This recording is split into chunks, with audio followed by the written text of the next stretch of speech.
Ladies and gentlemen, episode number 640, and we are live here on Twitch TV. It is time for some TWA Underground. We're, of course, going to be heading towards our next big SPV for 2025. Our 5th annual TWA Bash at the Beach is, of course, the end of this month.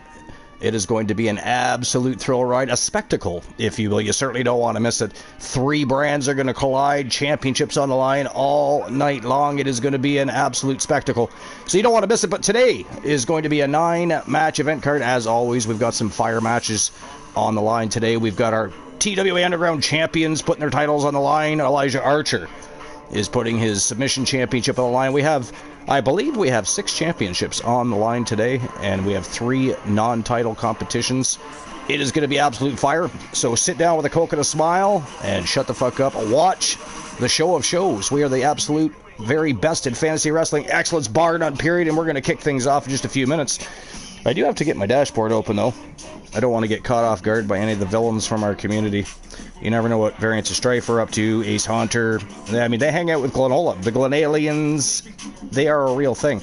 They infect you. They're like parasites.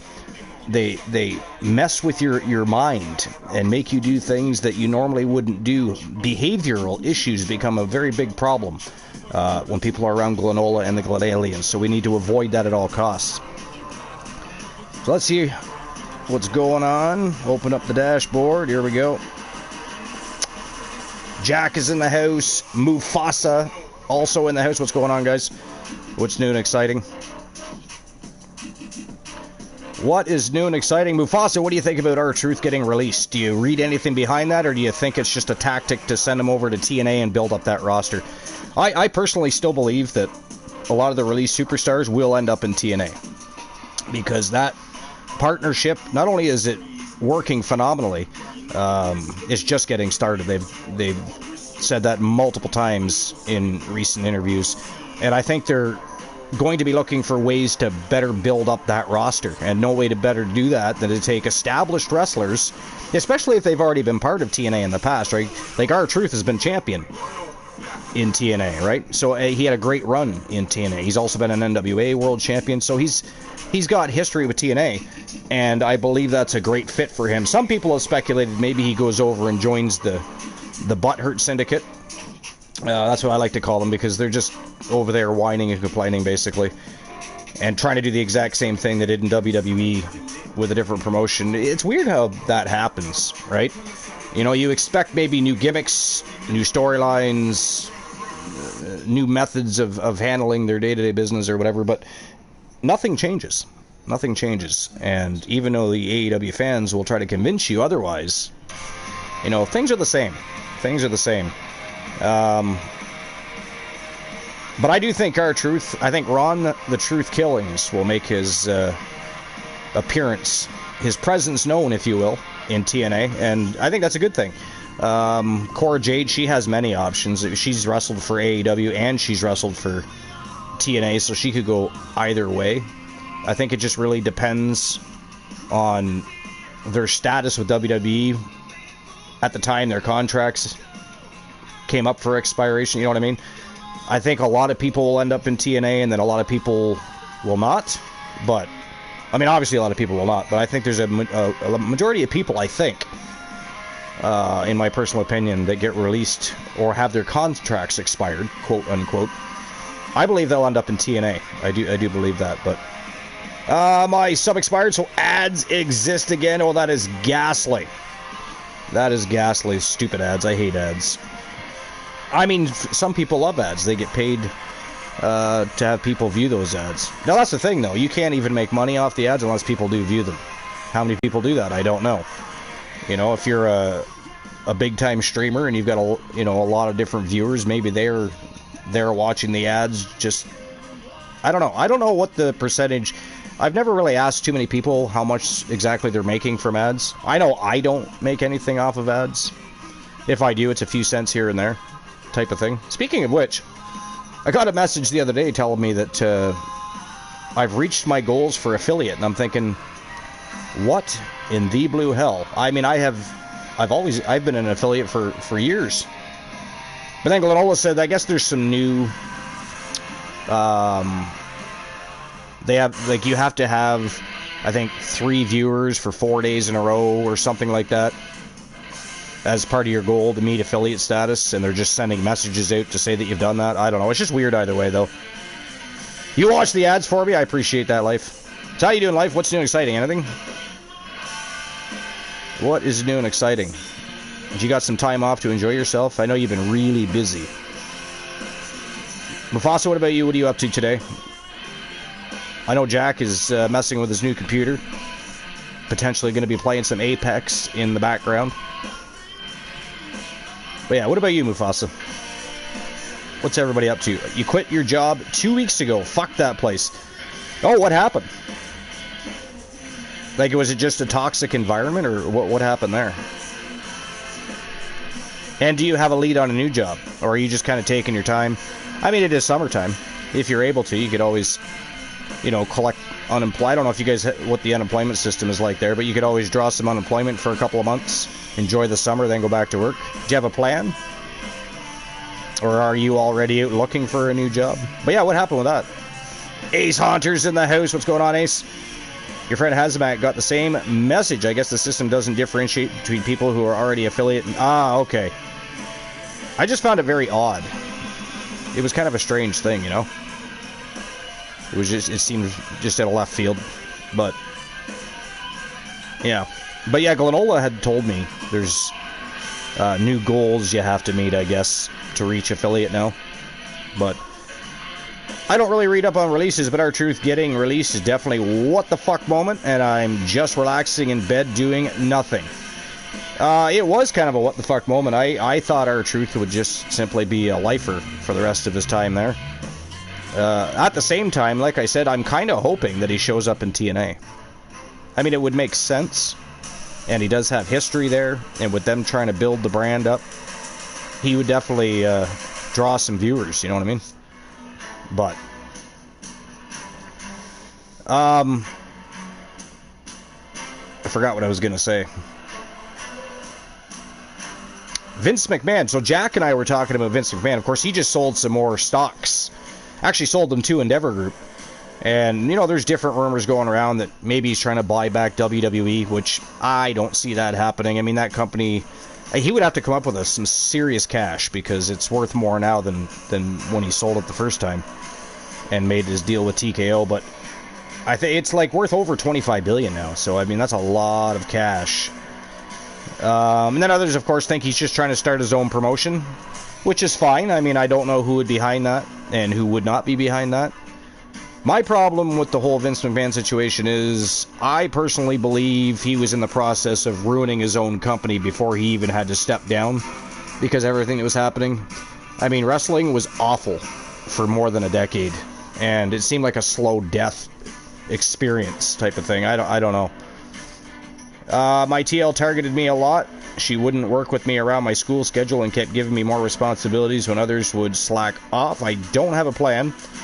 But I am looking for a job. I'm just door dashing in the meantime. Yeah, why not? I mean, I know people that make actually pretty good money doing DoorDash and Skip the Dishes, and what are some of the other ones? There's other Uber Eats, stuff like that. Now, how are you doing with that? Like, do you find you're making a fair amount of money doing DoorDash? I don't know how it works where you are compared to how it works here. I don't really know, but yeah. So I don't know about the Vince McMahon situation. I'm trying not to read too much into it. Moonrider says, I won't be able to join the broadcast booth as of right now because I'm out and about. That's okay, Moon. Appreciate you being here, though. If you happen to get back while we're still live, you're, of course, always free to join the broadcast booth. Free to do so. I noticed Joe Link has been on the ball, catching up with his recaps and highlights, which we've sort of kind of been ignoring lately. So hopefully we'll get to some of those today. But I believe he is caught up all the way. I don't believe he's done episode 639 yet. But he has done the tournament that happened right prior to that, I believe. I'm just having a look now. Yes. He did do the tournament right before episode 639 when the Gooner Luke Ballmer won the Action Zone Wrestling World Championship from Damien. That was a fantastic tournament, by the way. I don't know if everybody watched it or not. It was a great tournament, though. I was a little surprised that Gunnar was able to handle Damien the way he did after going through an entire tournament. And, of course, Damien, the manifestation, was riding the pine. He came in fully rested at 100% and still was not able to handle the Gunnar, who was so hyped from his tournament victory. So it was interesting. The Gunnar seems to do well, though, when it comes to tournaments and gauntlet matches, multi-man matches. I mean, he, for some reason, just thrives in those situations. So, we're way behind in Joe Link's match recaps and highlights. I believe we're at about 634, I think. I'm actually scrolling back here right now. I believe we're at episode, because I think we finished off episode 633. I believe.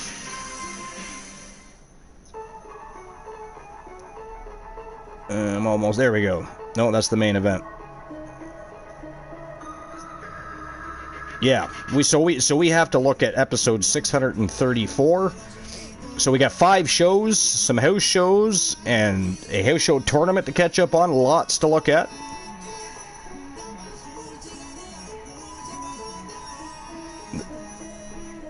I'm still going back. There we go, episode 633. That was Wrestle Wars Genesis. And we kicked things off with a Legends Championship matchup, so that's probably where we'll start off. And I'll, of course, post those in the chat as the show goes on. But we do have a fire card today. We've got championships on the line. And, you know, TWA Underground is one of those shows that sometimes it runs really quickly, other times it doesn't. Just in case it does run really quickly, which can happen, I do have a tournament ready to go. So we are prepared, just in case. But yeah, so figuring it out, I'll be okay, but it's definitely a bit of a struggle going from steady paycheck to maybe I'll make some money today. Yeah. I mean, hopefully it doesn't stress you out too much. And I mean, I don't know the area you're in. I don't know how busy it is for things like DoorDash, so I don't know what kind of money you're capable of making. Like, I know people around here that have made good money. I know other people that have not. Like, I know one in particular. He's done well enough that he was actually able to buy himself a brand new electric vehicle to deliver his. Well, he doesn't do just DoorDash. He also does Instacart shopping. I don't know if you guys have Instacart there. I assume you probably do.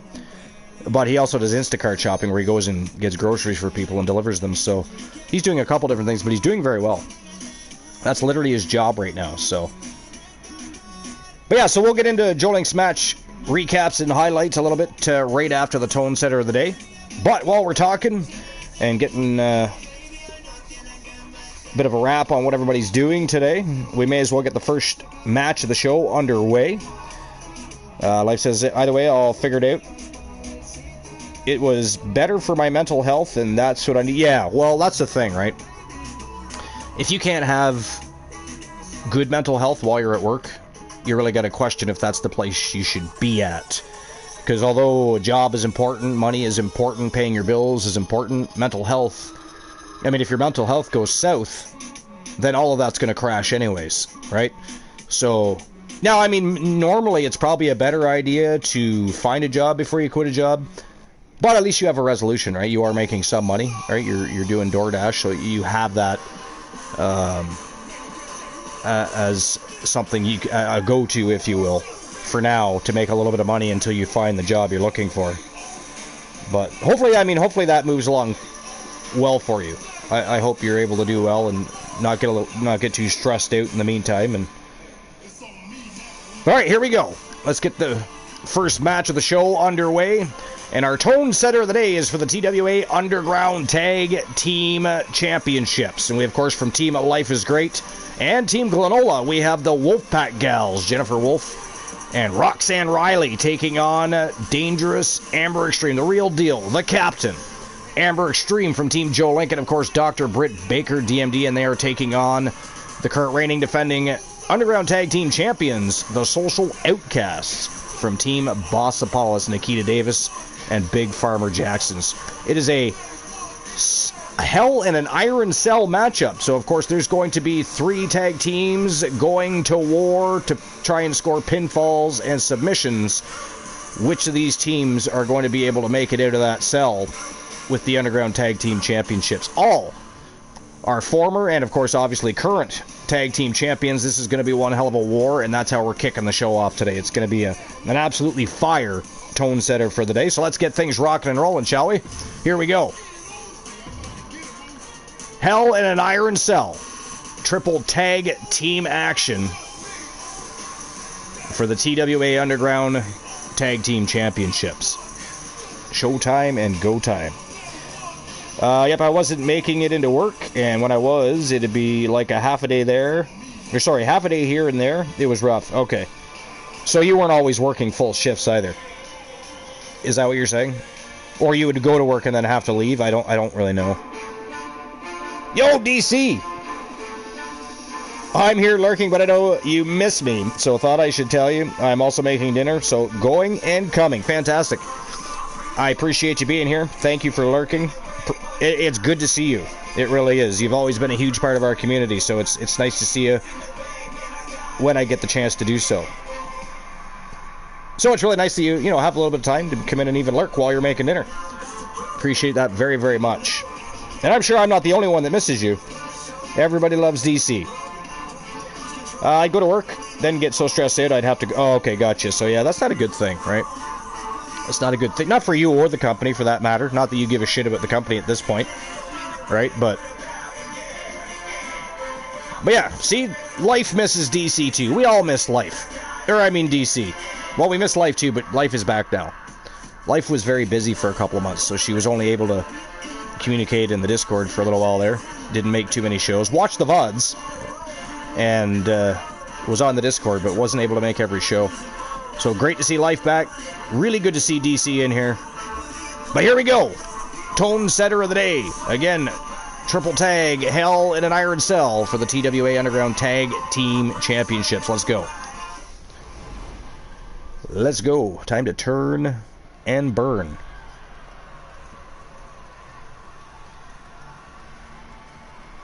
Yo, Multi-Gunman, what's going on, buddy? Welcome in. Appreciate you being here. How's it going? Pretty good. I mean, I wasn't feeling too well yesterday. Had to leave work, and I had a really terrible day yesterday. Feeling a little better today. I'm still a little fatigued, which is, of course, why I'm running the show a little early today. I was going to do it a little bit later, but I am feeling fatigued. I'm still not at 100%, so I kind of wanted to do it while I still had a bit of energy. Yeah, I'm much better than I was yesterday. Yesterday was awful. I was just achy and I had no energy and my stomach was upset. I had a massive headache, so it was just awful. Not really sure what the culprit is. If I managed to pick up a small virus or if it's just the change in the season. I don't know. But yeah, I'm definitely feeling a little better today.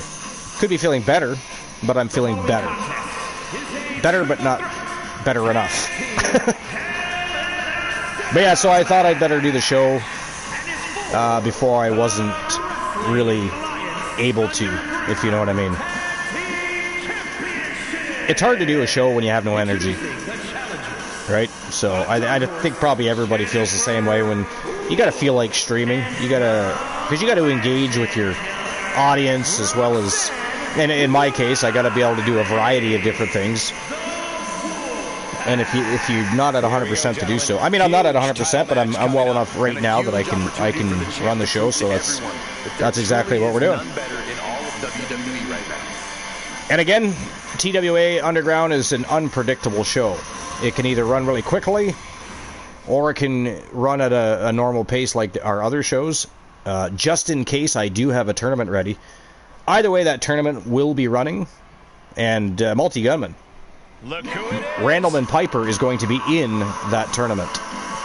Just so you know ahead of time. He is booked in that tournament. Rowdy Randleman Piper from Team Multi-Gunman. Well, Multi-Gunman, what are you up to today?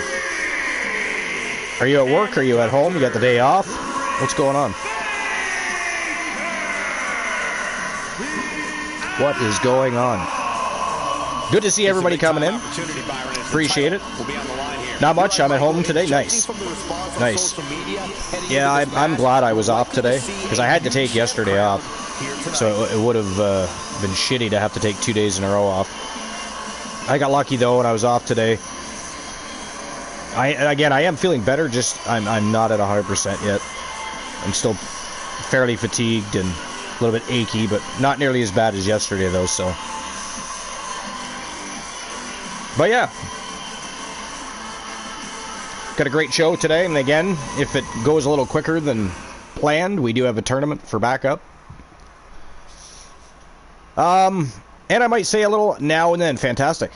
We appreciate you being here either way, DC. We appreciate you being here either way. What in the flying fuck? Why is Big Farmer Jackson coming out in her bra and panties with no hair? You know, shit like this really pisses me off. It really does. You know, I heard people talking about an issue with some of the attires, like gloves and other such things, and I hadn't experienced that. But here we have Big Farmer Jackson with no hair and in her bra and panties. I don't really know what to say about that. She just shaved and got hair on her clothing, yeah. It's a glitch. It happened to Anna. I mean, every time there's an update, they break something else. Because this has happened in other seasons, but this is the first time this season that something like this has happened. The head-shaving ghost stole Big Farmer Jackson's clothes, yeah. And hair, apparently. Poor Big Farmer Jackson. Wait till Boss Apollo sees this. The social outcast, of course, from Team Boss Apollo. They are the reigning defending TWA Underground Tag Team Champions. You think they would treat a champion better than to shave her head and steal her clothing? Thanks for the shout-out for Ace Haunter. We got to get some shout-outs going, I guess. There's lots of people in here right now that we need to get shout-outs for. But here we go. Matchup number 1, the Tone Setter for the TWA Underground Tag Team Championships. It is showtime and go time. Oh, look at that. What the fuck? Did she crawl under the ring and grab clothes and a wig or what? Like, I'm so confused right now. I am so confused. She comes out with no clothes and no hair. The bell rings. Now she has hair and clothing again. I mean, it's nice that she was able to get dressed, don't get me wrong. But that's fucked up. The ghost gave it all back, yeah. Apparently. Apparently. So, DC, how's things been with you? Have you been doing any streaming? I know you're busy, and the hours we tend to run nowadays, you don't get a chance to stop by as frequently as I'm sure you'd like to. Not up to too much? Work keeping you busy? How are the kiddos? How are the mini cones? Although they're not really so many anymore. They're growing like bad weeds, aren't they? They are growing like bad weeds, as they all do. They're doing great, fantastic. Glad to hear that. Glad to hear that. You know who else I miss? Bromer. It's been a long time. I've spoken to Bromer a couple of times here and there on Discord, but he's largely hard to get a hold of. Largely hard to get a hold of. I don't know what he's up to these days. I know he's still gaming. I just don't think he's doing anything with Twitch and or Discord, for that matter, very often. But, yeah, definitely miss Bromer. It'd be nice to see Bromer make a bit of a comeback. My youngest son got a job at a bakery. Nice! I happen to work in a bakery. I happen to work in a bakery. Most people know that already. I mean, I think you probably did too, but I'm just throwing that out there. Working in a bakery is, you would think it's a simple job. It really is not. There's a lot to do. You want to work in a bakery? Yeah, why not? Yeah, I mean, and the bakery I work at is part of a bigger department store, and we're unionized, so we make more money than people in other bakeries. So that's nice. I assumed you worked construction, honestly, not sure. So I used to.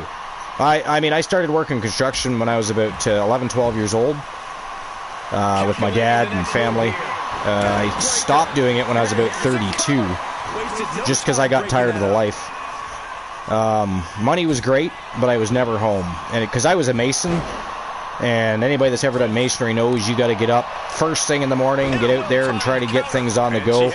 You're staying as late as possible because people tend not to show up for work, and or even when they do, something always goes wrong with masonry. And it's easy to lose money if the job takes longer to do than necessary, right? So it's one of those things. There were times we'd be gone by 5:30 in the morning, and we wouldn't get home till 8:30, 9 o'clock at night. And that was all the time. You weren't guaranteed to have weekends off. And, you know, there was a period of time where I didn't care and enjoyed it. And then as I got older and my kids started getting older, I just wasn't enjoying it anymore. You know, and I've never been one of those people that are too fiendish when it comes to money. I like to have it. I don't really spend money. So all my money I just direct to bills and whatever our family needs anyways.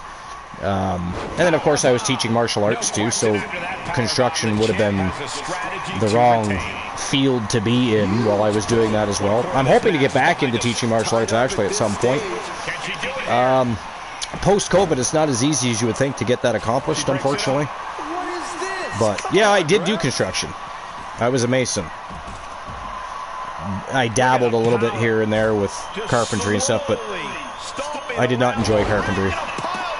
Did some roofing. I've done a lot of different things. I just mainly stuck with masonry. I used to like working with stone, like not man-made stone. We did that too, but I like working with natural stone. It's like putting a big puzzle together. I always loved it. And natural stone looks so fantastic if it's done right. But, yeah, no, I work at a bakery now. I do. And, you know, I work with some good people, so it's nice. Thank you for the shout-out for Moon Raider. Appreciate that. We'll get everybody else shouted out as the show goes on, of course. Down to 10 minutes already in this Hell in an Iron Cell, and so far, no pinfalls, no submissions, just one hell of a battle. Just one hell of a battle. Stone cutting specifically seems interesting. I mean, it is.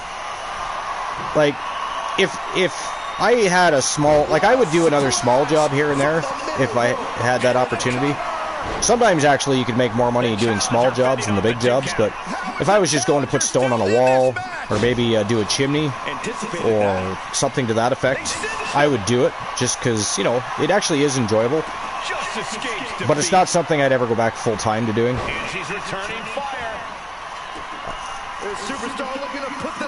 I just don't like the lifestyle that much. Not to mention I'm getting older, right? So it's not something... I wouldn't be able to do it as effectively daily as I was when I was younger. But anybody that's ever done construction knows, doesn't matter how old you are, you're sore at the end of the day usually, maybe even the next day. But as you age, that gets, you know, that hits you tenfold. But yeah, stone cutting is I really enjoyed it. I laid block and brick too. I didn't mind laying block, I always hated brick. Question of the show. Will Gunther beat Jey Uso for the world title on Monday Night Raw? What do you guys think? Anybody that's been paying attention to Raw, that is. Some do, some don't. But that's the question of the show. Do you think Gunther will beat Jey Uso Monday night? Is Jey Uso going to have to do the exact same thing Cody Rhodes is doing and chase that title down again? Yeah, I'm going to school for baking and pastry management. My 5 to 10 year goal is to have a bakery of my own. Nice. Yeah, why not? I mean, here's the thing. Bakeries are always in demand, right? People want cakes decorated. People want cakes designed. Baked good, pastries. I mean, you name it. Bread. People love fresh baked bread. People are slowly moving away from commercial breads, right? And there's good reason for that. You know, there's a reason that bread lasts so long on the shelf. It is full of garbage that's not good for us. So fresh baked bread is becoming more and more popular again.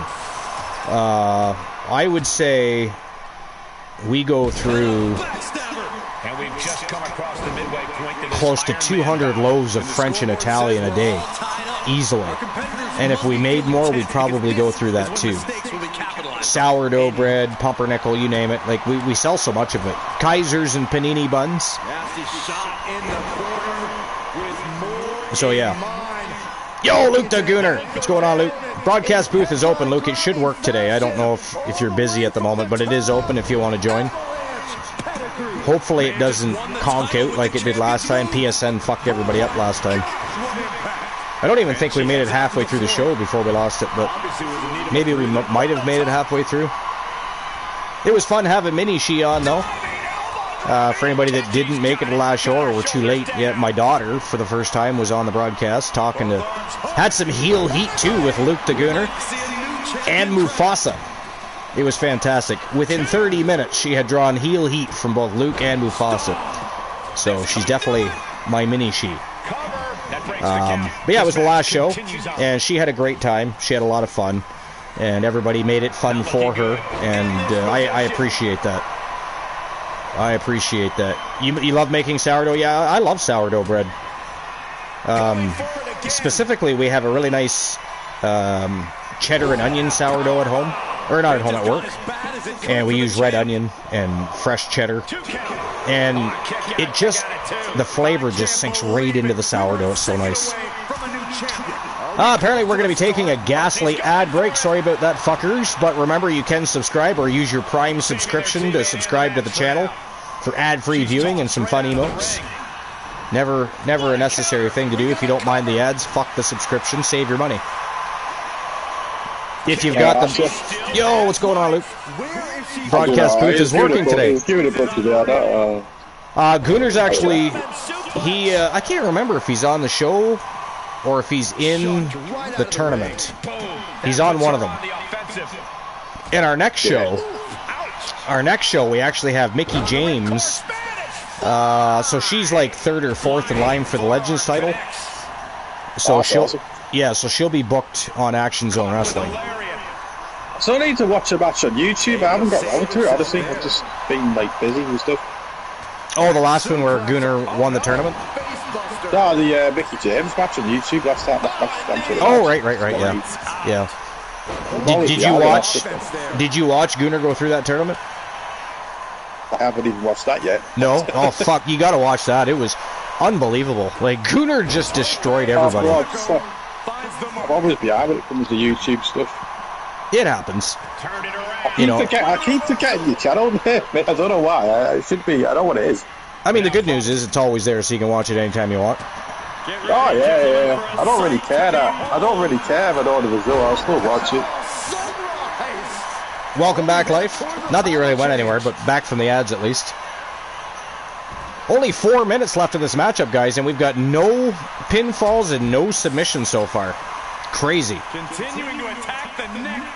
It has been crazy. I'm enjoying doing my universe through the actual universe mode, to be honest. Oh, by the way, I don't know if you saw Discord. I believe Rocky Cross had answered your question about helping out with a logo. We've been talking in DMs about it. Okay, good, yeah. DC says, I'm doing a lot. I have stuff to do 7 days a week, but I haven't been streaming much. I don't have the time. Yeah, I mean, I understand that. So even I haven't been able to run as many shows lately as I'd like to. Just work has been I've literally been at work more than I've been at home lately. So as soon as I'm able to, I try to pump out the content. I mean, we're still getting content out weekly, just not as much as I'd like. But in today's day and age, I can't really complain about that too much because I do need money for bills, and it's nice to have a roof over your head, food in the cupboard, so it is what it is. I have to get my gate fixed today because the wind blew it over. Sorry, say that again? I have to get my gate fixed because the wind blew it over in the night time. Oh shit. Yeah. Like your gate for like a day. Oh, okay. Just a little bit weird, isn't it? How people can I just think somebody could just walk right in there. By the way, that was a great picture of Buddy you posted on Discord. Yeah, it's looking really well. Buddy the Wonder Dog. The official TWA mascot. You know what I hate? When you go take a picture of him and he fucking moves out the way and you're like, fuck, why did he move? It's like he knows you're trying to take a picture. He's like, fuck that. No. Fuck that, you're not putting me in any pictures. Oh, Amber Extreme kicks in. I thought we were going to have our first pinfall there. So far, still no pinfalls, no submissions. Oh, shit! Nikita Davis picks up a fall over Roxanne Riley. Or wait a minute, was it Riley or Jennifer Wolf? They were both facing the opposite direction. No, it was Roxanne Riley because Jennifer Wolf is in the ring. Okay. So it is 1-0 right now for the champions. With 1 minute and 50 seconds remaining. Been a fantastic match so far. Champions looking strong. The champions are looking strong in there. I mean, they've been dominating since they came back for Season 6. It's been kind of crazy.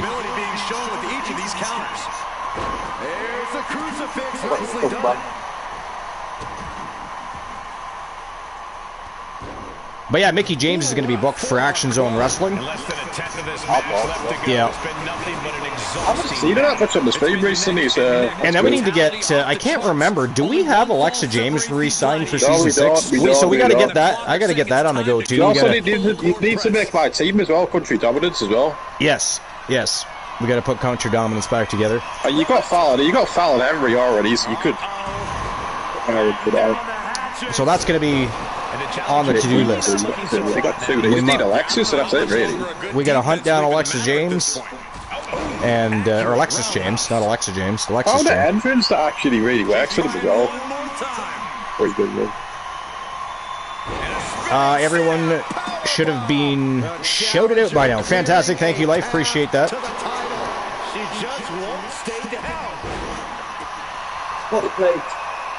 Oh, and DC says hi, Life. In case you didn't see that in the chat room. I wasn't even sure who was doing the shoutouts. I should have figured it was Life. I figured it was Life or DC.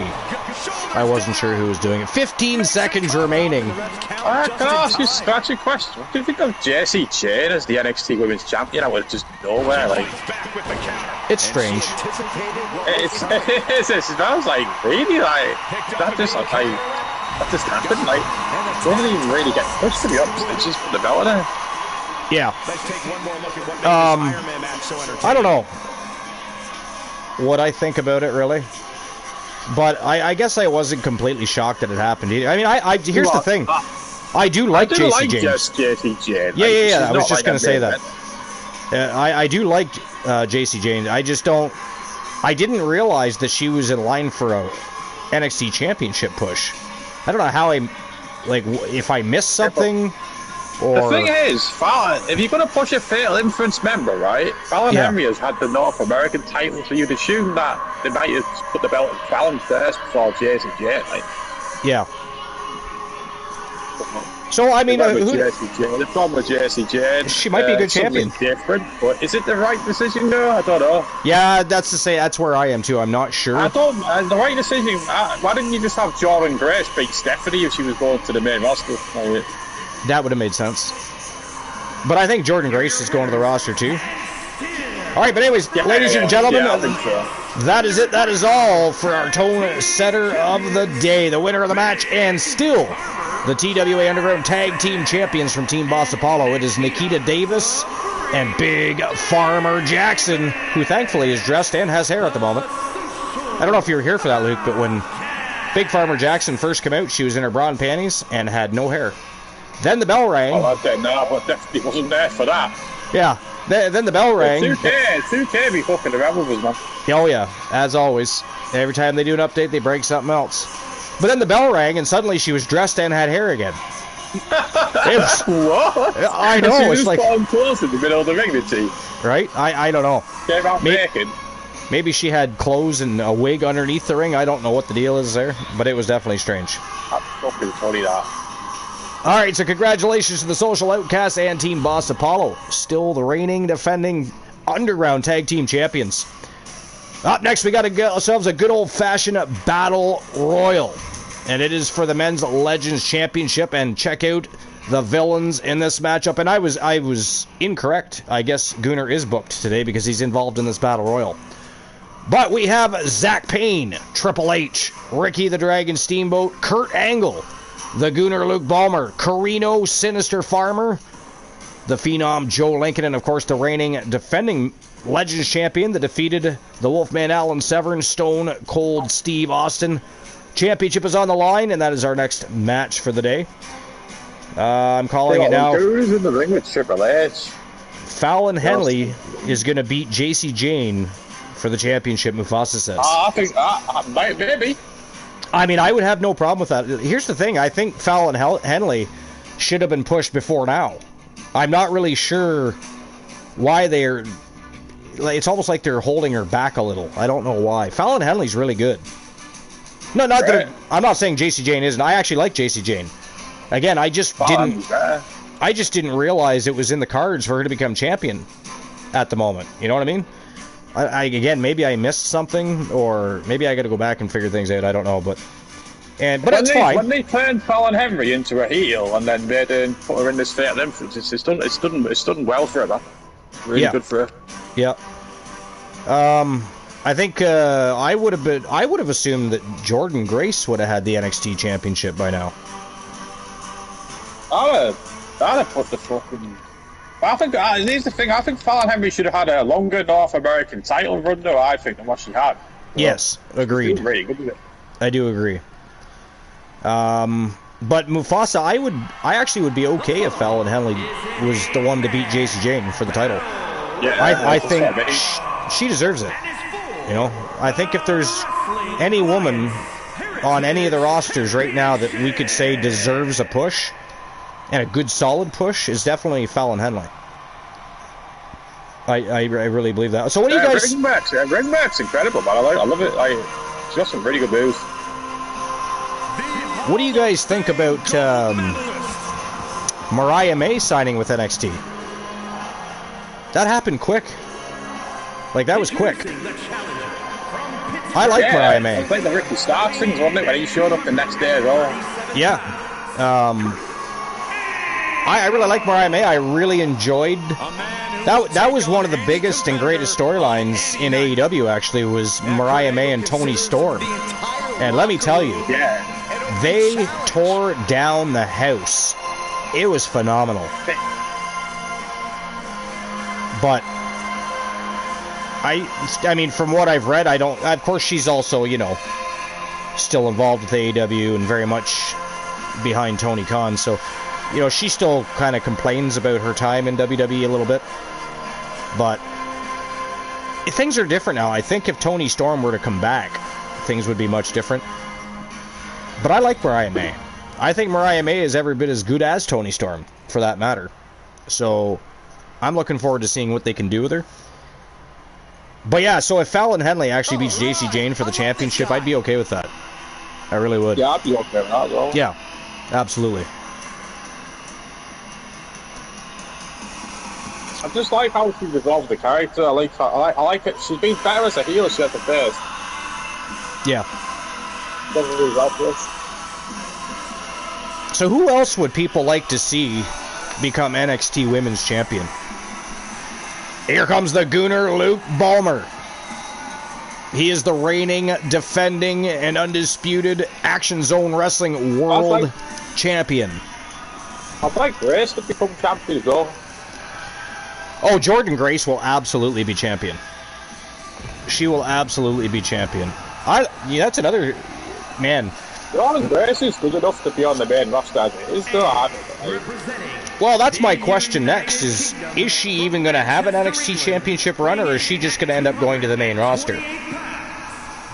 Because we've also got, you know, LFG people that are going to be coming up, Evolve people that are going to be coming up at NXT, and I think Jordan Grace just happens to be one of those people that might be a little beyond that. It's a big time opportunity. Besides, she can always go back later and win an NXT Championship. It's not like other people haven't done that. Yeah. So, here tonight. It's just one of those things. I feel they're going to put that. I think they're going to give Mariah May a North American Championship at first. By the way, Luke, I really appreciate you having a good time with my daughter on the broadcast the other day. She had a lot of fun, and she was so happy that she got to do. Yeah. She was so happy that she got to have fun with us all. It was the first time she'd ever had that experience.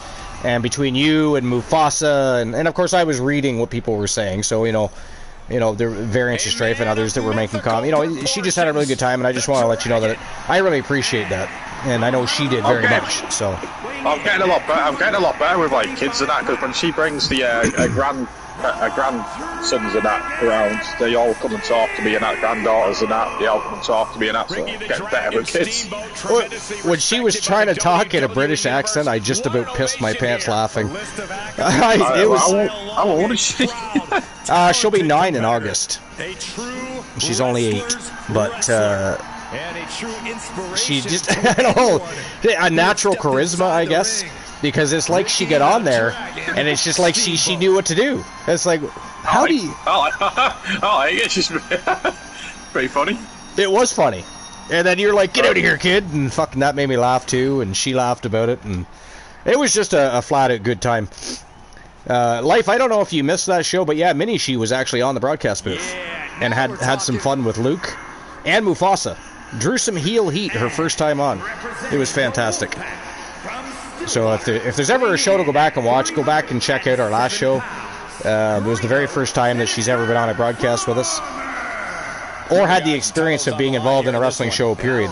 She wants to actually have her own wrestler made now. So she had a great time, and I'll make sure I accomplish that for her. Or let her create a wrestler of her own. We'll see how she wants. I don't know if she wants me to do it or if she wants to do it herself. But she can always join Mrs. Archer. Maybe they can have a tag team. That might be fun. And she would probably think that'd be a great idea, too. So, Carino Sinister Farmer, one of the most feared men in TWA history from Team Cornhusk Show. Coming out next. This is going to be a great matchup. Battle Royal. We haven't had many Battle Royals in the last couple of seasons. So I thought, being TWA Underground, everything has to be an extreme situation. What's more extreme than 8 villains going to battle in a ring trying to toss each other over the top rope? Legends Championship on the line. We'll see if Stone Cold has what it takes to hold on to that championship, or if he's going to get dethroned as he dethroned Alan Severn recently. I don't even know how many people have come out yet, because I've been reading the chat, so I don't know where we are.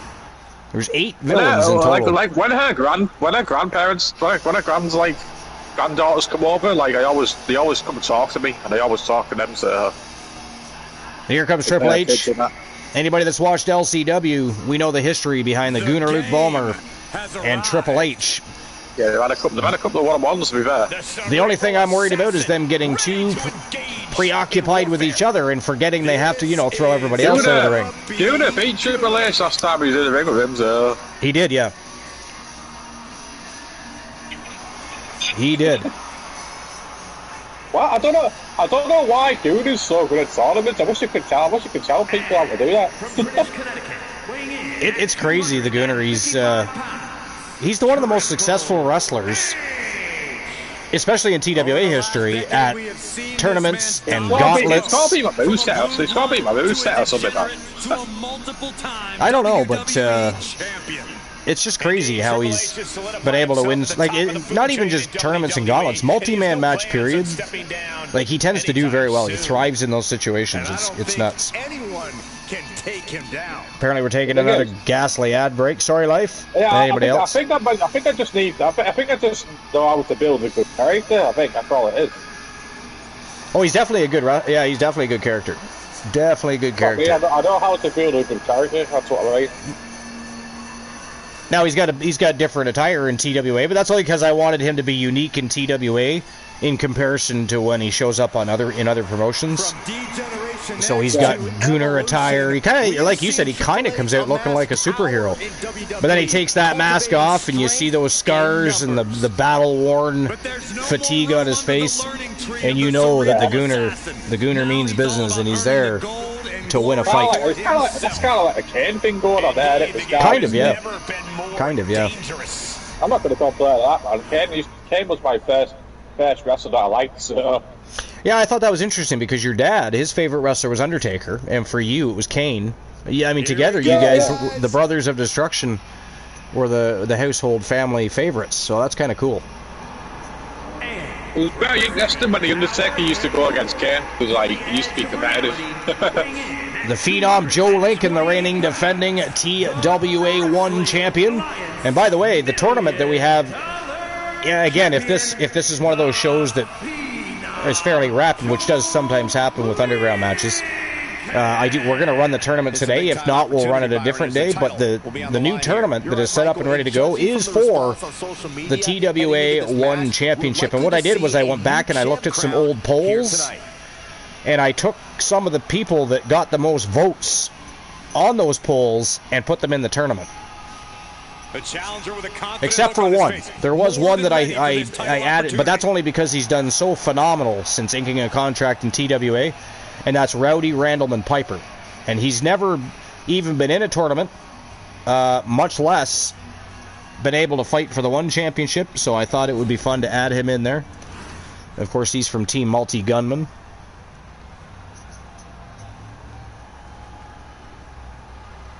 Joe Lincoln. Are you guys ready? You know what Tony Khan did on Wednesday? Didn't he put like Dynamite on, then they put Collision on after it or something? So it's like essentially 4 hours of AEW. And it's going to be on one day?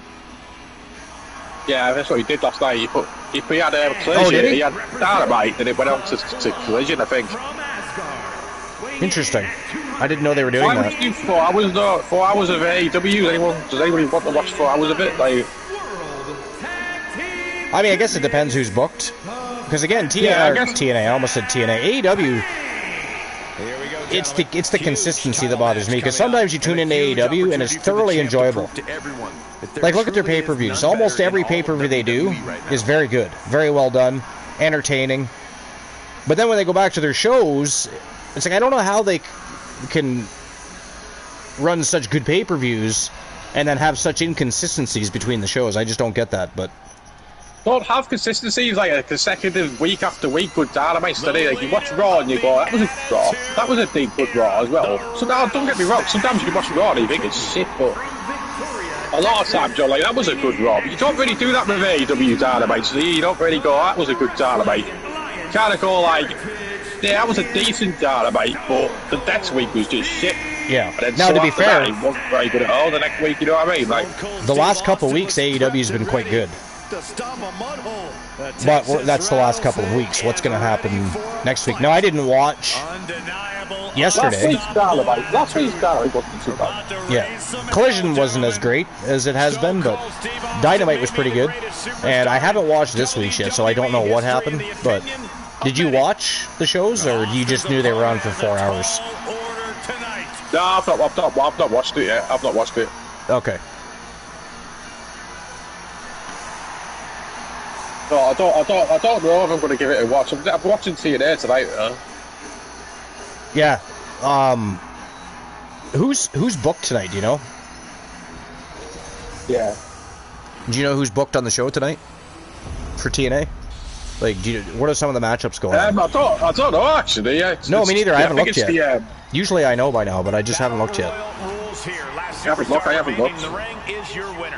Attacks from all angles, temporary alliances, and I think this is Ricky the Dragon Steamboat's first Legends Championship matchup in a hot minute. He was the one that actually defeated, so we're going back to Season 4, but he was the one that dethroned Elijah Archer on his historic Legends Championship run. He beat 28 straight Legends and had 27 championship title defenses, and then Ricky the Dragon Steamboat out of nowhere comes along and dethroned him. That was shocking at the time. Well, it's still kind of shocking, actually, but it was crazy. Tony understands pay-per-views. He doesn't know how to run weeklies. Yeah, I feel the wrestlers are what made the past few weeks good. Yeah. Well, I've said all along that Tony needs help. And again, and we've talked about this before, actually Jack and I were talking about this before I went live, was that Tony Khan has actually had people there on multiple occasions that could help that company, but for whatever reason he just didn't seem to utilize them in that role. And I don't understand why. And I think it's time that Tony lets somebody else help him run that company and improve it. Because there is a dirty, dirty pile of talent in AEW. And they deserve to have a better, more consistently well-run show than they're getting. You know, I'm not going to sit and tell you that, you know, AEW is going to wake up tomorrow and automatically start competing with WWE. Nobody's going to do that because WWE's been around so long and they're a global juggernaut. I mean, they've got so much money and it's hard to compete with WWE.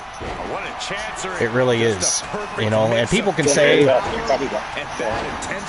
you know, people can say that, you know, matches in whatever promotion are better than WWE, but oh, Ricky the Dragon Steamboat is out of there already. That would make Archer very happy. I mean, he likes Ricky the Dragon Steamboat, don't get me wrong, but he's the one that dethroned him on his historic legendary championship run, so goodbye, Ricky the Dragon. We're down to 9. See you at Impact card for June the 5th, which is today. I could be wrong, but this might be Zach Payne's first Legends Championship match as well. I don't think so. I can't remember. You might be right about that, Ace. Oh, Mufasa says Rosemary versus Xia Brookside in Monsters Ball. Moose versus Eric Young for the X Division title. Matt Hardy, Leon Slater, and Mike Santana versus the Nemus and Frankie Kazarian. We'll hear from Joe Hendry. We'll hear from Elijah ahead of the Elijah Archer's on TNA tonight. That's fucking phenomenal. I did not know that. Trick Williams at TNA against all odds. Tasha Steelz versus Indy Hartwell. Harley Hudson and Myla Grace versus Heather and Emma by Elegance. That actually is a pretty good lineup. You know, it's one thing I've still never got used to. And I do like him, don't get me wrong, but I've never liked the name Moose. He's really good, but his name's Moose. He is good, yeah. And I would be fine if they used his, you know, or not his name necessarily. I mean, they can if they want. But had a name attached to Moose, like call him The Moose and whatever his name is, or his first name and then The Moose and whatever his last name is, something along those lines. Because, I mean, you know, I get using the name Moose, right? A moose is a very strong creature. You know, they're a powerful creature. And they demand a presence. And acknowledgement, if you will, no pun intended. But, you know, I sort of get that, but it's just weird. That's from their Instagram? Okay, I haven't... So usually I do know already what's going on in TNA. I just haven't looked. So I was curious of what was going on. But yeah, Ace, you might be right about that. It might be his first shot at the Legends Championship. Oh! Stone Cold is gone! We are guaranteed a brand new Legends champion. Stone Cold Steve Austin has been eliminated. The Gooner in trouble. The Gooner's in trouble. Oh, there goes the Gooner down to Kurt Angle. It took Triple H. It did. It took Kurt Angle and Triple H to get rid of the Gooner. And now it is down to Triple H, Kurt Angle, and Zach Payne. We are guaranteed a brand new Legends champion. This is interesting. Oh, now they're double teaming Zach Payne. Nice reversal. I mean, if I was Kurt Angle, I would just kind of hang out in the corner, let Triple H or Zach Payne get eliminated, and then... Oh, nice Olympic slam from behind by Kurt Angle. Triple H right there to take Kurt Angle back out, though. Yeah, Angle's one of the... always ever. Oh, and Zach Payne has been eliminated. It is down to Triple H and Kurt Angle. One of them are walking out, our new TWA Legends champion. Why is Triple H celebrating already? He did not win yet. I mean, that was a mistake. That was a mistake. Imagine how good like Bret Angle would have been, man. Yes, he does. He might have just handed this matchup to Kurt Angle. Oh, maybe not. Oh, my God! Threw him right over the top rope. He cleared the rope and right down to the unforgiving floor. Ladies and gentlemen, that is it. That is all. The winner of the match and your new TWA Legends Champion. It is our Olympic hero that won an Olympic gold medal with a broken freaking neck. It is Kurt Angle going home with the TWA Legends Gold. Congratulations to Kurt Angle. I'm actually excited about the Monsters Ball matchup. I mean, there's been some really good Monsters Balls matchups, and then there's been some not so good. It's just one of those things. But I mean, that goes with any matchup. Whether it's Monsters Ball, Hell in a Cell, you know what I mean? Cage matches. I mean, you have some matches that are great and others that are just kind of subpar. But I'm doing pretty good, DC. I mean, I had a pretty shitty day yesterday. I didn't feel too well. I'm feeling a little better today. I'm still a little bit fatigued, a little bit sore, but not as bad as yesterday. That's the reason I chose to do the show a little bit earlier today, actually, is while I still have... Because if I wait... I was going to do it later, but then I got thinking about it, and I thought, well, if I run out of energy, and then I'm just going to have to postpone. I don't like to run a show unless I have a certain amount of energy available to do it. It's, you know, I just... I thought you said Angle won Triple H one. I thought Kurt Angle did win. I don't know. Maybe my eyes were bugging out. Did Kurt Angle not throw Triple H over? Oh no, Triple H threw Kurt Angle over the top rope. That's right. What the fuck am I even talking about? That's what happens when I'm trying to pay attention to the screen and to the chat room at the same time. It is Triple H that won. I'm talking to me at the same time as well. It is Triple H that won. So let me just rephrase that, shall I? So, ladies and gentlemen, the winner of the match and your new TWA Legends Champion, the Game Triple H, going home with the TWA Legends Gold. Maybe I wanted Kurt Angle to win. Maybe that was a subliminal thing. I don't know. But, I mean, I literally said before I announced the winner that Kurt Angle cleared the fucking rope and made it down to the unforgiving floor, and then I announced him as the winner. Crazy. A little crazy. So it is Triple H, the Game, going home with the TWA Legends Championship. Congratulations to Triple H. I'll be honest, at the end there, I was kind of hoping Zach Payne was going to win that. I was kind of hoping Zach Payne was going to be the one to pick up the W there. All right, here we go, our next match of the day. It is an underground match, and from Team Honeybee Wrestling, it is Maxine Kitty taking on Alexa Bliss from Team Joe Link. This should be an absolute slobber knocker. Absolute slobber knocker coming our way. Who have you guys got for the Money in the Bank matches? I'm glad you're feeling better. Well, I guess that's lucky me that, yeah. So, yeah, I was going to do the show a little bit later, like probably around 4 or 5 tonight. But I was just afraid I wasn't going to have... Because, again, I don't feel as bad as yesterday, but I don't feel great either. But I do have enough energy, at least, to get me, hopefully, through the show. But so far, so good. We're an hour in. I'm doing okay, you know. Most of my problem today is just, you know, lack of energy, and I'm a little bit sore still. But I don't know if I picked up some sort of virus or... Again, it could be the change in the season. It could be a lot of things, really. But I know I went to work yesterday. I was there not even quite a half an hour and had to go home because my head hurt so bad. My stomach was just turning circles, and I had no energy. So I had to go home. I slept a good portion of the day. I was going to do some house show matchups last night, but I was just too damn tired. So I decided to just wait and go live today. And so far, so good. So far, so good. I don't feel great, but I don't feel as bad as yesterday. And that's okay. That is okay. But here we go. Next match of the day, Maxine Kitty versus Alexa Bliss. It is an underground matchup. Let's rock and roll. Let's rock and roll. May as well get some Joe Link's match recaps and highlights going on. Again, we're at episode 633 as soon as I find it again. Sometimes when I go back to the recaps and highlights, it resets the goddamn feed and then I go to search all the way back to find where I was again. So just give me a second while I do that. But it's not going to be easy, Corey. There's a difference between hitting someone. All right, here we go. So episode 633 was, of course, Wrestle Wars Genesis. Here comes your first recap from episode number 633. We're, of course, at episode 640 today. So we've got a few shows to catch up on, some tournaments, some house show matches, but we'll get her done at some point.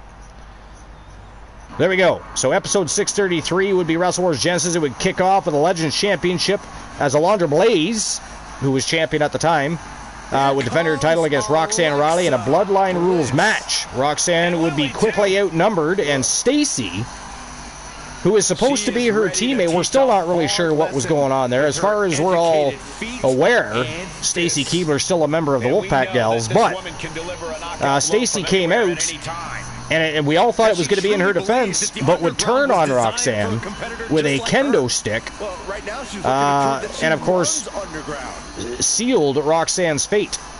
Alondra Blaze ended up retaining the title that night. I expect big things from her tonight.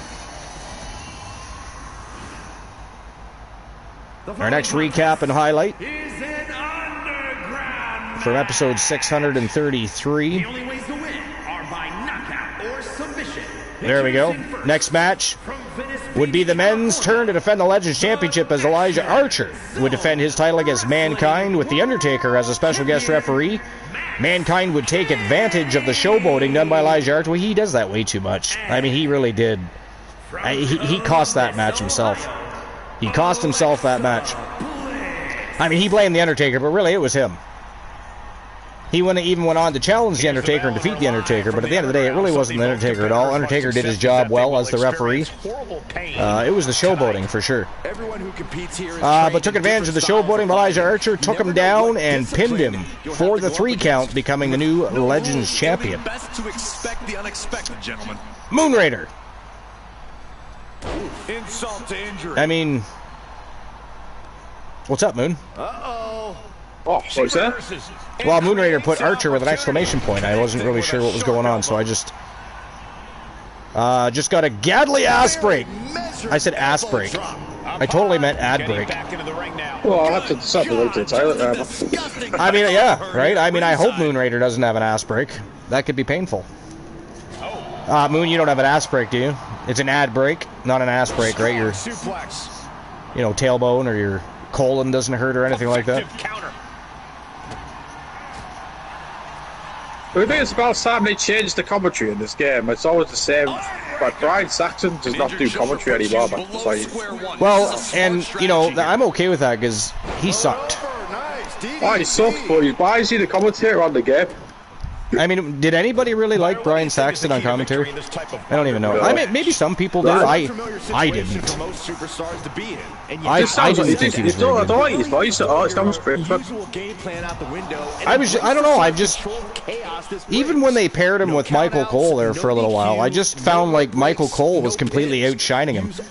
And I found that, I don't know if it was him being scripted or what the story was, but I found Brian Saxton. This is where Vince used to tell him to say stuff down the mic and set that. I just found that Brian Saxton sounded awkward in commentary, if you know what I mean. Look how much better Cole is now, but he's got no one in his ear. Who's your favorite commentator? Do you have a favorite commentator? Like, could be from the past, present, doesn't really matter. Jim Ross for me. Jim Ross, yeah, I think a lot of people would feel the same way Jim Ross about and that. Jerry the King Law is what I grew up with, like my voice of wrestling. So obviously I came from the Attitude Era, didn't I? Right.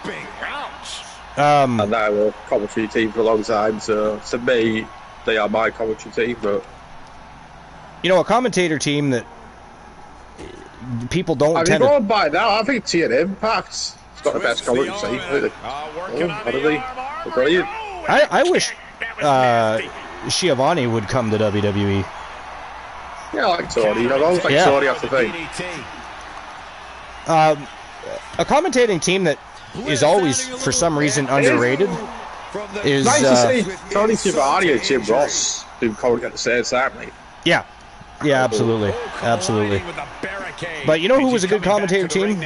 Especially the back and forth was always fucking hilarious. Was Vince McMahon and Jesse the Body Ventura. Oh, I thought you talked about that. You think the partnership between Pat McAfee and Michael Cole has been fantastic? Yeah, no, I 100% agree.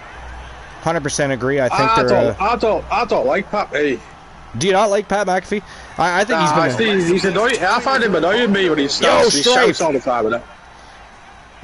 No, if you'll recall, Koloff and Zach put Byron through a catering table. Yeah, I remember that actually. I prefer Corey Graves over Pat McAfee. Now, Pat and Cole, those are great commentators. Tony Schiavone is also great. Yeah. Mauro Ranallo, yeah, he was awesome. You know, it's unfortunate that he had a bad experience in WWE. That was all due to JBL. I don't know if anybody remembers that, but apparently he was quite frequently bullied by JBL. I don't know if JBL really feels that way about it. I think he thought he was just doing a heel thing at the time or whatever. No, there are people that do like Pat McAfee. I'm just not really a fan of these like over the top shouting and all that. Just like I don't know. Well, I think a lot of people might like Pat McAfee just simply because he comes from the football world, American football world. Yeah, I don't hate the guy. I have any dislike towards him really. I just don't like him about Fair. Really, I do think he works well with Michael Cole, though. I'm not saying that. He doesn't. Like, he's friends with Cole, and he's obviously he's not really good friends. I don't like Cody. I don't like Pat Cody at all. Like poker. Somebody's playing poker. Who played poker? Strife played poker.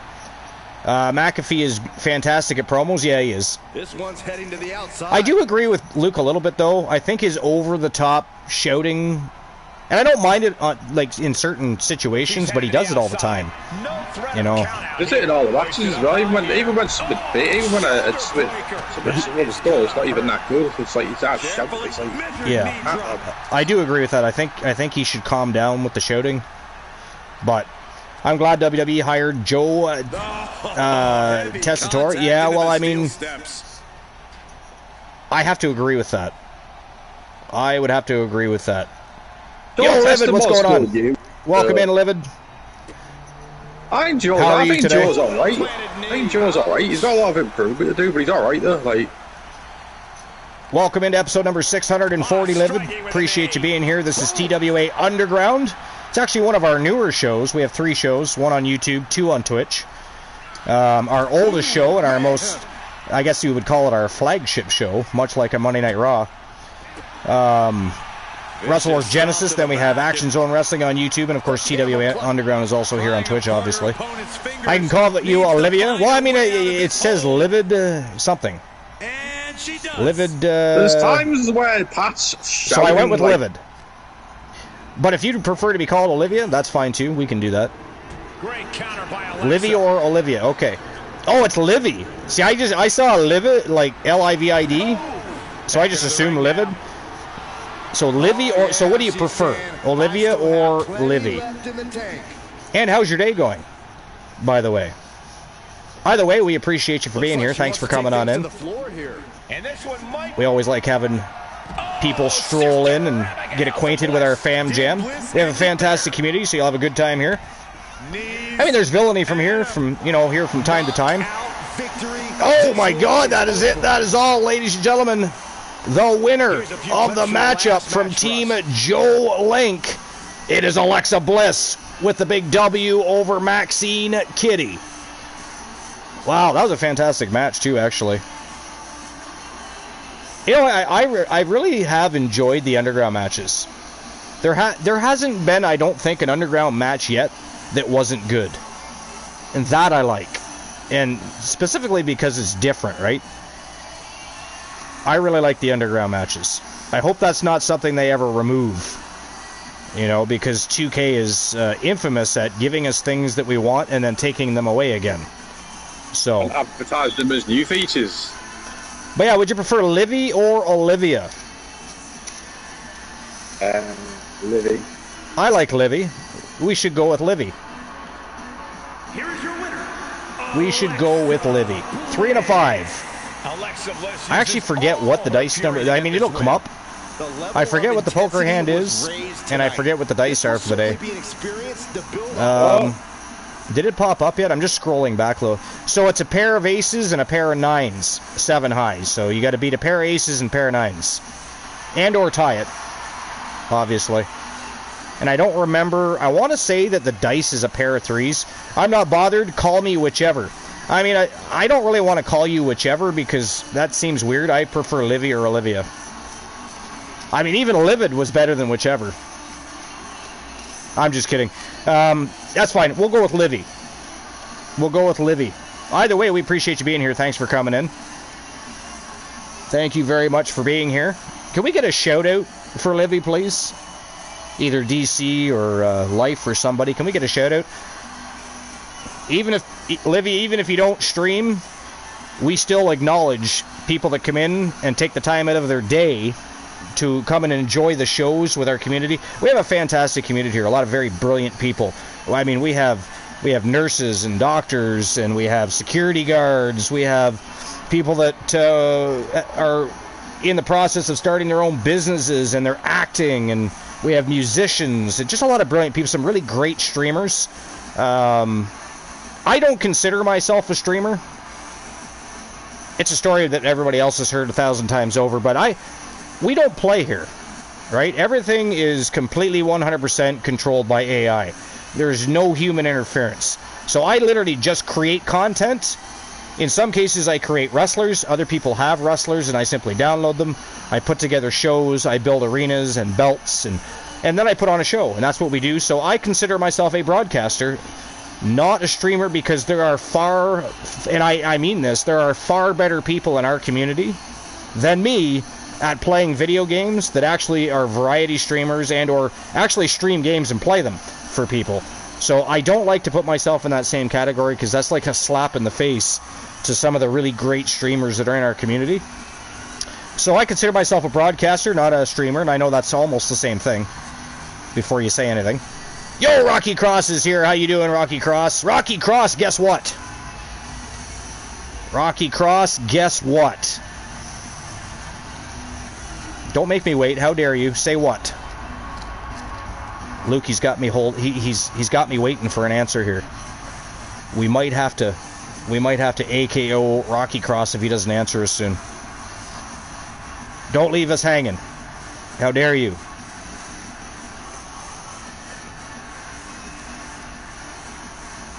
I feel like Rocky Cross is sitting there saying, well, what the hell do I say? You just say, well, there we go. So, Death Sentence is in action today. And I really think you're going to enjoy the matchup. So anybody that doesn't know Death Sentence yet, if anybody's missed the last few shows, we have Rocky Cross and, of course, Mad Dog. They are also known as Death Sentence, and they are undefeated in both singles competition and tag team competition.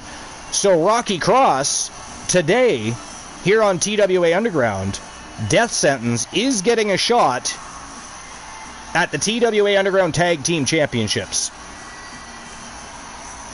They are. DC says, but he is an awesome broadcaster. I appreciate that, DC. I appreciate that. I mean, some people think it's funny that I don't call myself a streamer, but I just don't. I just don't. Again, it's almost like slapping some of the people in our community in the face, because we have some really fantastic streamers here at the TWA community, and I absolutely refuse. It's not that I cannot, I can. I refuse to put myself in those categories because they're just so much better, you know. I basically run a cross between a wrestling show and a podcast, if you will. That's what we do. Luke the Gooner, who's the other voice you're hearing on the broadcast booth, he frequents the broadcast booth and runs shows with me all the time. Moon Raider is usually on here, but he's preoccupied at the moment. Sometimes Sir Jack the Great, or now known as Exiled Jack, which was his very first name, here on, I don't know if it was just TWA or if it was on Twitch in general. Jack, were you Exiled Jack just here or globally on Twitch? I forget. Goatcaster, also known as the host with the most of the most must-see show on Twitch and YouTube TV, the Archerverse. I mean, technically Archer. The Archerverse is the channel. That's a confusing thing for people sometimes, I think. That's why I changed. So I used to call, before we rebranded, about 4 seasons ago, or 3.5 seasons ago, to TWA, we were TAV, which is simply short for the Archerverse. But it got confusing for people, right? So I changed it to TAV, which is actually still the Archerverse. It's the Archerverse Wrestling Alliance. But I just found a little more... I think people caught on to that quicker. It's like when I go into channels sometimes, they still call me the Archerverse. It's like, well, I'm not the channel. You can just call me Archer. That's what everybody calls me. The Goatcaster. Well, I appreciate that, Ace. I really do. I've always done my very best job to make sure things are entertaining, to try and raise the bar each and every show that we do. LPW changes to GPW. I mean, yeah, same type of idea, right? Did we get a shout out for Livy? We did. Okay, good. And again, Livy, I don't know if you stream or not, but here we like to acknowledge all of our community members that take the time out of their day to come enjoy the show and have a good time with the community. It doesn't matter to us if you are a streamer, if you are not a streamer. What matters is that you are here. And that's all that matters. If you haven't already done so, Livy, make sure you smash that follow button. That way you know when we're live. I mean, our schedule's been kind of all over the board here lately because I've literally been living at work, so to speak. I mean, not literally, but I've been at work more than I've been at home for months now, basically. So I haven't been able to have a regular schedule. But we have 2 shows here on Twitch. We have 1 show on YouTube, Action Zone Wrestling. Or some weeks we have an Action Zone Wrestling tournament instead of the actual show. But either way, that's on YouTube. We also do TWA Underground matches on YouTube. House show matches, if you will. But the live shows are done here on Twitch TV, as you can see. But yeah, Livy, we're still waiting to hear how your day is going. And what led you to our community. Not that it matters, we just appreciate you being here, but... not true, you just do it different, but you are right, it's something else, but they aren't better. Well, I'm not talking about wrestling in general, I'm just talking about games specifically. Like, I don't actually play games or stream games. So, I mean, a broadcaster and a streamer are the same thing anyways, I just, yeah, I know what you know. I know you know what I mean. Your day is good. Well, my day is better than yesterday's, Livy. Yesterday I felt like absolute trash. Today I'm feeling better. I'm still a little fatigued, a little sore. I really don't know what happened. If I picked up some sort of a virus, or if it was the change in the sea. I really don't know. I just know I felt like absolute garbage. So I'm still a little fatigued today, but I'm feeling much better overall. You haven't streamed in a while. I found it on the 2K25 page. Oh, excellent. Okay. And you've been a wrestling fan a long time, have you, Livy? Do you have a favorite wrestler? Or a favorite tag team? Or all of the above? And for anybody that hasn't already answered, the question of the show is, do you think that Gunther is going to beat Jey Uso on Monday Night Raw? Lita and Paige. Nice choices. Nice choices. They are both absolutely fantastic. I think everybody has their own favorites, their likes and dislikes when it comes to pro wrestling superstars. For instance, Luke the Gooner 94, his favorite wrestler, not even just female wrestler, but his favorite wrestler of all time is Mickie James. We've all got favorites. Mine's Bret the Hitman Hart. Rocky Cross says, I don't think so. I don't. And no, I don't know what he's talking about, though. I gotta go back and look here. Archer, look at promo. Okay, hold on. I'll go back and look at it. Are you talking about on Discord, or did you do one here? Oh, yeah, Pipe Bomb. Okay.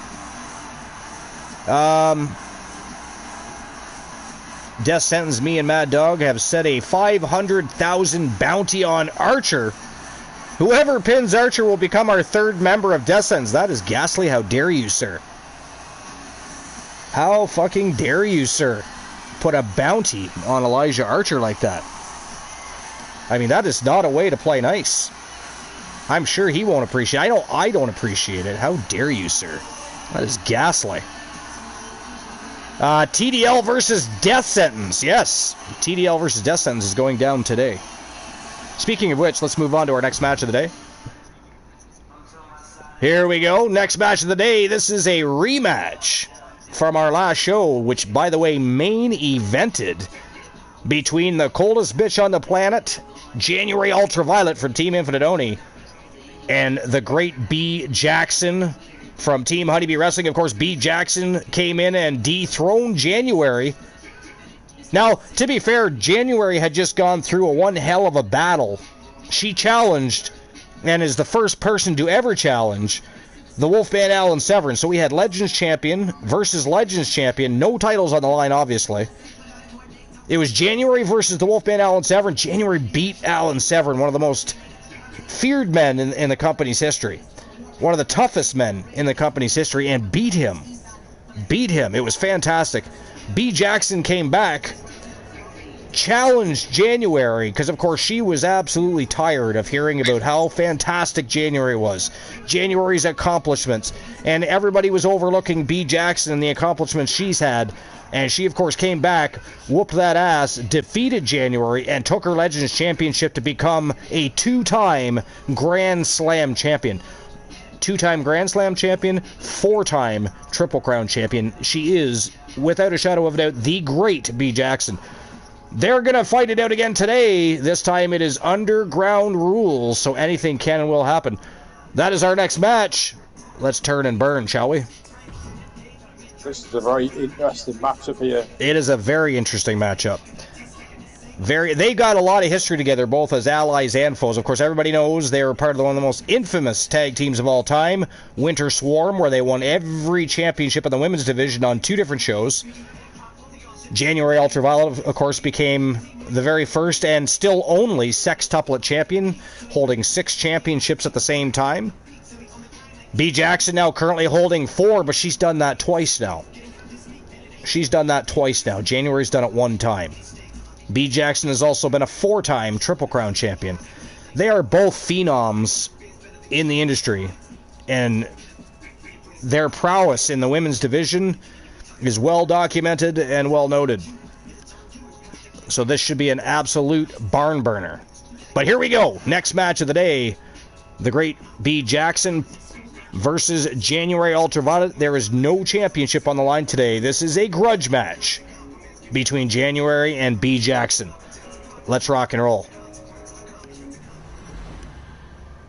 Let's rock and roll. A $500,000 bounty on Elijah Archer. I gotta say it again, how dare you, sir?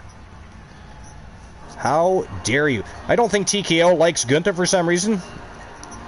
I read that he removed reference to WWE from his X account or Twitter account. He didn't remove it from his Instagram account or anything else. I almost wonder if he's doing it to do a little trolling. I personally think the only reason The Miz removed WWE reference is because he's going to be off for a while doing American Gladiators, so he's probably going to be promoting the American Gladiators on his account. I actually don't believe The Miz or Gunther are actually going anywhere, but Gunther has been one of their most prominent. No, I don't think he's going anywhere. People get a little bit too carried away when they see stuff like that. Yeah, they do. And especially because that's exactly what R-Truth did, that, right? So then The Miz did it, then Gunther did it. I mean, at some point you got to chalk it up to trolling. But I truly don't believe. I mean, if they were to release Gunther, that would be fucking crazy, because any promotion that picks up Gunther is going to draw some eyeballs. TKO has just been booking Gunther poorly. It took Jey Uso 3 times to beat Gunther. Right? So I expected him not necessarily have a very easy route back to the championship. That is the question of the show, though. Do you think he'll beat Jey Uso on Monday? Do you think he beats Jey Uso? Because they can't see Jey Uso losing the championship. Well, I personally think, because I don't, and this might be an unpopular opinion, I don't really know. And don't get me wrong, I love Jey Uso. And I think it's really great to see what he's been able to accomplish on his own outside of the tag team division. But I haven't found his championship run thus far very entertaining. I think we need to give it a bit more time though as well. Yeah, that's true. You know, you're not always. Only recently just wanted to see how it plays out. Really, like. I think they made the correct call, taking the belt off of Cody Rhodes for a while, because they're not going to get him any more over as a face than he already is. So a great way to keep the hype going is to have him screwed out of the title like he was, basically screwed out of the title, and to have him chase that down. Because, I mean, at one time, nobody in the Rhodes family had ever won a championship, right? You know, Dusty Rhodes always got screwed out of that opportunity. Now, not only has he become a champion, now he could become a two-time WWE champion, and that would be huge for him. Absolutely huge for him. So, now as far as Jey Uso goes, Luke's not wrong. We probably need to give it more time. Up till now, I personally haven't found his championship run that great. Yeah, I'm with you with that. Up to that, we know, but we've got to give it more time, like I said. And then there's the other side of the coin where you got Seth Rollins, Braun Breaker, and Gunther all looking to become champion. And I'm sorry, but they're all better than Jey. They're all better than Jey. Jey's good, and I'm glad he... Who are you talking about? Like Seth Rollins, Gunther, and Braun Breaker. Oh, yeah. They're better than Jey Uso. Yeah, they are better than Jey Uso. But, I like Jey Uso. Yeah, me too. No, exactly. Mufasa driving a Maserati. I think he's better than Jey Uso. Today, Ace Hunter is the rated R superstar Cope.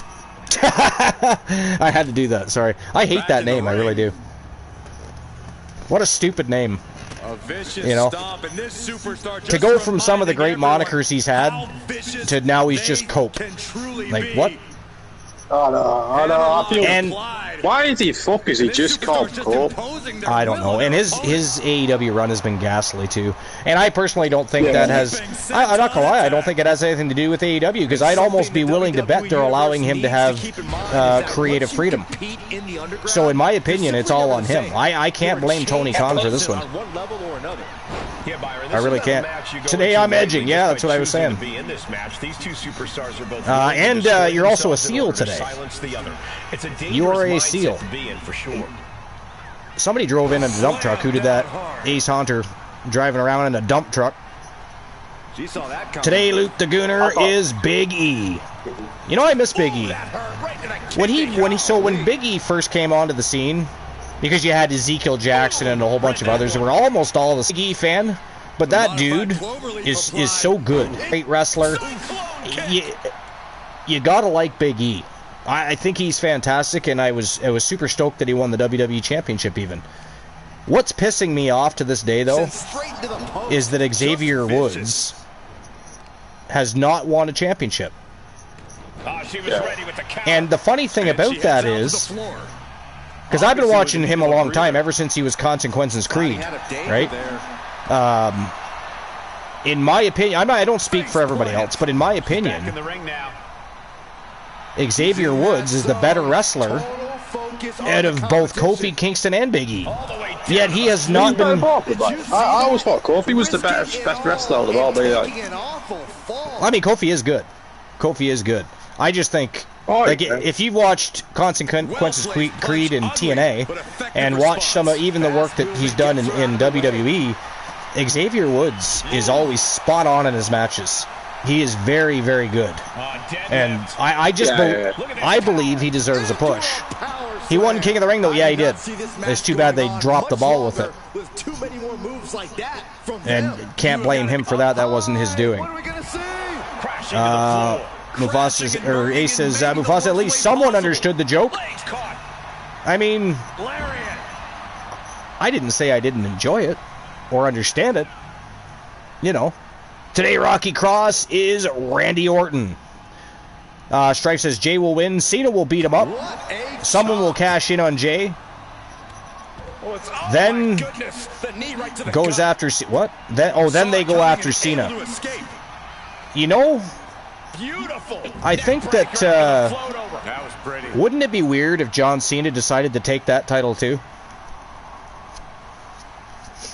That would be interesting. Oh, man. Because I still don't. Because let me be clear about something on my end. Knee strike connects. I think the storyline has been all fucked up. Foot right to the belly. Because The Rock hasn't been. Well, The Rock hasn't been involved enough in the storylines, which started everything off, and Cena selling his soul to the final boss, and then Cena's basically been carrying things on his own since then. What are they gonna hear after this match? And I don't know. It's Put just. completely on defense here. Yeah, she wasn't expecting things It was take cool to this see him turn She heel, might be able to start mounting but then now something he's here. rambling on about how he's going to ruin wrestling. So for me, if I'm going to have John Cena quote unquote ruin wrestling, I put both of those titles on him. Hell, maybe even have him have a third championship or something. all the way to the You know, just to get under people's skin and just to get people talking. But Seth will win Money in the Bank and cash in on Cena. Actually, I think he would cash in on She's choosing to Jey leave the Uso. ring now. Oh! I mean, unless Gunther wins. I think Seth could do with getting the other belt, though, mate. Knew what was coming there. Figure 4 position. But I could very definitely see creative. Leg Seth snap. winning the Money in the Bank. Probably with help. Put the NXT title on him too. Yeah, that would be hilarious. Yeah, right? You have the SmackDown Championship, the Raw Championship, and he had all 3 championships. Like, I don't know She goes back into what the the ring. plan is long term, because again, I don't really understand what they're doing to begin with, just because it's been all over the board. The high risk just resulted It's been all over the in a big board. splat. Like the Rock and stuff. Yeah, That means he's ready to blow the Yeah. Why are people hating the Rock then? Because he didn't show up. well, because he was the one that started everything off, and I think if he knew he wasn't going to be able to continue and be able to show up, yourself into a storyline if you know what I mean? Yeah, why start it if you're not gonna? Because they could have had. There's a million ways you could have turned Cena heel. He's John Cena. You know, he's got 2 decades worth of history in that company. There's lots of ways to turn him heel. You didn't need to have somebody that wasn't going to be around, you know, start a storyline that he couldn't finish. Looking for the single So, leg attack. wanted to be Penta, it will likely be Seth or Punk. A quick reversal from her. Getting back to her I feet, feel like but Punk maybe only almost for a wins, moment. and Seth, Braun Breaker, I think those two will screw it up for Seth and Bronson Reed. Or not for Seth, for Punk. Yeah. Plus, that would continue a feud with Punk and Seth. Stays one step ahead. Then maybe Seth somehow wins the championship, cashes in the Money in the Bank on somebody. You know what I mean? I just don't think Seth cashes in on Cena, though. Or maybe, I don't know, maybe it's time that Seth does go to SmackDown. I don't know. Actually, you know, to be fair, I hadn't even considered Seth cashing in on Cena until Rocky Cross said something. That did not cross my mind because of everything that's been going on Raw. But that's a real possibility now that I think about it. You know, maybe it's time, because I mean, you got, mind you, then I guess Braun Breaker and Bronson Reed would have to go with him because they've just formed a faction. It's, I don't know. I just don't know. People have been calling Cena a sellout for years. It's fitting. He just didn't need The Rock for that. He could have said he's doing it for TKO or Triple H instead of, yeah, exactly. Like, he's got 2 decades of history with the company. There's lots of ways. Oh my God, she did it again. Ladies and gentlemen, that is it. That is all. The winner of the match, representing Team Honeybee Wrestling and, of course, the League of Nations. It is the reigning, defending TWA Women's Legends Champion, the Great B. Jackson, with another big W over January Ultraviolet. Congratulations to Team Honeybee Wrestling and, of course, the League of Nations. Now, this was a non-title match anyways, I understand that, but I just had to point out, again, that she happens to be the reigning defending Legends Champion. she is also a Grand Slam champion. The great B. Jackson currently holds 4 championships. Absolutely amazing. I'll be honest, at this point, I'm actually rooting, because she's never become quintuple champion. Actually, nobody has, except for January. Quintuple and sextuple champion belong to January, so it'd be cool, after all this time, to finally see somebody else achieve that. It really would. So I'm behind B. Jackson here. Look at the crimson mask. I mean, that was a hell of a battle between January and B. Jackson. Not that anybody would expect less of the two of them, but man, oh man. The Rock is the new Vince. He has to inject himself in the story any chance he can, right? I'm pretty sure, yeah, The Rock probably got that concept from Vince. Because every time he turned around, Vince was inserting himself somewhere. He really was. All right, so again, congratulations to B. Jackson. Huge win over January Ultraviolet. That was a great matchup. It was a fantastic matchup. And here we go. This matchup is at the request of Team Ace Haunter. This is a 1v1 matchup. Underground matchup, to be specific. Underground rules do apply, knockout or submission, the only way to win. It is Callie Carter versus the woman that took her championship from her, Stephanie Vaquer. And that is next. It is Team Ace Haunter versus Team Variants of Strife. Stephanie Vaquer, of course, part of the Occult with Humboldt's The Arcane and Chairs. And she is set to go to battle with Callie Carter next. No championship is on the line. This, like B versus January, this is a grudge match. But it is next. Stephanie Vaquer is so fucking good. She is very, very good, yeah. Very good, man. Very good. Death Sentence says, we place another bounty on Luke for 250. How come? Wait a minute. Wait, hold on. How come you're after me? And wait one goddamn minute. Why the hell? Why in the blue hell does Archer get a $500,000 bounty on his head and the Gooner only gets 250? The Gooner just beat up a bunch of people in a tournament and won a world championship. And you put the $500,000 on Archer and a $250,000 on the Gooner. There's something wrong with that picture, I think. I don't know if I understand that. Variance of Strife says, BAM! Ace Hunter says, a Vince fake. Say Cena is working for a former executive GM and then have it be someone else near the end, like Bischoff or something. That might be cool. I just know they shouldn't have started a storyline with The Rock if he wasn't going to be around, at least on occasion, to continue that story. Because he's been nowhere in the picture at all. Cena's been carrying the entire story on his own shoulders. And it's just weird. It's just weird, I think. But anyways, here we go. Next match of the day. Stephanie Vaquer taking on Callie Carter. Grudge match time. Let's turn and burn.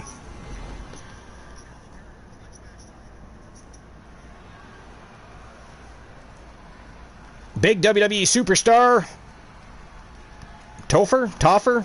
It doesn't change my opinion. It doesn't change my opinion of The Rock. We're going to call you Big. I still love The Rock. I'm going to call you Big WT. Topher? Is it Topher? Or Toffer? Which one? I don't want to mutilate the name all night long, so. Hard lesson with her educated feet and fists. Like, how do you pronounce that? But welcome in either way. We're going to call you BWT. That's what we're going to call you. BWT, welcome in. Welcome to episode number 640 here for TWA. This is TWA Underground. We have 3 shows. 2 on Twitch, 1 on YouTube. Action Zone Wrestling, of course, on YouTube. We also do house show matches for TWA Underground on YouTube. And then, of course, TWA Underground Live and Wrestle Wars Genesis, which is our flagship show, is both here on Twitch. So welcome in. Appreciate you being here. If you haven't already smashed that follow button, make sure you do so. That way you know when we are live and you can join the Fam Jam. Enjoy the community and enjoy the shows anytime we go live. Mad Dog says, I'm the one that put the 250 of my money on, and Rocky Cross put 250 of his money on Archer, and I placed another 250 on Luke. I mean, yeah, but at the end of the day, there's still 500 on Archer's head and only 250 on Luke. Luke is a world champion right now. I'm just saying. Okay. I am just saying. Exactly. How dare he? Something incredible. It's like he's placing Archer a notch above the Gooner when the Gooner literally just won a tournament and won a world championship. I don't know. I feel that's to me. Like, that's jealousy to me. And maybe just a lack of respect for the Gooner, Luke Ballmer. I mean, lack of respect for me as well. I lack of respect around here. Dare you, Mad Dog, and Rocky Cross. Well, place your bounty. Well, shove your bounty up your ass because you ain't getting a championship anytime soon. BWT got an ad. Sorry about that, BWT. I mean, they are ghastly little fuckers. We don't like them, but they exist. I mean, if you're able to, you can always subscribe or use your Prime sub and go ad-free and gain some emotes at the same time. That's never something that's required here, though. I mean, if you can avoid it and you don't give a shit about the ads, don't waste a single solitary dime of your money ever. It's not how things work here. Check Discord. Well, I mean, I will after the show, Rocky Cross. Obviously, you care about everyone cares about getting subs. But yo, Honeybee! That makes sense. Honeybee, you just missed the grudge match, or grudge rematch, if you will, between B. Jackson and January Ultraviolet. Underground rules, and it was one hell of a matchup. It was pretty good. It was fantastic, yeah. How is the great Honeybee HCW today? How are you doing today? That match she was about Okada versus Kenny Omega would be that'll be a good match. That which one? Okada and Kenny Omega, the one that's happening at all is. Yeah. You know what? I don't know if it's ever going to happen. I'm starting to think it's more likely now than ever. But I would love to see Kenny Omega get a fucking run in WWE. Not gonna happen now, is it? You know? In the past, in the past, I would have said absolutely no. But some of the things he's said and mentioned in recent interviews makes me wonder if it's not crossing his mind that eventually down the road before he retires to jump on over. I would love to see that. You joined the Discord? Fantastic. Yo, Honeybee with the Tier 1 sub. Appreciate you. 22 months in a row for Honeybee Wrestling. Kraken Skulls is in the house. I don't have your own. I got to get a command for Kraken. So Kraken, of course, created an amazing command for me when I arrive at his channel when I'm watching him play Terraria. I mean, I'm not going to tell you what it is because you got to show up and watch Kraken do his thing. But it is the most fantastic introduction. And he... So I had one before, but he created a new one for me, and it's way better. And it's a lot of fun. You don't have your own command yet, no. I know, it is ghastly. I apologize. Am I also in RCW? It's a possibility. I mean, who runs RCW? Big forearm. Stephanie must be getting phased by this attack. Stephanie here in a disheartening. I know he's part. I know Archer's part of REW. And here we go, returning to the and LCW. Actually, not this season. But not this season. Can't get your car, can you? Yup, I love doing that for my mods, and you did a fantastic job as well. It's fucking stupid that otherwise you would be Archie would be a part of LCW if it wasn't for fucking the creations. Yeah, I don't know why. Did anybody ever read their reasoning for taking that away? I don't know. Because I just feel like it was one of those hardware limitations. They said, but I think that's a lot of bollocks, mate. I just feel like it was one of those unnecessary and meaningless changes. Everybody was enjoying being able to have a cross-platform for community creations, and I don't know what the reasoning was, but it was stupid. Luke and Archer, I DM you on Discord. Okay, we will check. Well, I mean, Luke can check it whatever he wants. I will check it after the show, of course. Yeah. Ready for this match to end yet? Out. Honeybee says, Rocky Cross, we meet again. You two know each other. Hey, Rocky's been part of the community now for what, a couple weeks, Luke? A couple, 2-3 weeks now? Yeah. Great job anticipating Stephanie. Honeybee, DM me your mod. What? BWT says, wait, where's the crowd? That sounds the ring for Underground match. I don't know. I don't know. Sometimes that happens and other times it doesn't. I don't really know why. But I mean, at the end of the day, probably just 2K being 2K. I'm thinking. 2K has had a good time fucking with us this season. So far. Gets the reversal. What a counter. I mean, we had a match earlier where one of our superstars came out in their bra and panties and had no hair. And then after the bell rang, she suddenly found her clothes and her hair. So, you know, shit happens. We're not really sure why that shit happens, but shit happens. Been here since the 30th of September 2024. Really? And you've been silent that long? Lurking in the background like a demon in the night? How dare you? That's crazy, that. That is crazy. That long without talking. What the fuck? Ace Hunter says, I prefer no crowd, honestly. You can walk through them and it breaks the illusion. That's true. But it is one of those things that, you know, sometimes it is there and other times it's not. I don't really know. I guess it's just another broken part of the game. Another broken part of the game. What's he on about? Stephanie's locked in the crosshairs now. But I know what you're talking about, though. There is a separate crowd for TWA Underground normally.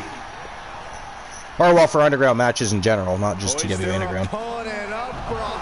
Oh, you know, people that stand outside the ring. Now, I'm on an old gen, so there's a problem there, possibly.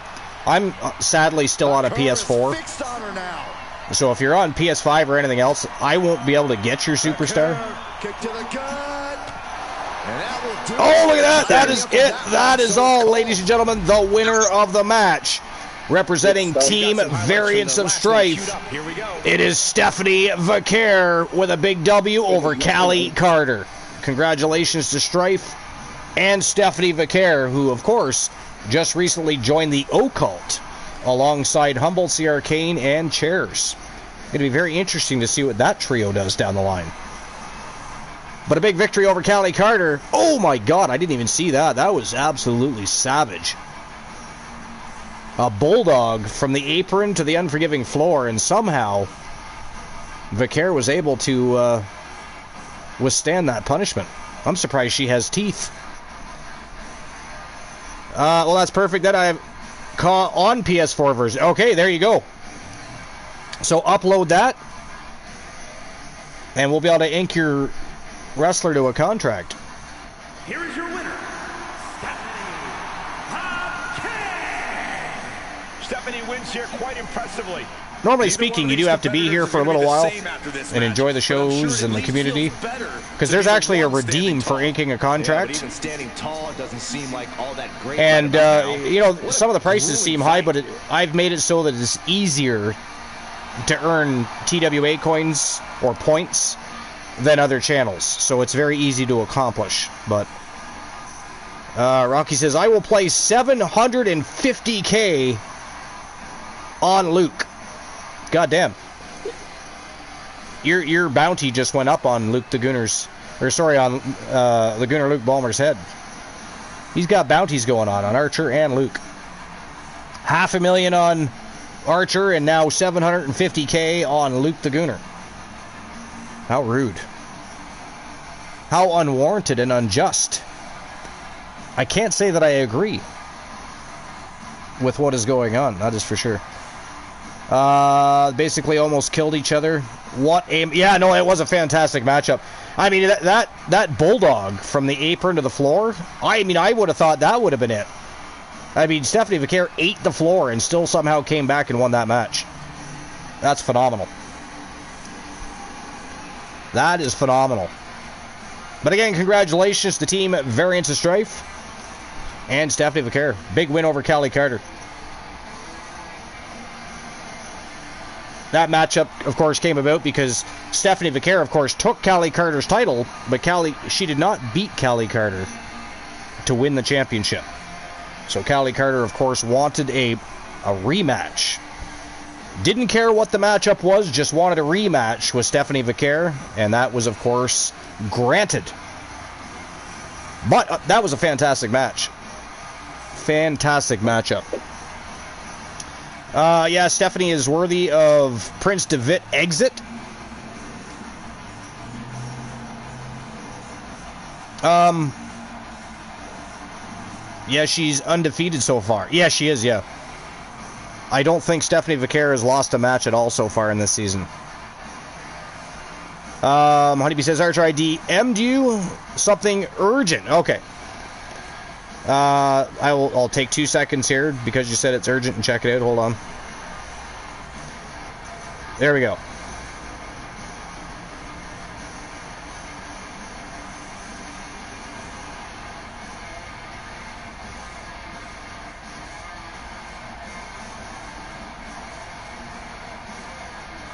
Okay.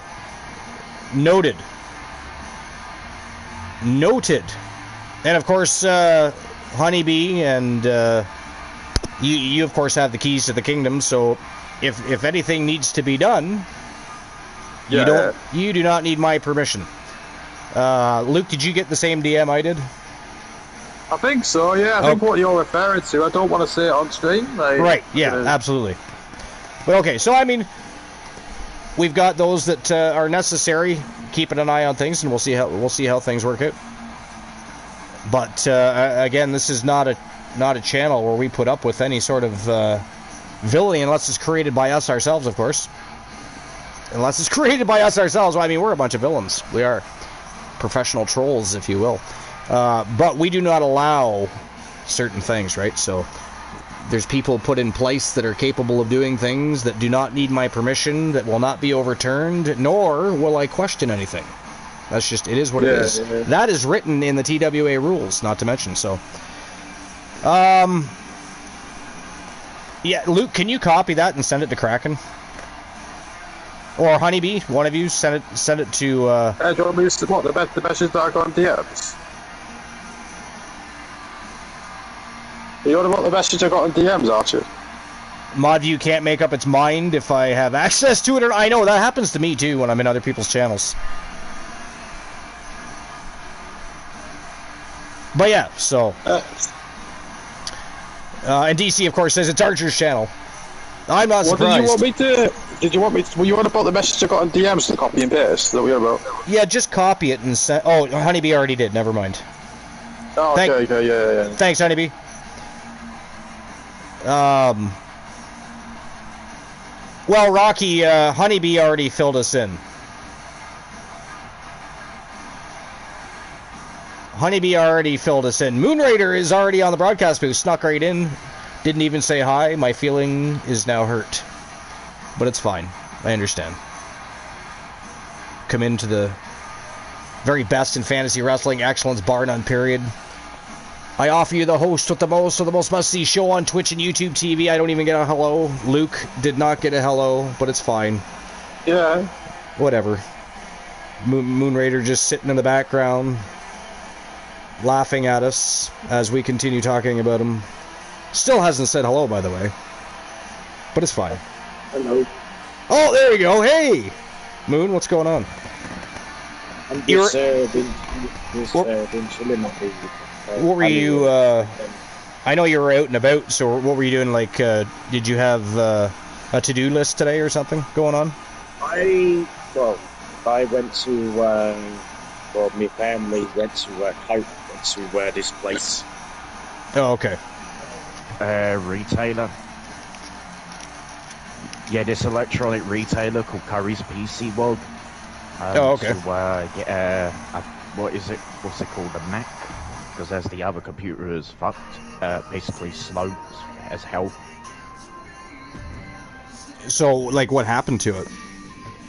It's just, I mean, it still works. The current computer still works, but it just runs. It runs like a snail. Ace says, I didn't realize we were joking at Archer. I was just sharing my experience with my... I mean, Ace, are you surprised that they turned that into an Archer joke? Are you really? Really? Because I don't think you are. I don't think anybody is surprised by that villainy. Nobody. But anyways, so you did get a new one, or you are getting a new one? We're getting a new one, but then I was also just found that, like, also at the same time when I was in Curry's PC World, I was looking at the poster thing. Right. About the with what just came out today, the Nintendo Switch 2, because there's a game on there that's basically out with the Nintendo Switch 2 called Mario Kart World, and the trailer of it is incredible. I bet. But I've always been a fan of Mario Kart, though. Yeah, I used to play with one of my mods off of my channel. I used to play with one of the guys. His name is Kimal. I used to play with 4 of his brothers and himself on the one on the Nintendo DS when I was young. Oh, nice. BWT says, I don't even know what's going on. I'm just watching the show. BWT, get used to that shit. There's sometimes none of us know what's going on. We just run with it. But there's a lot of villainy. They like, because Ace and Variants of Strife and DC, they're all friends with Glanola, who breeds what we call Glanalians that infect them. They're like parasites for the brain. And there's always bullshit going on, like they're banning me from matches, trying to trap me in swear jars, making jokes about either myself or Elijah Archer, of course. Poor Elijah Archer, he gets mocked all the time. Even though he's had some, great things have happened with Archer in the business, but everybody overlooks that. I mean, to be fair, he does a little too much partying, and he loses focus, and he does have a really bad habit of winning championships and then losing them right away. I mean, there's reasons, I guess, you could support the idea of mocking Archer a little bit, but the amount it's done is brutally ghastly. I've never appreciated it. I don't appreciate it. And of course, mocking myself is just plain rude. I try to bring a raised bar in pro wrestling, if you will. The very best in fantasy wrestling excellence, bar none, period. I try to be the host of the most must-see shows on Twitch and YouTube TV, and for the effort, I get slandered. I get abused by my community. I get banned. My cords get cut. Then when they're through with me, they decide to start picking on poor Luke. Poor Luke gets banned and trapped in swear jars. I mean, it is really quite ghastly. It is. The insubordination is quite disgusting. It is really quite disgusting. But, wait, you get ads? I don't think Kraken is subbed, so he would get ads. Anybody that's not subscribed, either through Prime or regular subscription, will get ads. At the amount the Twitch app likes to screw me over, I'm surprised I don't get ads on my own shit. Really, I'm really surprised. I have my, I turned my free viewing thing back on yesterday for the subscribers. You're not sub, but you don't get ads? I know, I basically had problems with ads in the past, and then, like, the ads are not working and stuff, so then I basically turn them off, turn the schedule thing off, and then turn it back on and that. Yeah, but she's saying she doesn't even have to view ads. And she's not subscribed.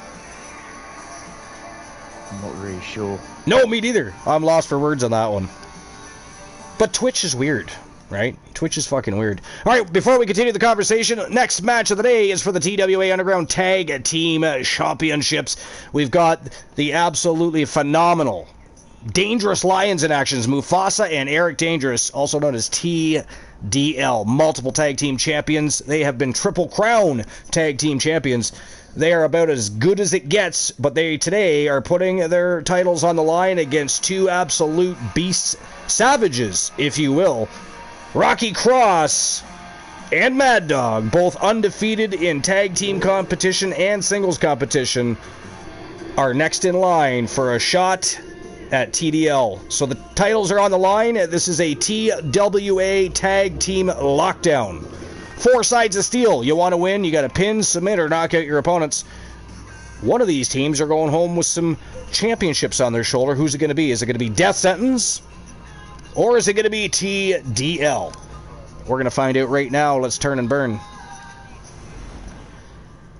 Mad Dog and Rocky Cross are brothers. I mean, I think we all assumed that. I don't know why we would assume that, though. Not every tag team are related, you know. But I think people automatically sometimes assume that a tag team are probably brothers or related or something of that nature. But I actually did assume that Rocky and Mad Dog were brothers. I guess I assumed correctly, at least this time. Strife says, yeah, agreed, DC. Ads usually come at the worst time for us. We have had the last 4 ends of the occult matches ruined because of ads popping up. Yeah, well, and you know the other thing is some people, when they get ads, they have picture-in-picture, so you can actually still see a small picture of the broadcast, but the ad plays. But I don't think my channel does that, and I don't know why. Like, is that something I have to turn on? Is there a feature that I'm missing where to make? Because I don't know why it does that for some people and not others.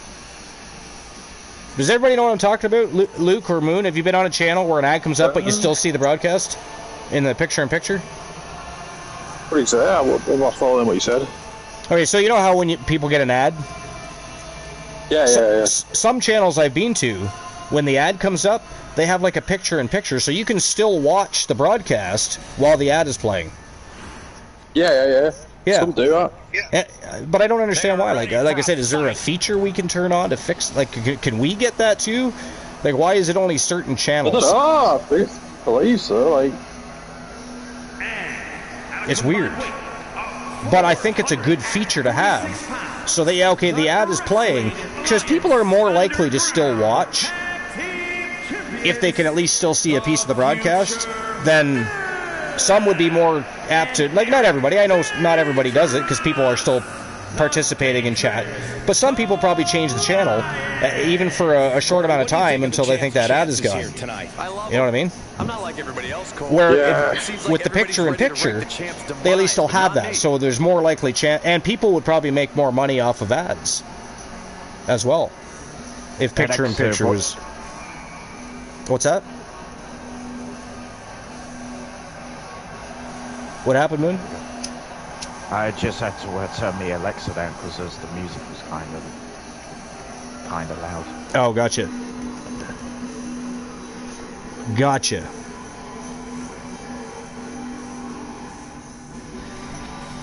What do you guys think about this matchup? Who do you think's walking out with the titles? Is it going to be TDL? Because, I mean, TDL has done it all, and they keep knocking them out of the park as they step up to the plate. But this Death Sentence, I mean, they've looked absolutely fantastic, and they're undefeated in both singles competition and tag team competition. It's a tough one for me. But if you had to place a bet, who would you bet on?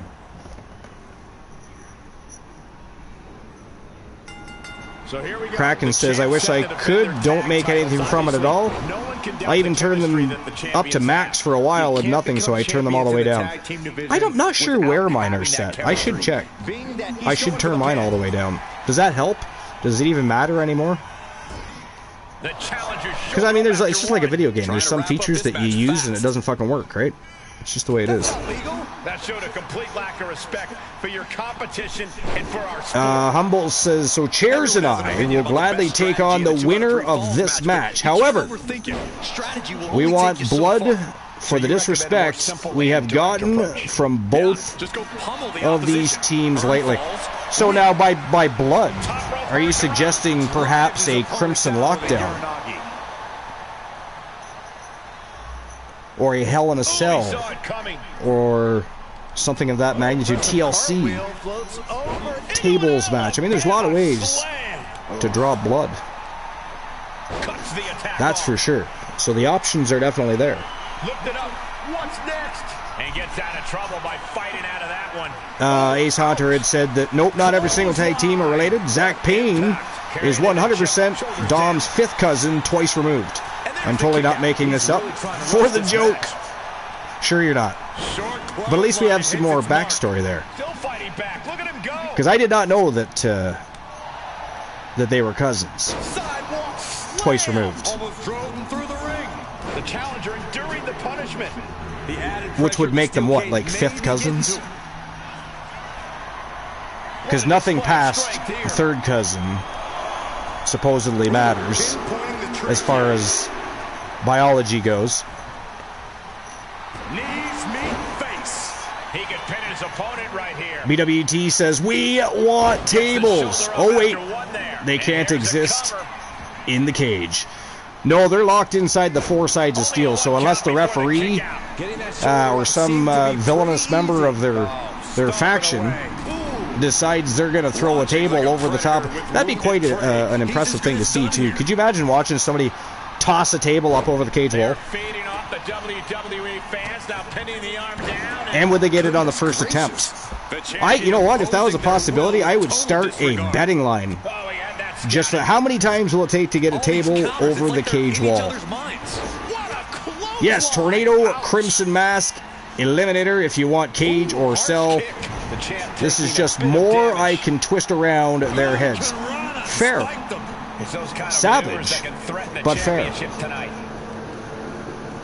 Absolutely savage, but fair. As he struggles to get his bearings, he is locked in and it has his opponent dead to rights. But I like, you know what? I like the thought process there, BWT. Luke and Moon are very quiet. They are very quiet. What is going on? Are you guys scheming? Hoisted up into a knee. The champ might have just Or did we lose them on the broadcast? I don't know. No, I'm here. Oh, Jesus Christ. Out of nowhere. It was like a fucking AKO. What is wrong with you? Good Lord. What about you, Moon? Are you still here? I ain't getting fooled fucking twice here, and I'm just gonna put that out there. There was some power behind that punch. BWT says Strife. Who? Does he have him here? His arm shot off the mat before one. It's unthinkable. Someone beating the one count at this point. He is still to come back. Oh, yeah. So you said we want tables? Well, Variants of Strife manages a wrestler with the name Tables. Chairs is actually part of the occult. He's a multiple-time champion. Tables also a multiple-time champion. He's part of the Wolfpack. And rumor has it that there's a third member coming by the name of Ladders. And from what I'm understanding, he is a very, for lack of better words, a very beastly character. So I don't know what that means exactly, but it's going to be, it's intriguing, to say the least. It's interesting, if you will. Don't worry, BWT, you'll catch on to shit as time goes on. I mean, like I said, there's times I don't know what the fuck is going on at all. I have to figure it all out. And if I don't figure it all out, somebody is probably scheming against me. Again, the insubordination here is absolutely ghastly. It is disgusting. Grotesque. Gross. Not appreciated. But it happens. And you just kind of gotta, once you figure everybody out, or multiple people out in the case of Variants of Strife, and a few others we know. You see the look on a challenger. I mean, there is a lot to consider, but it can be done. Apparently all hell's breaking loose outside. I just saw cops going flying. How dare they interrupt my thought process and distract my attention. Ghastly. Holy moly, that's a long time. What's a long time? 1,557 days. That is a hell of a long time. That is a hell of a long time. BWT says, that I didn't know. I just, weapons in the ring. It was a joke. Gets slammed down. Yeah, they got a way of turning shit around on you. You just got to kind of watch what you say. And even when you do watch what you say, they find ways. They find ways. They do. Oh my God! They really do. Scattered that one. And he has Almost no 5 years, response to yeah. this barrage of offense.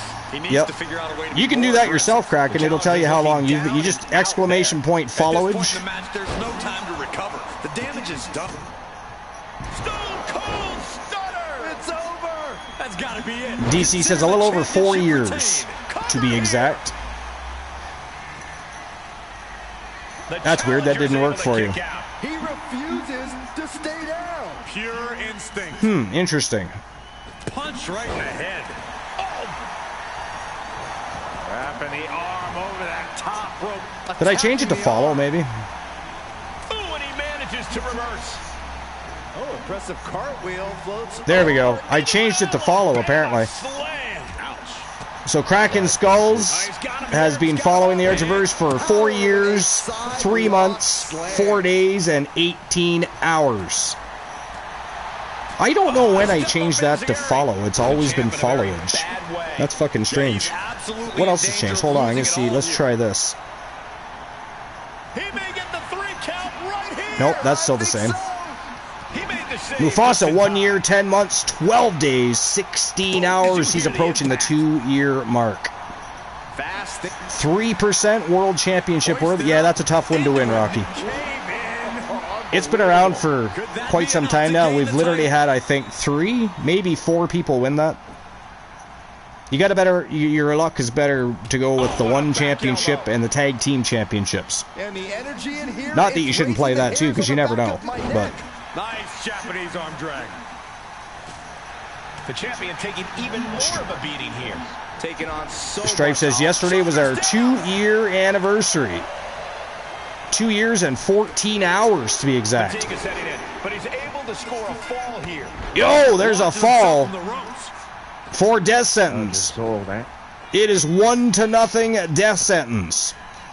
Oh, that's right. For anybody that is newer and doesn't exactly know how a TWA lockdown works, it is the best 2 out of 3 falls. Locked inside 4 sides of steel. No escaping, except via pinfall, submission, or KO.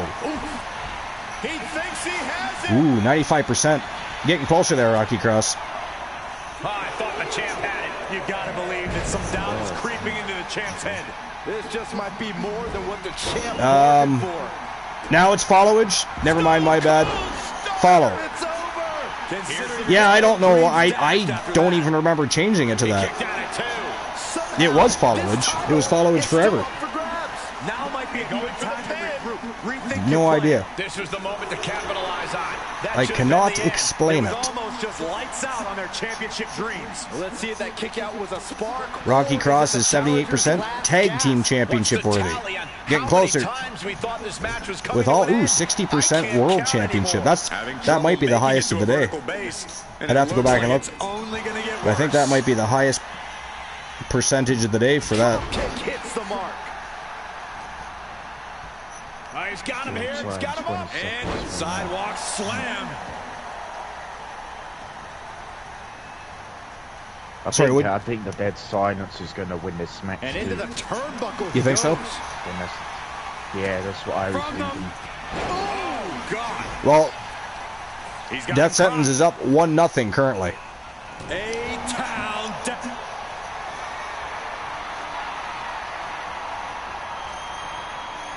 Just got an achievement This too. is nothing. You just got an achievement? Nice. Oh, so frightening. Just on this, So bizarre, so eerie. an RNG game, whatever it's called. Yeah. Alias, We might be game. moments away Oh, okay. from crowning a new champ. Pin to decide the championship. Going for the cover. Breaks the I never pin. even take Keeps advantage this of the one free going. games usually, because I mean I just don't play a lot of games anymore. Ooh, clobbered with the back fist. Other than doing what we do here. Oh, what a back elbow. Oh, nice reversal. Perfect position. Here we go. Catches the leg. TDL's been having a real tough time trying to, get things going. Death Sentence has just been on the ball. Oh, nice springboard DDT, though, by Eric Dangerous. Why is the count? That was a slow-ass count. It is 1-1. Just like that, the champions tie it up. Wow, what a match. He didn't need that eyebrow anyway. Seated drop kick. Punch right in the head. He's got him square in his sights here. DC says, I think Twitch changed it. I was in a stream a few days ago where it also didn't work anymore. Oh, okay. Yeah, they might have. I don't know why they would bother, but that makes sense, I guess, because I know I didn't change it.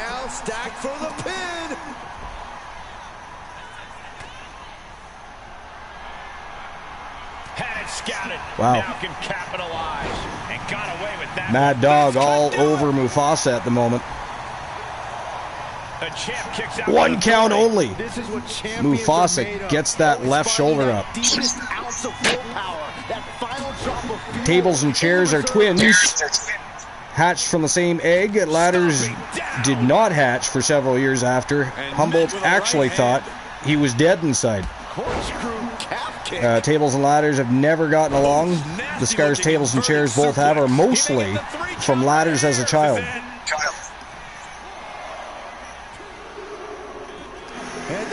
Wow! They did it! Ladies and gentlemen, that is it. That is all. The winner of the match, and still the TWA Underground Tag Team Champions. And they also just handed Death Sentence their very first loss since inking contracts with TWA. It is Eric Dangerous and Mufasa, TDL, going home with the championships. Congratulations to Team Mufasa. That was a fantastic match, and Death Sentence, I mean, they looked fantastic that whole match. They picked up the first fall. It looked like they were it was almost like they were cruising to a victory there. But the champions, man, the resilience, the perseverance. They were able, I mean, don't get me wrong, I'm sure Mad Dog and Rocky Cross were fucking fatiguing. I mean, when you face TDL, I mean, it is a high-octane matchup. And they are big gentlemen. Oxygen is required for all those muscles that sculpt them both. But TDL with a huge comeback, tied it up and then picked up the winning pinfall to retain and remain your TWA Underground Tag Team Champions. Awesome.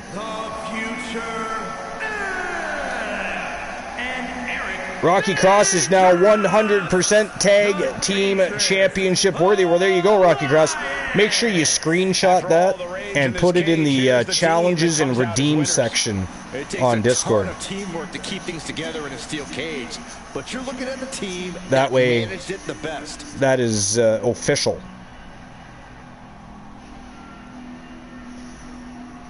Make it official. And that would give Death Sentence either a rematch with TDL, and at that point you could pick any of the championships, whether it's the Underground Championships or the World Championships. Actually, wait a minute. TDL lost the World Championships to the Eagle Club, didn't they? So you can't challenge for those. But is TDL not also the Action Zone Wrestling Tag Champions right now? I feel like they might be. We're going to look right now.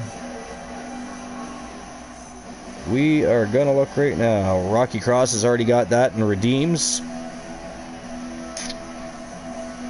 Tag Team Champions. No, it's the Coalition. That's right. That's right. They beat TDL. But TDL are the former TWA World Tag Team Champions. Former World Tag Team Champions.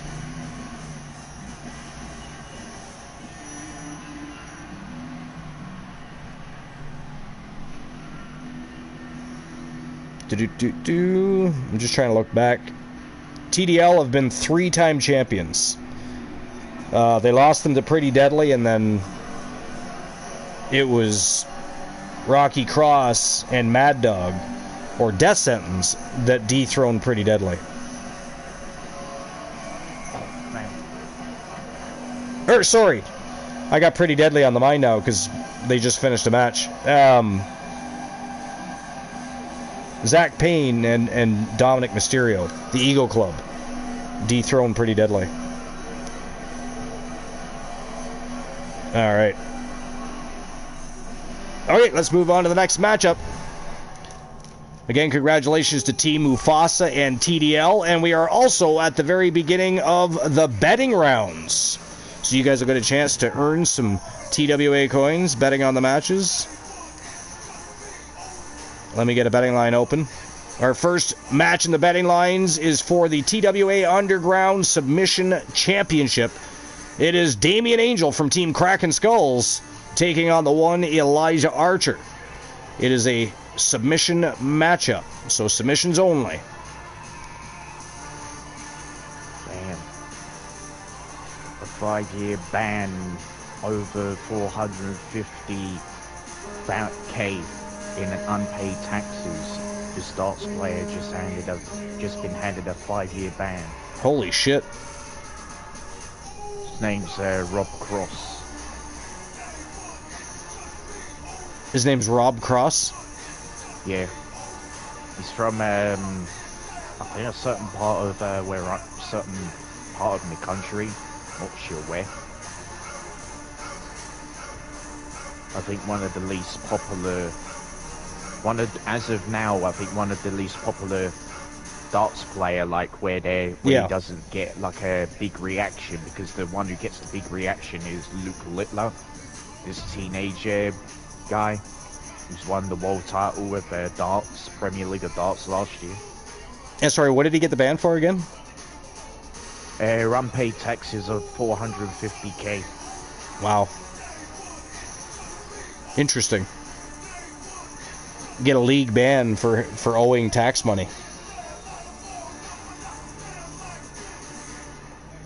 Very interesting.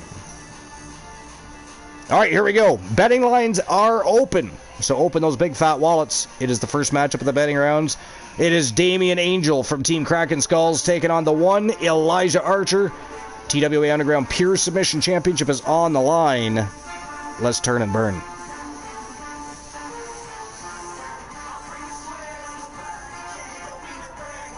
Here we go. I'll say maybe, I know that Damian Angel is basically, should I say, I don't know how to describe properly. It's like one of those guys who cannot afford to lose type of guy, I mean. Kraken dumped 10k into this. How dare you, sir? That is disgusting. How dare you gamble and put your money on Damian Angel instead of Archer? Rocky Cross says, if Damian Angel wins this match, he will become the third member of Death Sentence. I mean, is that something that you and Kraken have discussed?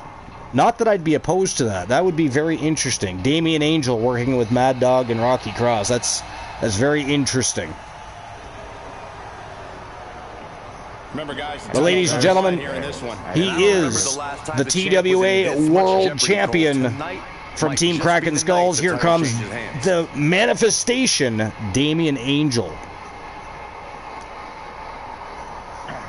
He and Archer have had many battles in the past, whether it was singles competition or back in the day, I don't know who remembers or doesn't, but when he was tag team partners with Lil Joey Nightmare. They were a fantastic and a scary duo, not to mention. But they beat the Coalition many of times. And Damian has also beaten Archer on many of occasions. They are certainly no strangers to one another, so there will be no love loss here.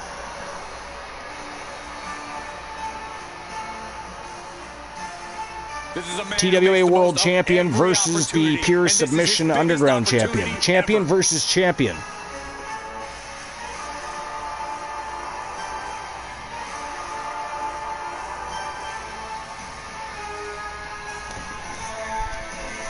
I think I'm in need of a fresh beverage. I'm just going to, while Archer's making his way to the ring, I'm just going to go grab myself a drink. I'll be right back, guys.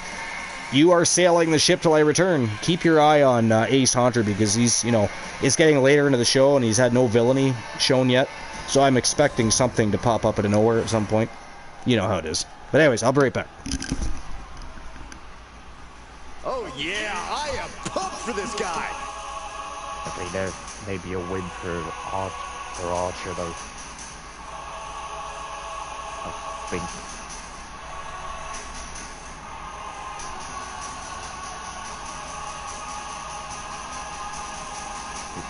We're trying to figure out what's for lunch in the little store. What time? To a little store at my work. What time is it where you're at, Mario? Are you in there 5 hours behind me, or just like 6 hours behind me? Because the time where I'm at is round about just 2 minutes to 8 where I'm at. So you're basically in the Pacific time zone. I think that's Pacific 7 hours or something. I know that Los Angeles is round about 8 hours or 9 hours. Like, oh, because I was looking at the time zones the other week. I was. Yeah, it is. Yeah, 2 minutes to 8 where I'm at. I'm just gonna get myself a drink of water because as I basically had a Red Bull and Red Bull has got it's a big sugar. fight feel here tonight as the title is on the line. Drink, And title matches like this have a way of getting your blood like flowing, a light blue, unlike any other turquoise match. blue one.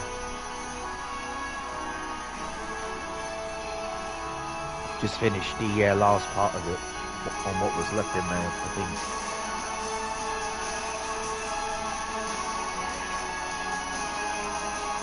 I mean, if you get the dark blue one, like the dark blue and silver, it says on here saying Red Bull energy drink with taurine, visualizes body and mind. The sugar-free ones I'm not the biggest lover of. It's like when you try something and it's just, I think you get different flavors. That's the thing. I'm not 100% sure. I think you do. I might be wrong, or I might be on the other. Might be right. I'm not sure. I'm just going to get myself a drink of water too.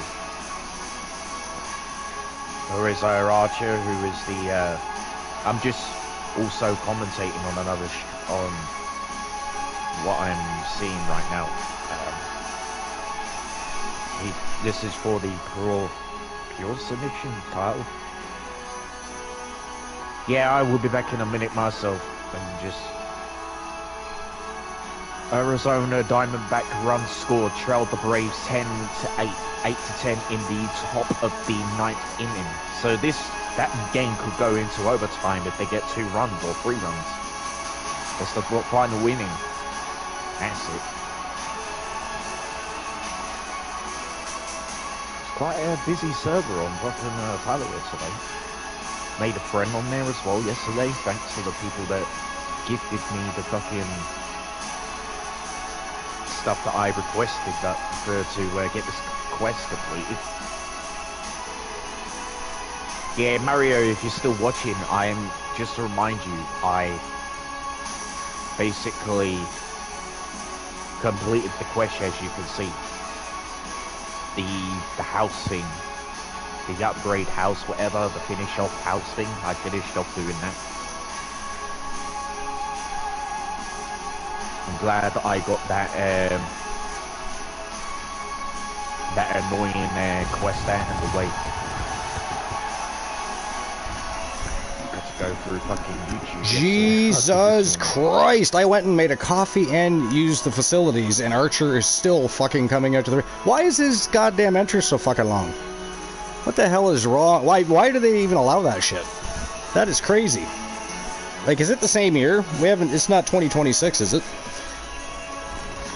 Long ass entrance. People used to say the Undertaker's entrance was too fucking long. Good lord, the ego on that guy. Thanks, DC, appreciate it. What were we talking about anyways? What did I interrupt? Introducing the challenger. What's going down, man? From parts unknown, weighing in at 275 pounds. Apparently nothing. Wrestling Alliance. That was a terrible story. Champion, good lord. BWT says, I fall asleep. You fall asleep or you fell asleep? How dare you? Either way. How dare you, sir? And his opponent from or madam, or neither. During the entrance, no doubt. I think I saw people going to the concession stands. They're like, fuck this shit, we got time. It's time for a hot dog and a beer. Helping my son out with something? Oh, what are you helping him out with? Does he have a project? Oh no, they're done school. They're homeschooled and they're already done for the year. With great grades too. Great grades. Which, by the way, says a lot about, you know, the support they get at home. Fantastic grade. Because not everybody that does homeschooling gets great grades. I've actually heard that homeschooling can be more difficult than actually attending school. In a lot of ways. You're not rewarded in WWE for I guess you would have less resources, that's for sure. But either way, very impressive. Because, of course, Kraken had shared with me his entrance was too long, I know. We should fire him for that alone. I mean, I went and made a coffee. I visited the facilities, and Archer was still standing in the ring, holding his arm in the air. I was like, what in the blue hell? Archer, you seen the death sentence. I have a female version called Toxic Terror. Interesting. Interesting. I mean, I don't know how badly we need more terror or toxicity. I mean, there is already a shit ton of terror. I mean, we see a lot of strange things. A lot of strange things. But that could be fun. What's a good strategy for that could be fun. I mean, there's going to be lots happening as we approach our 5th annual TWA Bash at the Beach, which is, of course, later this month. We've also got, and originally I was going to do a tournament, but I think now I'm going to do an entire show. And it is going to be a show dedicated, and some people may know them, may not know them, but a member of our community named Dedrick, he was a fantastic member of our community and heavily involved with our TWA tag division. He was a television champion. I mean, he was a great human being, and we had a lot of great conversations and enjoyed a lot of time together. Sadly, he passed away, so we lost a member of our community.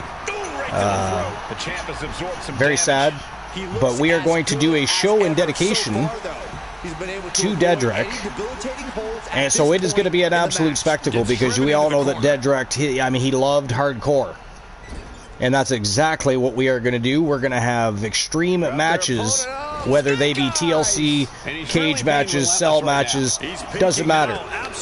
The entire night is going to be, it's almost going to be like Iron to Gold, in a sense, where everything was, you know, an extreme situation. Or TWA Underground, even. So it's going to be a fantastic time, and we're going to pay homage to our great community member that we lost way too soon in life, and have a good time. Each shot landing with a little bit he had a few things wrong with him, actually. He had a few things wrong with him. I believe the ultimate answer to that is yes.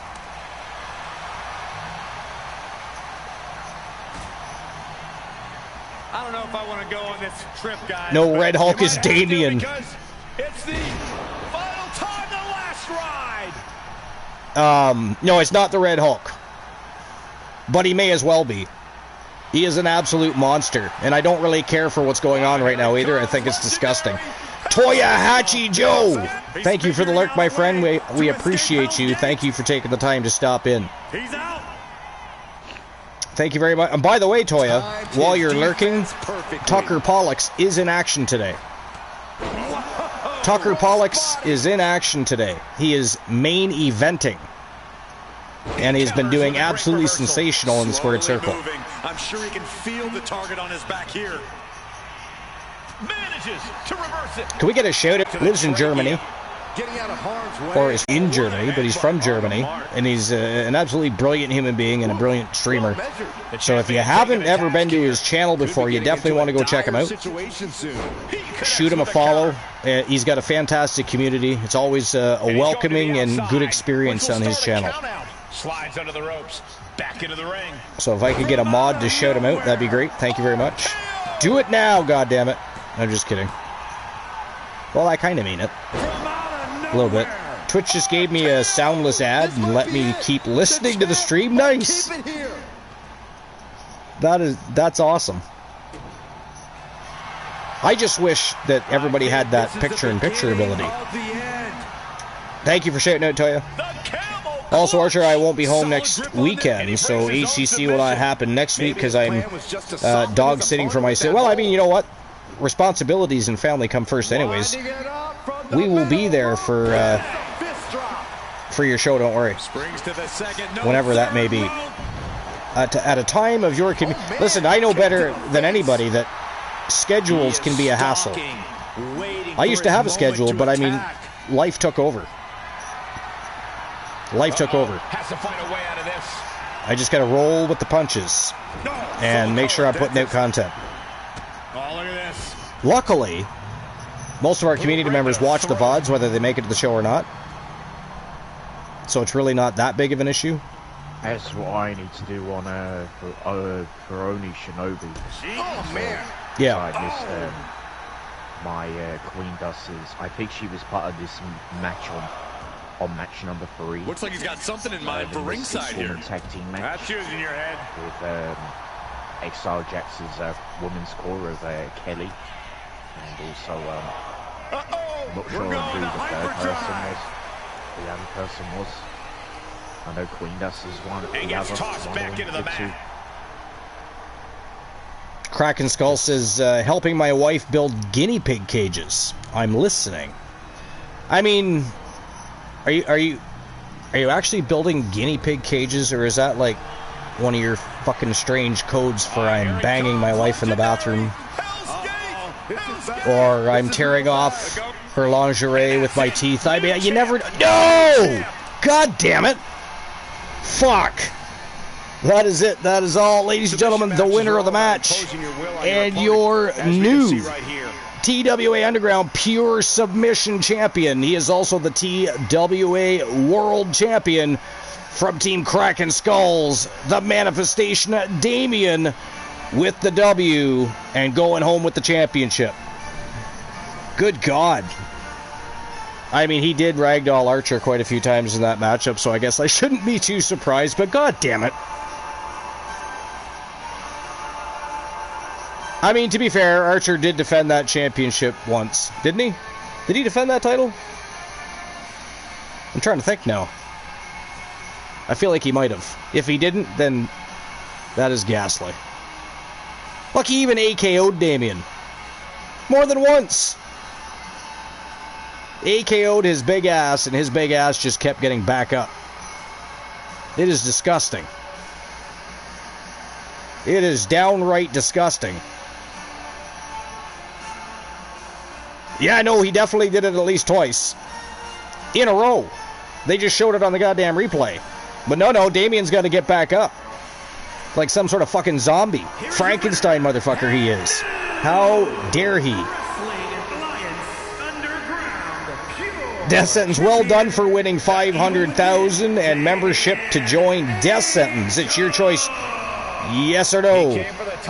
Yeah, so Kraken, Mad Dog, and Rocky Cross were looking for a third member, and they thought that Damien might fit their faction. This is about the new champ. Ooh, Kraken wants to bring back Little Joey Nightmare. Oh no. Oh, the absolute pure villainy that will happen should that take place. Oh, that's not good. That is not good. Helping my way. You know, Kraken, you never did answer our question about the guinea pig cage. So now we don't even believe you're building a guinea pig cage. It was like you refused to acknowledge what I... How dare you not acknowledge me? Hey, you! Sitting there at home building a guinea pig cage. Acknowledge me. Acknowledge me, you motherfuckers. I mean, we didn't even know you were still here, Luke. We thought you were at the shrine. I mean, Moon and I were having a conversation, and there was no interrupting. So we just assumed, you know, that you were putting up a new poster or sniffing the panties you bought from eBay for $578.79. Or what, you know, it could be a combination of anything. Anything is possible. It's the shrine. Sniffing women's BWT's probably thinking, what fucking shrine are you talking about? So the shrine we're talking about, Luke the Gooner 94 has the world's largest Mickey James shrine in the world. Constantly buying things on Amazon, eBay, and whatever other fucking platform he's using. Anything that involves... He has, like, baby slippers from Mickey James that he bought from her mother as part of his collection. It's crazy. It is fucking crazy. And now, of course, lately he's become a big Charlotte Flair fan. Fuck off. No, I haven't, man. You can fuck off with that one. Fuck Charlotte Flair. You're a big fan. Come on. That's like... and Glenola is secretly a CM Punk fan. Oh, Glenn is, He's a closet Punk fan. Why didn't Glenn declare he loved the CM Punk? Kraken says it's a guinea pig cage. Okay. That was a very late response, but okay. Well, you know, it could be. Well, wait. The fucking chat keeps moving as I'm trying to read it. Well, with a forehead that size, you really think an AKO is possible? I mean, he got 2 AKOs off. Just that big goddamn mule wouldn't stay down. I mean, he just kept getting up. He's like motherfucking Frankenstein. Like, what the fuck was that? Archer gave it all to him. Don't get me wrong, he was ragdolling Archer too, but Archer was giving it. AKO'd the mofo twice, and he still somehow won that fucking match. That is absolutely grotesque. Absolutely grotesque. Archer, acknowledge you. You are not my tribal chief. I mean, how dare you put the one and the tribal chief in the same sentence? They are not on the same level. That kind of reminds me of fucking... That is gaslighting. On Joe Link's ZWA, fucking taking a finisher from the dude that he was facing in that Fatal 4-way elimination match, and he no-sold it, no-sold it, and then fucking gave the dude the mandible claw to win the fucking Continental Championship. I'm just actually issuing the payout for that match. And how dare all of you that bet on Damien, by the way. Just in advance. On Archer to win. I mean, I thought Archer would win too. I really did, because you know when he's in there against bigger guys, he always goes for the shoot wrestling. So I thought this would be a walk in the park, but that did not happen. And did you see how Damien beat him with Archer's own move? With Archer's own, he used the Hell's Gate to beat Archer. That also, by the way, is disgusting. What have I done? I didn't even bet. How dare you, DC? So 23.3 thousand go to Kraken Skulls and 2 others. How dare all 3 of you? I mean, at least Kraken was placing a bet on his own wrestler that he manages. You motherfuckers were flat out insubordinate against Archer. Disgusting. Just straight up, flat out disgusting. Shame on you. Should be ashamed of yourselves. No snack before bed for you tonight. Straight to bed. Do not pass the refrigerator. Do not grab a snack. Good night. Shameful.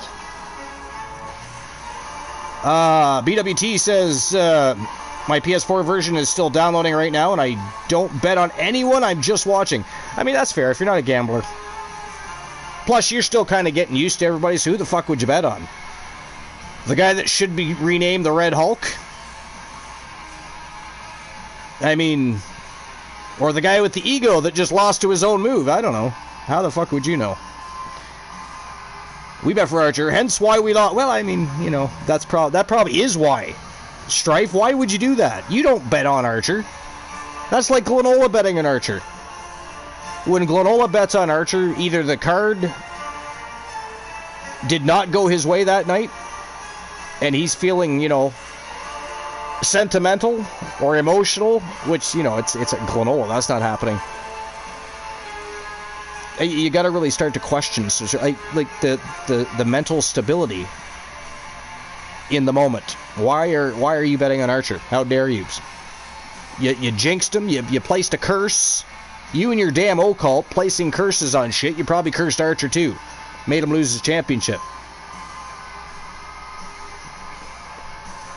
Not approved. Not necessary. Not justified. None of those things. Grim Trey, what's going on? Welcome in. Damien's got to be a heavy favorite. I mean, right now he's not in any favor with me. He just took out Archer with his own move.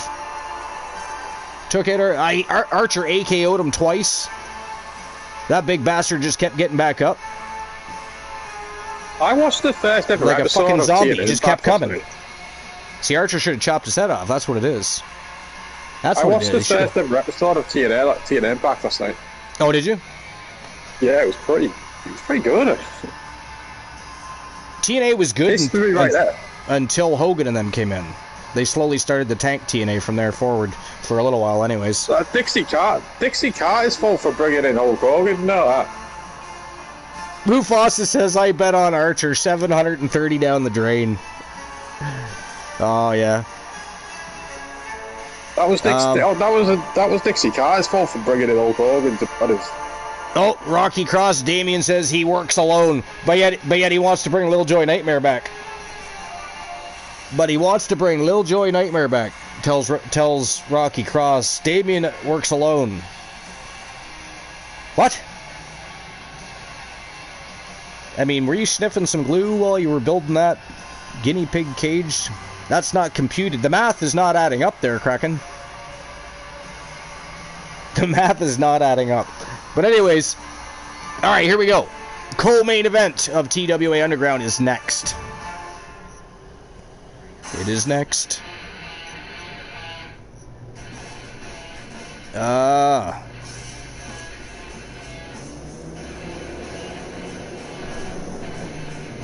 right, here we go. Co-main event. It is Melissa Archer taking on Nightshade from Team Exiled Jack, and it is for the TWA Underground Championship. That is coming right up. After these brief messages, Life Strifes. Yeah, Strifes is correct. Sometimes we're not exactly sure how many of them are there, because the voices in their heads, I mean, you start with 3, and then you have to figure out how many voices are in each of those heads that are talking to them and counseling them. You know, when you do the math, that's a lot of people. It's just one of those things.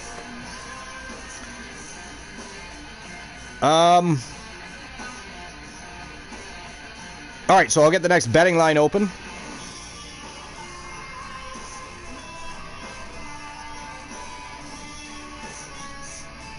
Here we go. Whoops, that's not the way to do it. What the fuck am I doing? Here we go. Alright, so who's going to walk out TWA Underground Champion?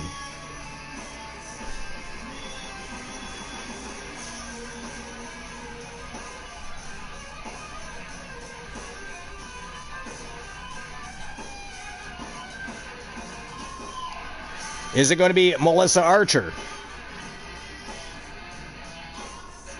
Or the reigning defending TWA Underground Champion, Nightshade from Team Exiled Jack? 10 minutes as always to make your bets. There you go. Betting lines are open. Except for BWT, because he doesn't know what the fuck is going on. He's just figuring shit out. And he's confused because everybody's talking circles around everybody. We're talking about random shit. Creating villainy when villainy is not due or warranted.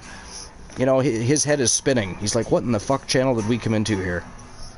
What is going on here? What in the blue hell is happening? Great wrestling matches, but I have no fucking clue what happened on that show. It was nuts. Crazy. Crazy. Get used to that, BWT. Get fucking used to that. Alright, here we go. I'm gonna head off. How catch dare you guys you? later. How fucking dare you? What do you have better to do than be part of the broadcast booth with Moon and I? You know what it is? It's because you're fucking British. You're probably going to have a fucking tea and crumpet. Oh, I'm gonna go have a shower, you fucking dickhead. Oh, I thought I smelled something. I mean, Moon mentioned it earlier, and I did. There was this weird scent in the air, but I wasn't, you know, I get it. I don't smell as bad as you. Fucking hell. I mean, I smell pretty right now. I had a shower before the show. I got a nice cologne on. Yeah, whatever. You're the one that just fucking told us you need to shower. Clearly, you were the stink in the room at the time. I mean, Moon smelled it first. Moon smelled it first. I just shut up. You know, I just joined in on the conversation. I was like, oh yeah, there is an odor. Where the fuck is that coming from? Now we know. Shut the fuck up, Archie. Way to go, Luke. Show up unbathed and stinking up the room. He ain't some Nando's by his shine. That's See, that's why the Gooner Luke Ballmer lost his match today. I don't eat Nando's, to be honest. Rocky Cross says, Luke is toxic, I'm wearing a gas mask. Kraken says, I explained what I meant in a previous message, Archer. Oh, okay, hold on. Look, now you're making me read shit, Kraken Skulls. How fucking dare you? I gotta go back, though, I assume. You know what I mean? Little Joey needs to be here, but until then, oh, gotcha, okay. Well, that's not what you said, though. That's not what you fucking said. So, like, BWT, or anybody else, they were probably thinking the same thing. Like, the mathematics don't work there. The equation is incorrect. Works alone, but is bringing in a tag team partner. But yeah. No, I get it. I missed a promo? How dare I? Alright, take care, Archer. Alright, I'll talk to you later, Luke. Lurk away. I'll see you later, brother. Go bathe yourself so you smell a little better. Stop putting that odor out into the world. Screw the fuck up. How dare you? Hey, I spray myself with deodorant every day. You fucking arsehole. Alright, I'll talk to you later, dude. Alright. DC says, the one on the right. What? I'm missing it. Oh shit, I gotta read everything now. Death Sentence says, we are placing the third member of Death Sentence on Archer versus Luke Head. Or on Archer or Luke's head. If you beat them, it is your choice, join us or not. We are becoming the TWA version of the Bloodline.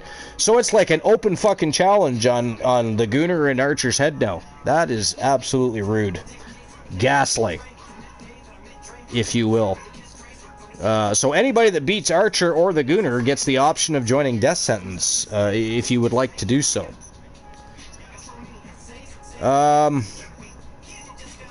That's the secret. You never bet on Archer. How dare you, life? I mean, I should have known eventually you were going to join in on that shit. I should have known. I should have saw that coming. You asked who will win. I said the one on the right. Oh, the one on the right. Nightshade. That is from Team was Sir Jack the Great, now Exile Jack again. Because he was Exile Jack, then he was Sir Jack the Greatest, then he was Sir Jack the Great, and now he's Exile Jack. It's, you know, you gotta pay attention. You know?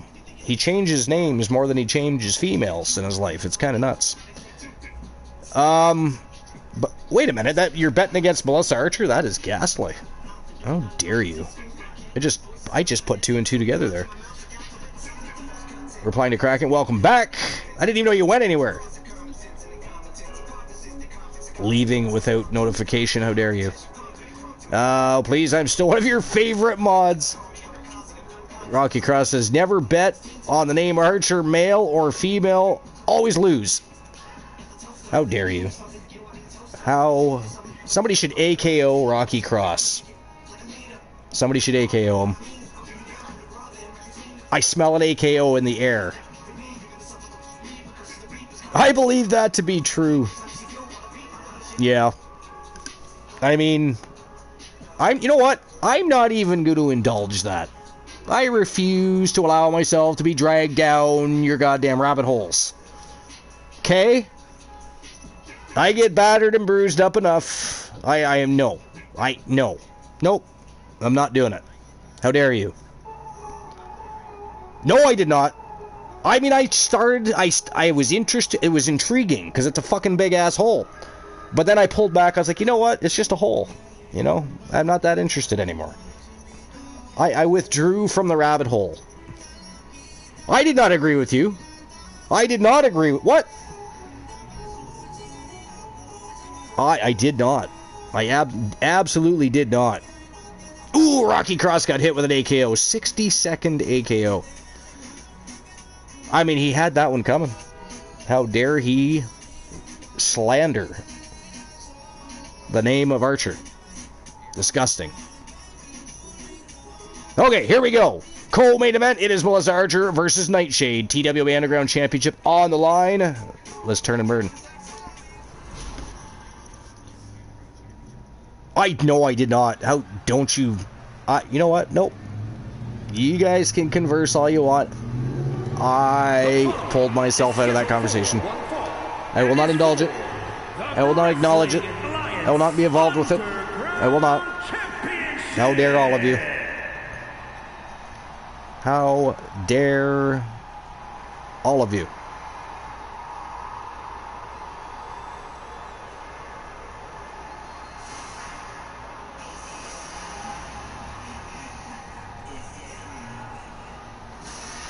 Speaking of Melissa Archer, here she comes. Former tag team champion, television champion. So far, doing pretty well here in Season 6. Looking to dethrone Nightshade. Hard lesson with her educated feet and fists. And we know that this Wait, well, how many people have access to AKO? I think I don't know. Is it everybody or just mods? I don't know. The Underground was designed for a competitor just like her. Well, right now she's looking to prove that she I guess everybody, because Rocky did it to Strife. I mean, it was just mods. But Distinct Conan, I noticed, we had another command alter itself earlier, too. I always had, where you could figure out how long you've been here, I always had it under exclamation point followage. And for some reason, it changed to exclamation point follow. And now, apparently, AKO can be used by anybody. Yeah. This woman's educated At TKO. Jesus Christ. In the Underground. But it's not going to be easy, I meant to say, there's a difference between 2K being 2K, and somehow TKO came out. According to pre-fight interviews, Just doing a little advertising for TKO and the Endeavor Group, just in case. You never know. But if you are listening, how dare you release R-Truth from WWE, and I hope he shows up as Ron the Truth Killings in TNA.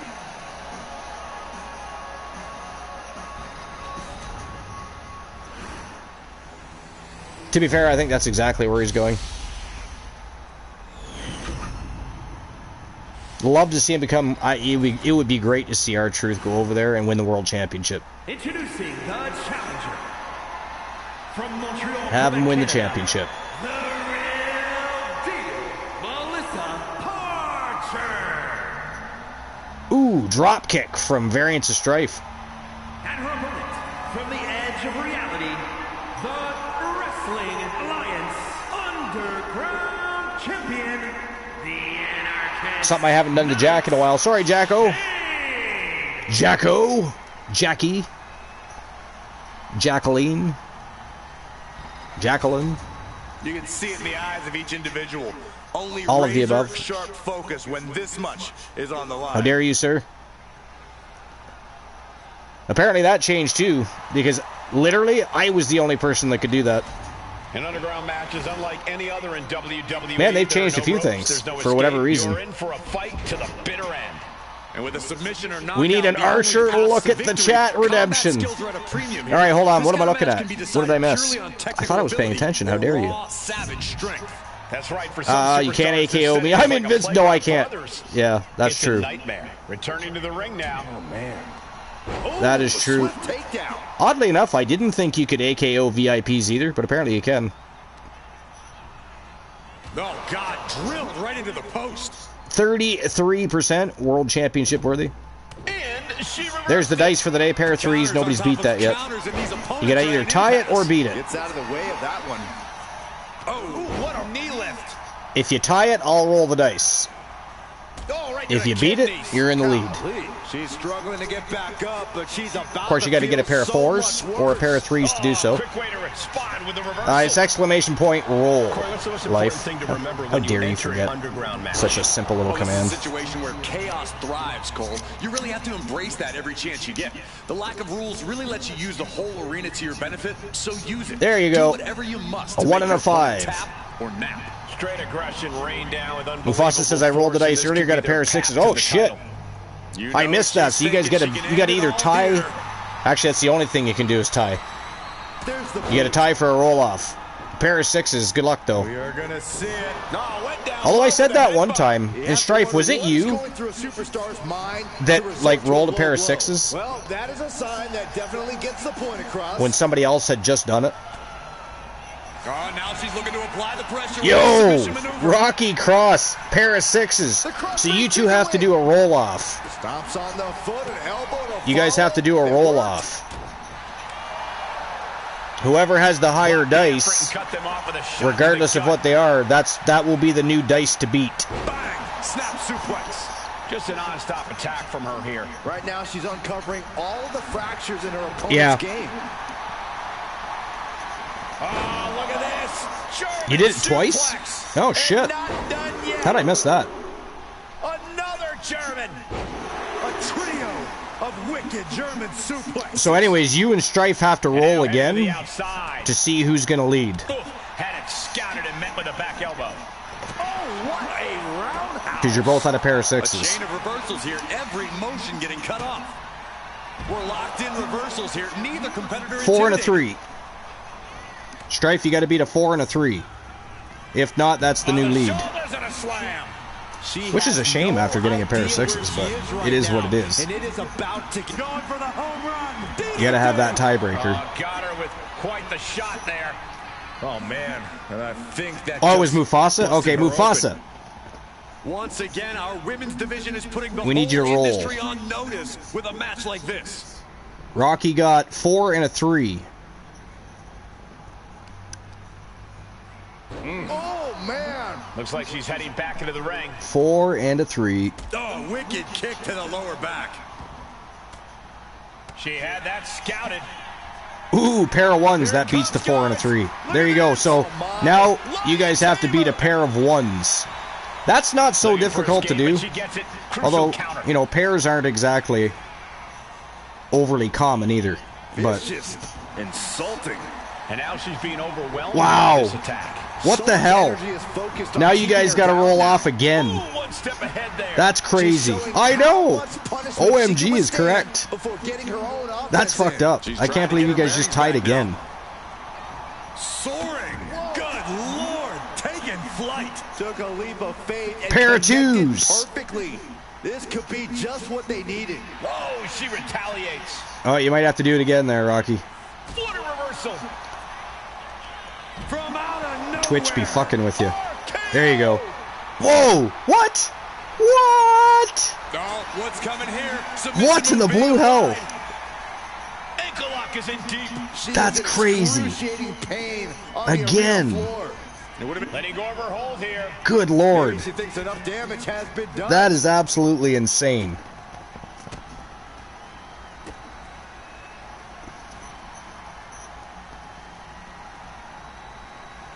Yeah, for sure. Give it a try.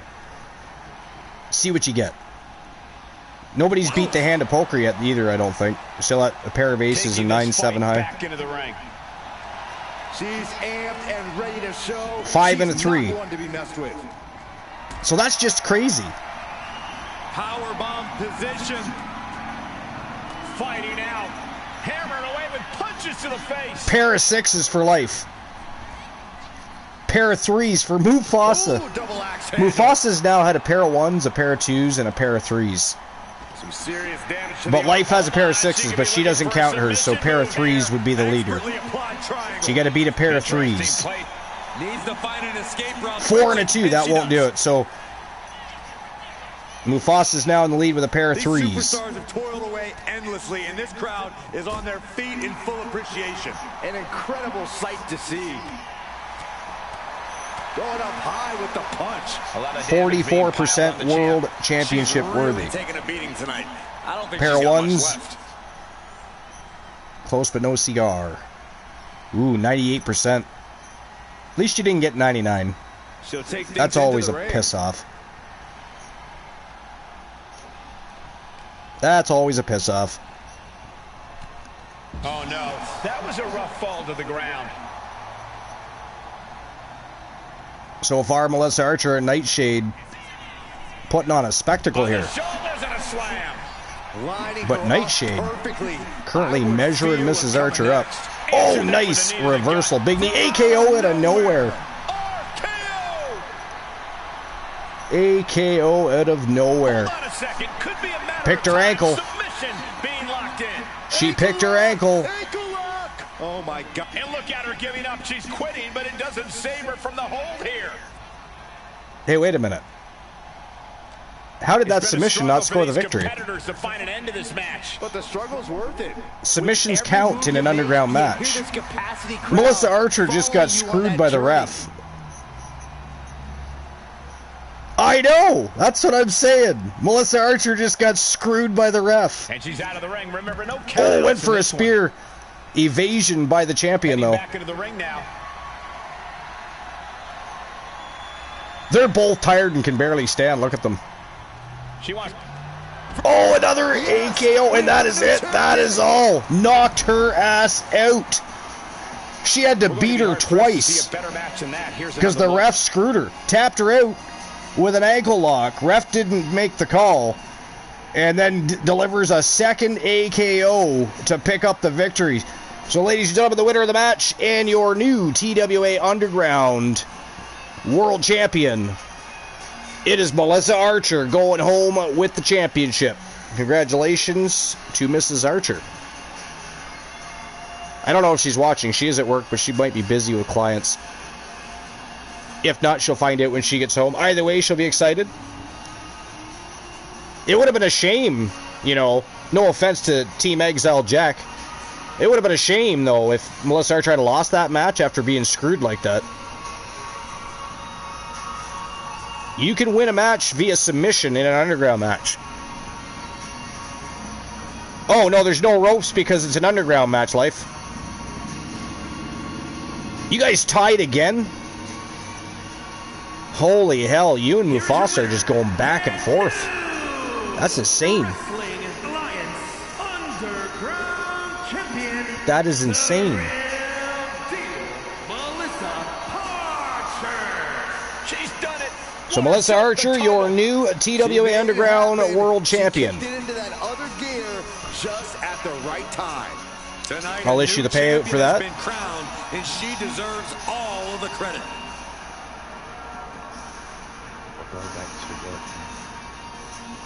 What's that? I just got somebody in my chat saying that they've got to go back to work. Oh, gotcha. I missed that because I'm on the screen to issue the payout. And there we go. Payout has been issued. 13.9K go to Life and 2 others. Who said they have to go back to work? I'm just scrolling back. One of the guys is one of my. Oh, on your side of things. Oh, okay. Gotcha. Yes. I thought you meant in the chat room. Mufasa has rolled 3 pairs of 6s now. So Mufasa's leading at dice because I missed the exchange. I know they tied again, but I missed the exchange because I was issuing the payout. All right, here we go. Main event of TWA Underground. The final match of TWA Underground. It is Tucker Pollux from Team Toya Hachijo taking on Shade from Team Exile Jack. It was very interesting that Nightshade and Shade were both world champions at TWA Underground. Like, what are the odds of that even happening? Yet, somehow it happened. Crazy. I mean, is this just going to be a bad night overall for Team Exile Jack, maybe? I don't know. We're going to find out, because Tucker Pollux... Hasn't been there for on the OFW side, though. What's that? It hasn't been the same for my team, for Queen does. Was part of the losing, was also on a losing effort there too. Yeah. Speaking of Queen Dust, I mean, are we any closer to getting her to finally ink that contract? I feel like she's waiting for everybody to be battered and bruised from the season, then she's just going to show up and whoop everybody's ass. It's a plan. She has an agenda, ladies and gentlemen. She could sign that contract anytime she wants. She's playing it out. She's watching what's going down, and she's got a master plan. She's got a master plan. Yeah, I only got her moveset to finish off. I done what I needed to do on the just create a superstar side of it of her. So not too long then. Yeah, not too long now. Fantastic. Yeah, it's just a moveset and that's it. Just got to get some screenshots in for that.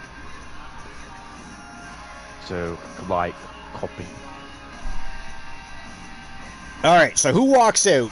TWA Underground champion? Is it going to be Tucker Pollux from Team Toyohachi Joe, or is it going to be Shade, the reigning defending champion from Team Exiled Jack? We're going to find out right now. Let's get things rocking and rolling. It is main event of TWA Underground time. And there you go. The final betting line for TWA Underground is open. Open those big fat wallets. Pick a side. Take a stand. Who's walking out champion?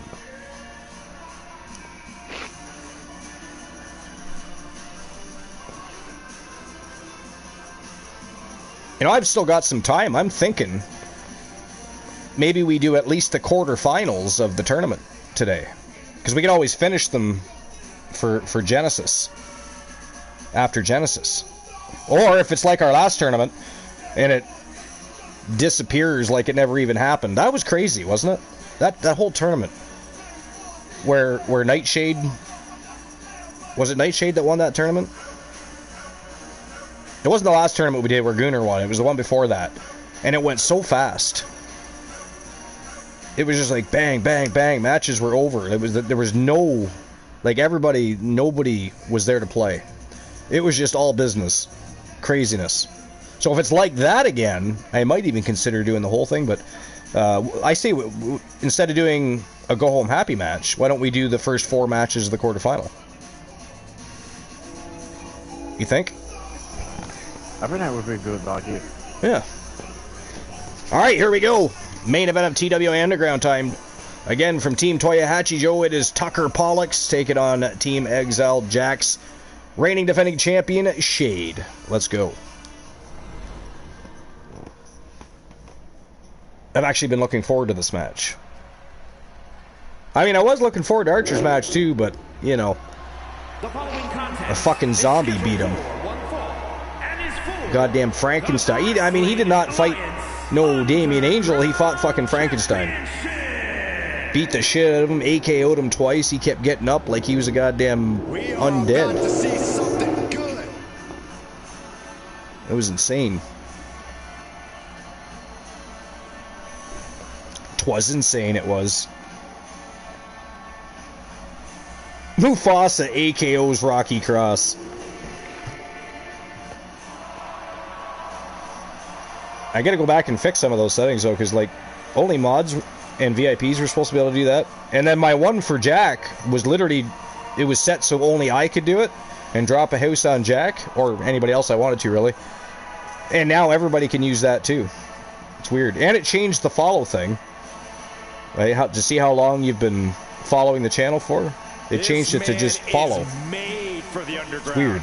Yeah, we are looking at a precision striker with an extreme. Yeah, I know you're VIP. Arsenal. His punches I was just saying in general. Game-changing, but he might struggle with the mat game here. We understand he's been undergoing check title redeem. To okay, I will. Strikes and counteract any holds in his opponent's arsenal. How dare you try to get me to read shit? Ghastly. Ooh, Mufasa got an AKO right back.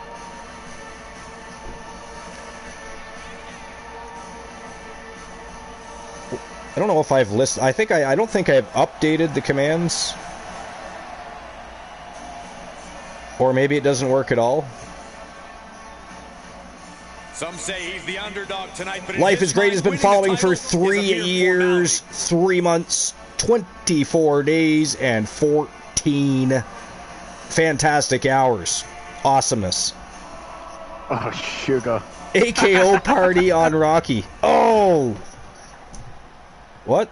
Moonraider got timed out. Did he get AKO'd? Yeah, he did. Strife got him. Oh, wait a minute. No, he didn't. Yeah, Who no, I AKO'd got myself. I just put AKO, and then I just say, and it says that yeah, you got timed out. Moonraider just RKO'd your ass for 60 seconds. Arsenal. He's got to have Rude. the advantage here. Yeah, but he also needs to be How aware dare that his he? opponent has game planned against his He got himself. This is a man Apparently. who can end the match with one strike. But in this environment, the same could happen. Didn't want to him give too. somebody else the satisfaction. He just AKO'd himself.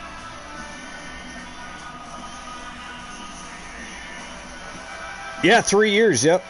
And 3 months, 24 days, and 14 hours to be exact. Awesomeness. The pressure is on for the champion, looking to cement himself as one of the best of this era with a big win tonight. And then look at Distinct Cone. 4 years, 24 days, 15 hours.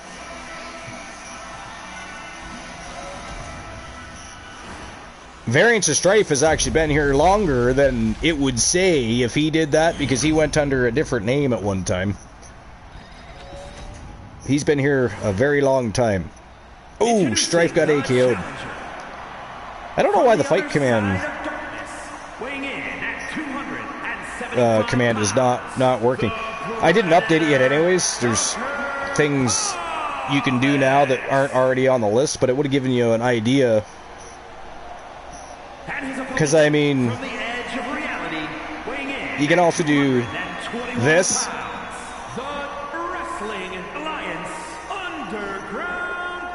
Nails Rocky Cross right in the face with a steel chair. And by the way, Rock Roberts, appreciate you lurking. I'm going to guess Rock is streaming. Rock Roberts and I have known each other a very long time. We're talking almost as long as Dave Demented and I. Our time goes back to e-fetting when it was done on a forum somewhere and you typed in all your promos or your storylines or your role plays, and you read written matches for the feds that you joined that actually took the time to do that for you. A lot of it was just stupid. But there were definitely feds you could join, and they would write out matches like you were reading what would happen in a matchup type of thing. So, yo, Devin West, what's going on, Devin West? Welcome in, appreciate you being here. What's new and exciting, Devin West? Can we get a shout out for Devin West, please? Devin also has his own wrestling e-fed. Devin West got AKO'd upon arrival. Everybody's getting AKO'd here today. Rocky Cross has been AKO'd more than anybody, I think, so far. Sure, let the timer reset. Yeah. Ooh, treading all over their opponent. Strife AKOs Rocky Cross. Stop or we will stop you. Seems like he has no way to escape here. I mean, Devin West is probably going to AKO him as soon as he gets back, too. Underground is so unique. How does a competitor leave here with a victory? You have to focus. That'll be the first thing on his mind. I'm going to AKO that ass. It's knockout or submission, so fight your instinct to exert energy executing a pinning combination. It won't do anything for you. But everybody has AKO'd Rocky Cross today. Everybody. At least almost everybody. Take it to the floor. Ooh, Mufasa got AKO'd. This is a situation you want to avoid. And he turned it around. Tucker Pollock's really taking it to shade here. Good lord.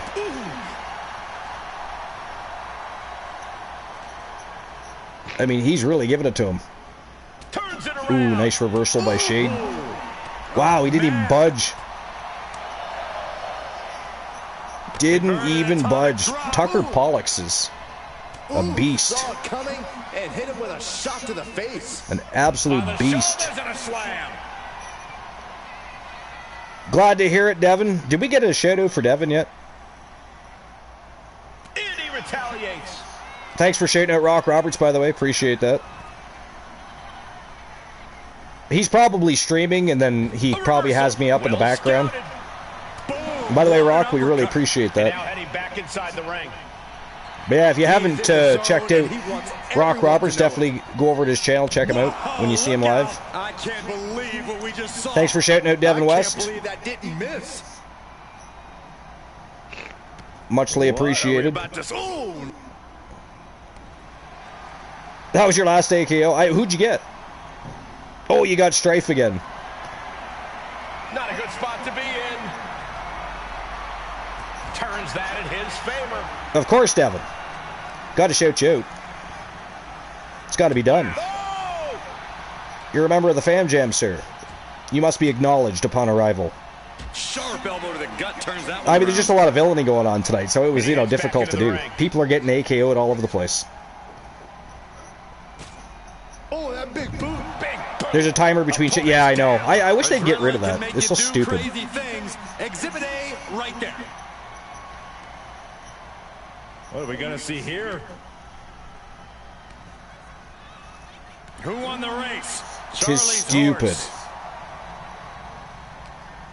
Man, is there ever a huge size difference between Shade and Tucker Pollux? That'll stop anybody. I mean, I've been watching the match. It's been a great match, but you know, just in that specific moment, I just happened to notice the huge size difference. It's amazing what Shade has done, though, because he isn't overly big in comparison to some of the others. Like, if you put him beside the Nightmare Damien, sorry, he goes by the Manifestation Damien now, Damien Angel, he would look like a hobbit, I think. Bringing this back into the ring. What the hell? Have we lost power? Oh, shit. Oh, my goodness. Look. Some fuckery by Tucker Pollux. The arena, which means now you can get up from under the table, Saxton. Oh, big punch to the mouth. Nice reversal by Shade. Champion's holding his own against the much larger opposition, that's for sure. Oh, what a response. Oh, went for a standing moonsault and missed. Series of counters. I'm just impressed he pulled that off. He's a very big guy. I'm just impressed he pulled it off. Casually enjoying the fact I can't be AKO'd, yeah. It has not worked on us either. It deletes messages, but does not time us out. It actually deletes your messages? Does it delete yours too, Life, or no? It shouldn't. But maybe that's the difference between being VIP and mod, I guess. I'm not sure. Oh, he cuts it off. Oh, strong impact. He averts the offense. It doesn't do that to you either? Yeah. Well, Strife is a VIP, you're a mod, so maybe that's the difference. I'm not really sure. Not really sure. Oh, he's got his ankle. He's going for an ankle lock. Oh, nice reversal by Tucker Pollux. And he re-enters into the ring. He looks like the kind of competitor that can take on all comers right now. Nice reversal by Tucker Pollux. Sends the champion flying off the apron. Yo, Queen, what's going on? Welcome in. How you doing? Appreciate you being here. This will be the time to go, guys. How's your day? What's new and exciting? Anything? Anything going on? Did you buy a new car? Climb Mount Everest? Did you steal a car? Actually, if you did, don't incriminate yourself. We don't want to know that. Yo, you AKO'd Queen. It's been an hellacious encounter thus far. The tides have swung in multiple We do not AKO Queen. Guess how this one's going to end.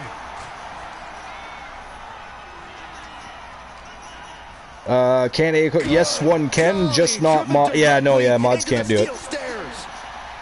Mounting their downed opponent and firing off a series of blows. And would you look at that? He's been busted wide open. This is not good.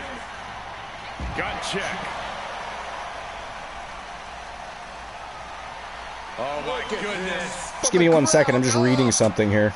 Tombstone pile driver. The challenger comes up big.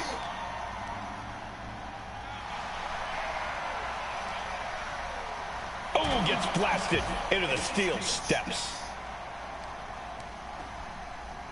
Saw it coming and avoided it. Sorry, I got a text message.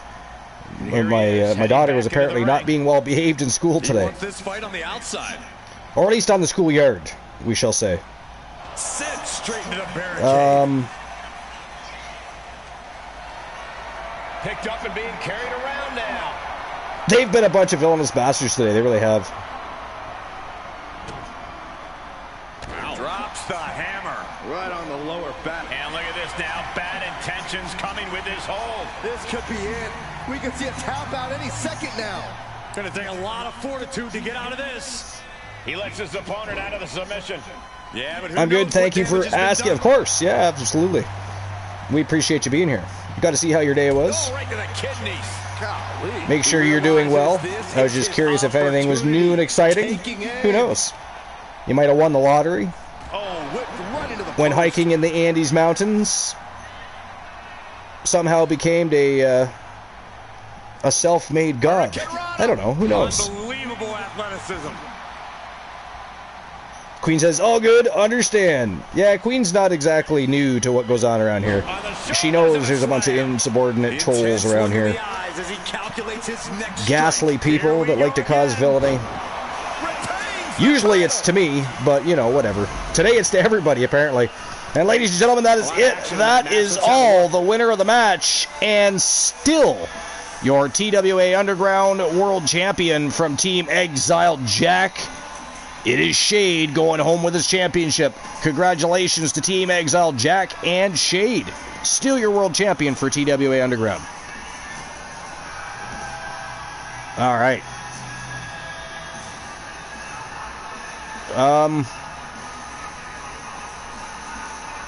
I'll issue the payout for that. There we go. I won the lotto. I would get a house and need a new car. My car engine blew. Oh, that sucks. Now, are you able to get an engine cheap for it? Like, I know they're expensive brand new, but if you go to a local auto yard, especially if they have your vehicle there, they might have an engine for you at a cheaper cost. Either way, it's going to be a little bit pricey, but one would definitely be cheaper than the other by quite a bit, I think. Oh, you got a ghastly ad break life? Yeah, we hate the ghastly ad breaks. Ads suck. 6.6 thousand go to Variance of Strife, and life is great. A successful title defense for him tonight. Again, congratulations to Team Exile Jack and Shade. Still the reigning defending TWA Underground World Champion. That was a great show. I mean, other than Archer having to face Frankenstein in the fucking ring, I mean, I didn't so much care for that shit. And if anybody wasn't here to watch that, you'll know what I mean when you watch it. It was crazy. Archer threw everything at him. Could have hit him with a kitchen sink. AKO'd him twice. That big bastard just kept getting up like he was the undead. He was a zombie. Just kept coming and coming. And then took Archer's title. Rude.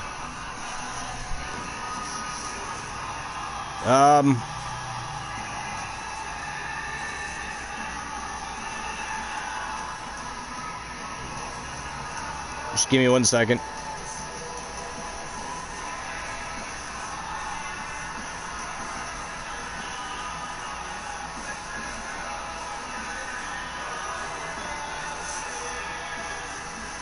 There we go. Okay, let's see here. How dare you choke slam the host with the most? Ghastly. Now it's going to be $5,000. The mechanic said even if I put in a used engine. Really? Wow. Now, is that something you're capable of doing yourself? Because you could reduce the cost there. Be a WT. Your 2K for PS4 is still downloading. That's taken a while, eh? That is taking a while.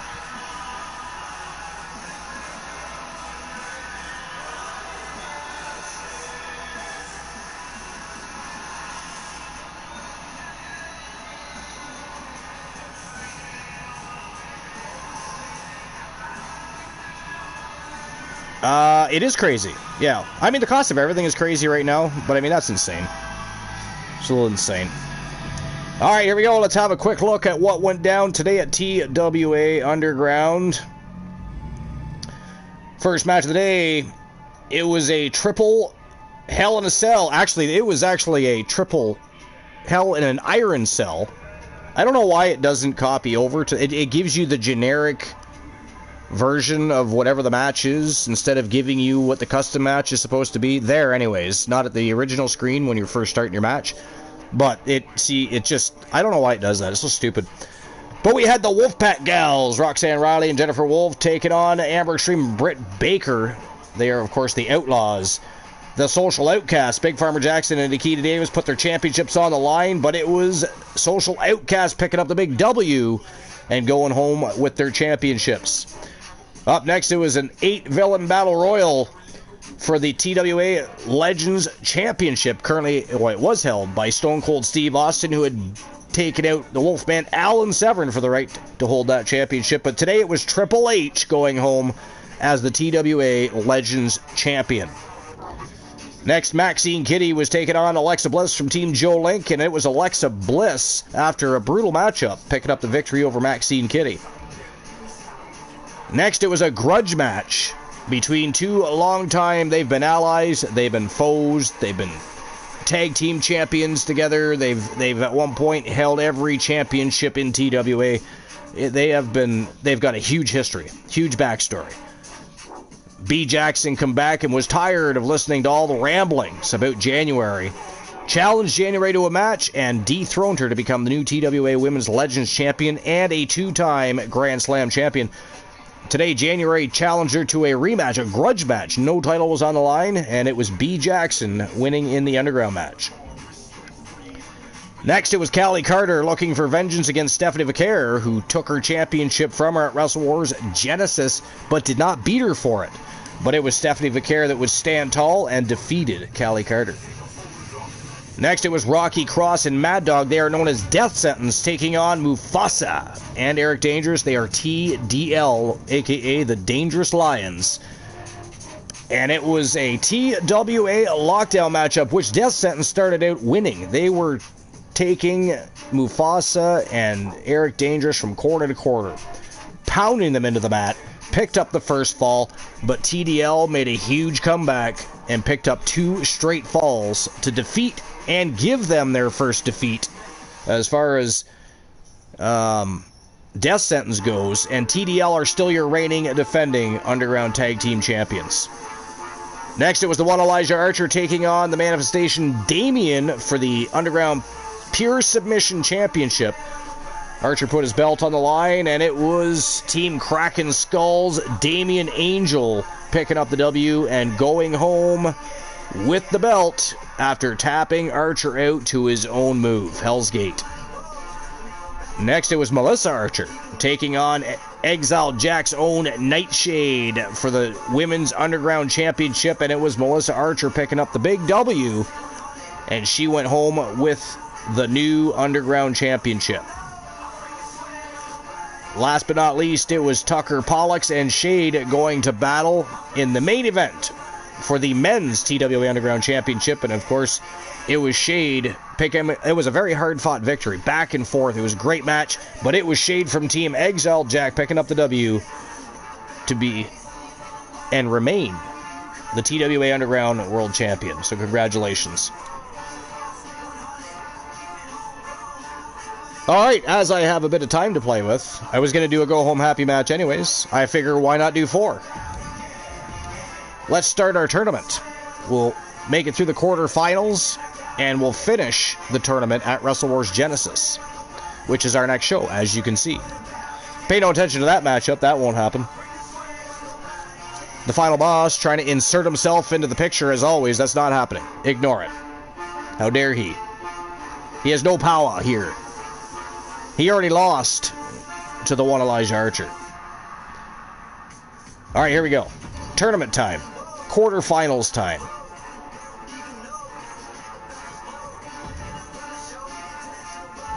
It is tournament time.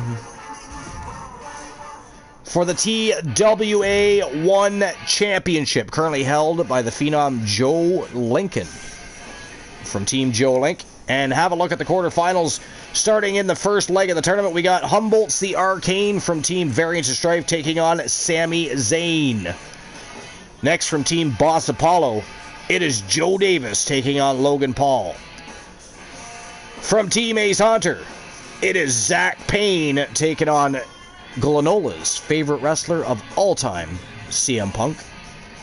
Last but not least, from Team Multi-Gunman, it is Rowdy Randleman Piper taking on Braun Breaker. And, of course, all 8 villains looking to move on in this tournament to eventually earn the right to fight the Phenom Joe Lincoln for the TWA 1 Championship. Let's find out who is going to be moving on to the semifinals first. We're going to start with Humboldt versus Sami Zayn. If you want a betting line, you do have to redeem it at this point. And you have to do it before the first bell. Otherwise, no betting lines until the semifinals. Here we go.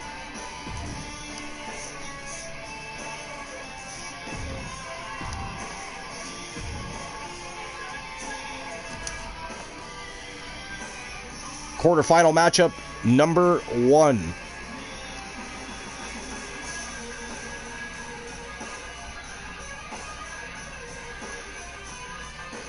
Showtime and go time. Okay. Oh, betting line. Okay, I'll get a betting line open right now. Hold on. Oops. Nope. I don't want to edit the show. I just want to open a goddamn betting line. All right, here we go. Who moves on to the semifinals? Is it going to be Humboldt's the Arcane from Team Variance of Strife? Or is it going to be Sami Zayn? 10 minutes to make your bets. And there we go. And here he comes. Let's let the good times roll.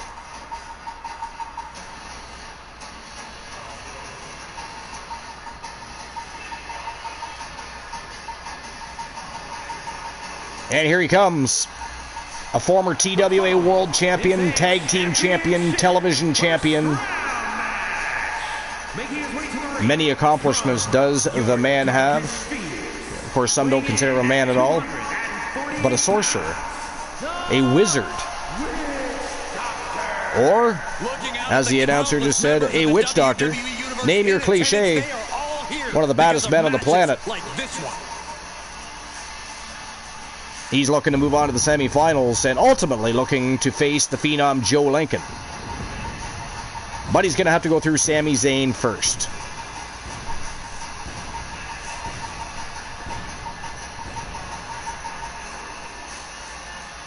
Wanted to hang out for a little bit. I am heading out. Have a good day. Take care. Bye, everyone. Appreciate you, Queen. We will see you soon. Thanks for being here. You're awesome. Stay awesome. Enjoy the rest of your day.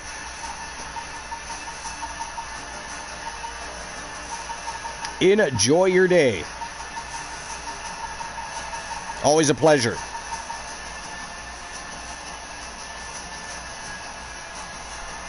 Who's the world champion? For which show? I mean, Shade is the Underground World Champion. The Gooner is the Action Zone Wrestling World Champion. And then, of course, Damian Angel is the TWA World Champion for Wrestle Wars Genesis. If you're asking which title has more prestige, I guess you would go with the TWA World Championship. But they've all earned prestige in their own right. TWA World Championship is our oldest championship, though. That and the Television Championship. They hold the most prestige out of any championship in TWA history. I think same goes to the women, I think. Oh, yes. Yep. Always impressive, Sami Zayn. And his opponent from Montreal, Quebec, Canada, weighing in at 212 pounds. I mean, if I was to cut down to 2 shows at this point, I'd probably keep Underground over Action Zone Wrestling. But I enjoy having, because we don't run Action Zone Wrestling live all the time. We do more house shows with Action Zone Wrestling. But it's nice to once in a while have that YouTube show. Is really living up to his potential. We only do it. I reduced it to 2 shows on my side. Yeah. I mean, we only do Action Zone Wrestling live, maybe once a month, so. There's been a couple times where it's been more than that, but that's probably because we had tournaments. We do like our tournaments.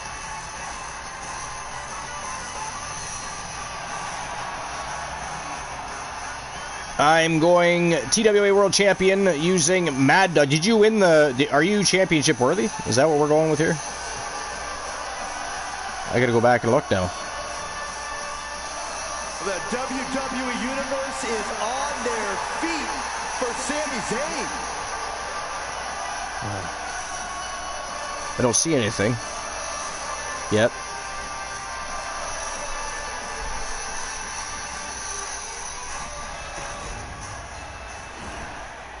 Yeah, I don't know. I went back pretty far, didn't see it. Did you become 100% World Championship worthy, or did I miss something?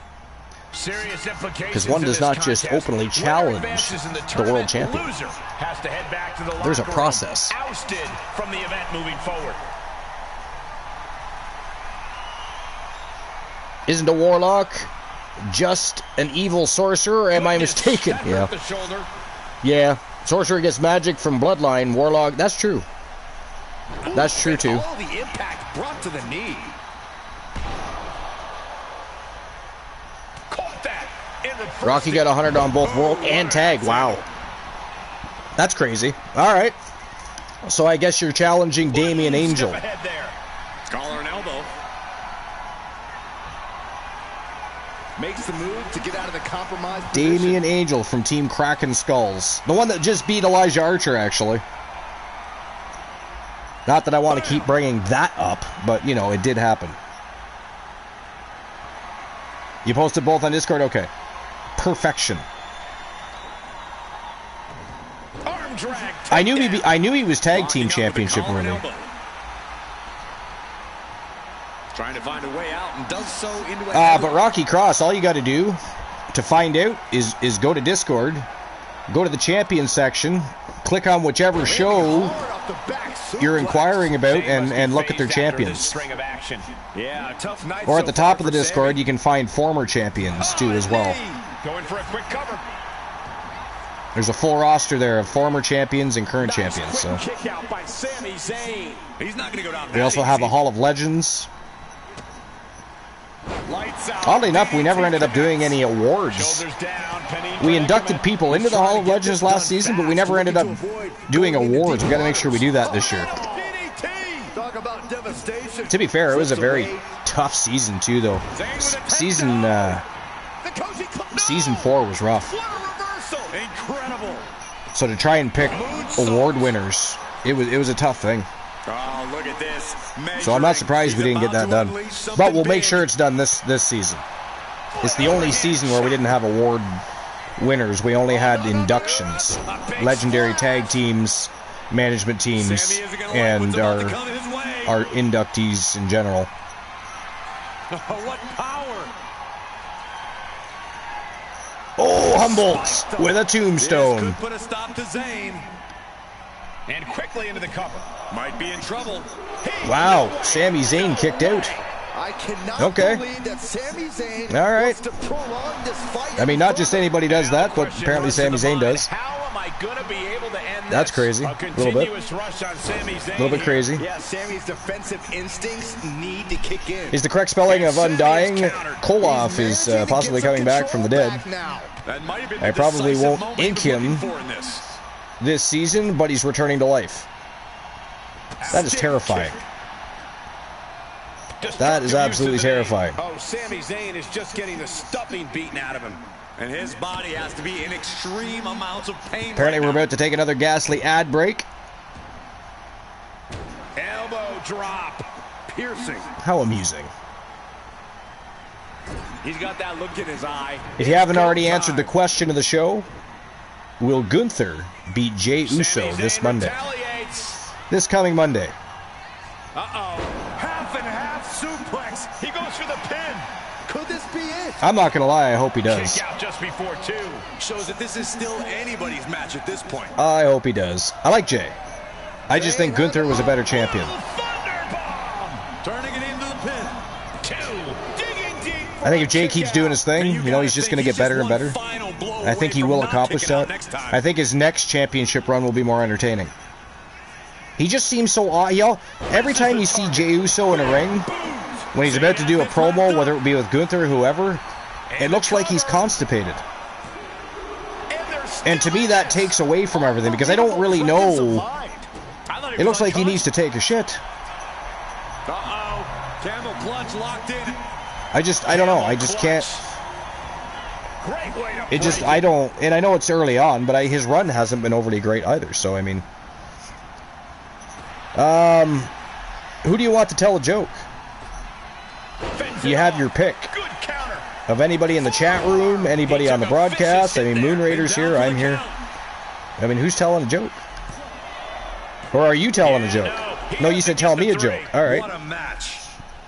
I mean, Moon, you got any jokes? Ooh, that's how you dominate your opponent. So we found out something hilarious. Santino's the Cobra is statistically the most protected move in WWE. Without the Cobra sleeve, only Sheamus has kicked out of it. We think the sleeve, only Triple H has kicked out of it. Interesting. That is a very interesting fact, and it is hilarious, actually. It is hilarious. We're not finished yet. Another one. All right, let's see if I can find a joke. A trio of wicked German suplexes.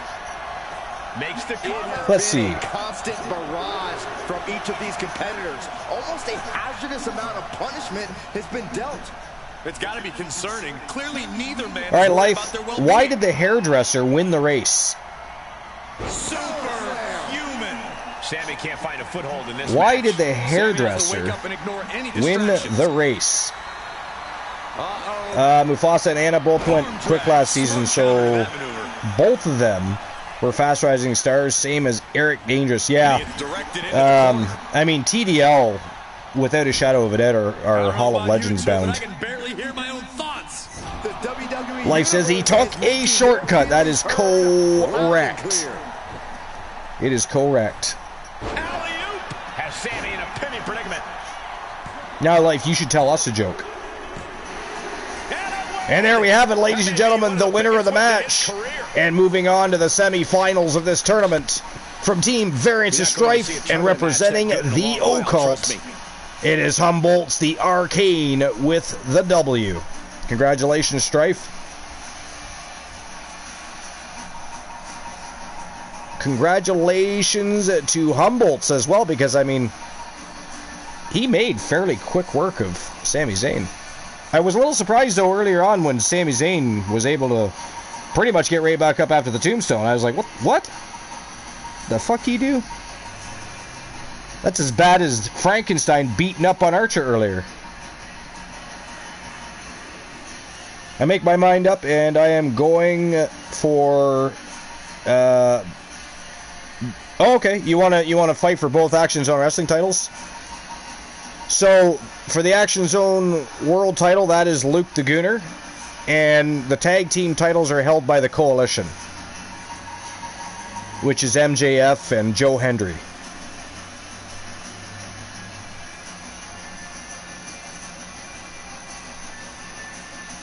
Yeah, I wish with one of the updates... Don't get me wrong, again, I really like the replays. But it'd be nice with one of the updates if they had it so there was a few less replays. You know? There's a lot. A disappointing loss. There's a lot of replays. The WWE Universe and Sami Zayn sharing the disappointment in this loss. Humboldt does not want to incur any more wrath from ladders. He's taking some wrath from ladders. I mean, Humboldt has had a rough start to the season. Very unlike him. Rocky Cross says, I will fight them. I mean, you can. And you will, apparently, because you're challenging them. So, they're a great team. They are a great team. That much I'll say. All right, here we go. On to the second match of the quarterfinals. And again, that second match in the quarterfinals is none other Then Joe Davis from Team Boss Apollo taking on Logan Paul. That is our next match, and I'll issue the payout here first. I just about forgot, actually. But we did open a betting line.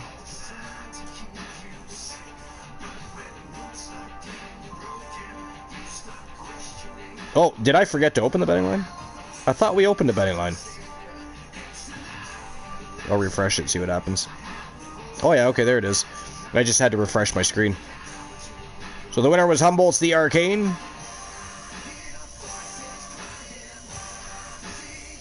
4.6 thousand go to Variants of Strife and 2 others who bet on Humboldt's.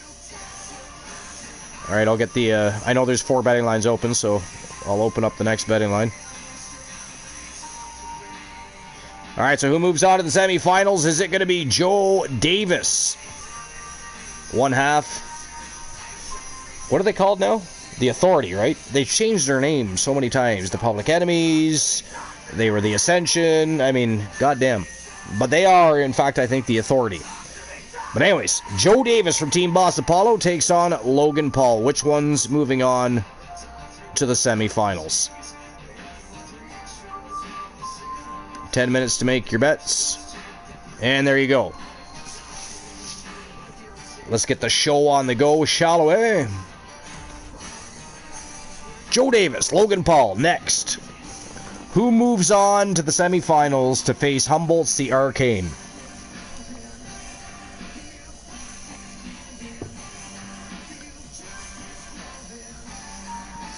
I mean, we all know that Glenola is actually... He's lurking right now. He's just not saying anything, and he's eagerly anticipating the matchup with CM Punk. We know this, right? We know that's a thing. He's excited. He cannot wait to watch that match.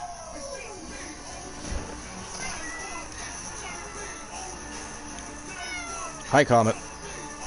Why are you being mouthy? I'm not giving you anything. You got a whole bed to yourself. Lay down. How dare you? How dare you interrupt the show? You are not the mascot of TWA. That is Buddy the Wonder Dog. And he lives in the UK. Are you guys ready? Here we go. Showtime and go time. Here comes Joe Davis, multiple-time champion, tag team champion from Team Boss Apollo, 1/2 of the Authority. From the 5th dimension, weighing in at 231 pounds, Mr.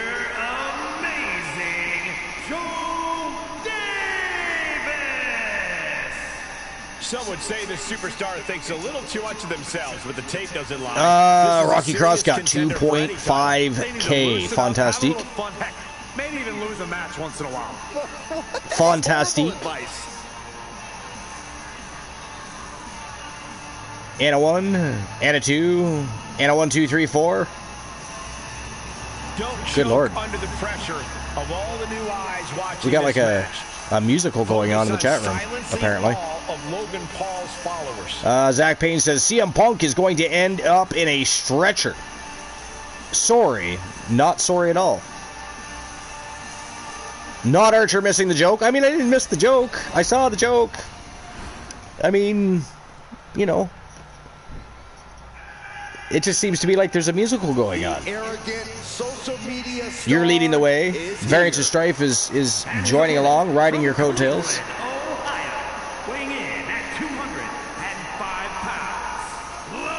What did the drummer name his daughters? Drumsticks. I don't know, that's just a guess. I'm going with drumsticks. Well, some people believe... Oh, that was the joke. Okay. And he's an entitled celebrity. Yeah, I didn't see that. You know what? Those people can to be fair, I was watching the screen, issuing the payout. Until then, shut your mouth and immerse yourself in the Logan Paul experience because he's serving it up. So, I mean, there's an excuse. Put your hard hats on. Logan Paul's about to There's go to an work, excuse. and someone's about to catch Not a very good hands. one, albeit. And I fully admit to that. But it's there. You know, it's a reason. It is a reason.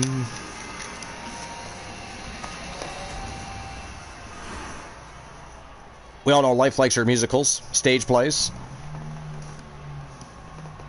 novels as well, whether she's reading one or writing one.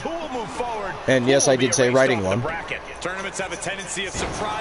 Someday, we're going to be watching a movie produced and directed by Team Life is Great. Oh, missed connection. Oh. Man, Logan Paul taking it right to, well, he was. Oh, nice hip toss.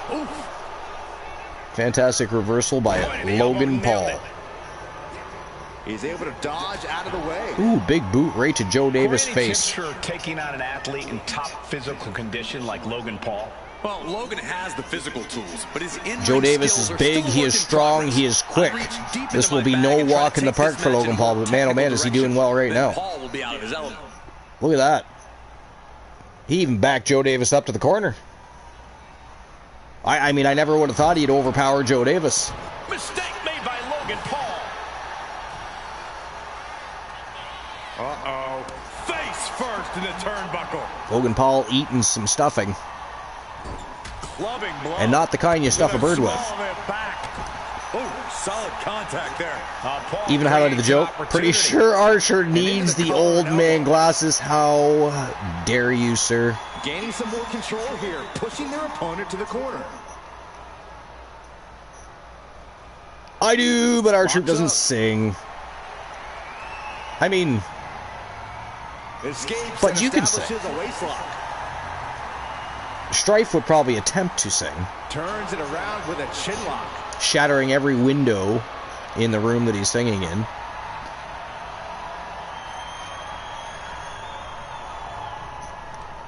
Jawbreaker. Not because of the high-pitched voice either. It would be because of the ghastly sound. Cody Cutter. I mean, the windows would just shatter. To his feet, but he doesn't know what's waiting.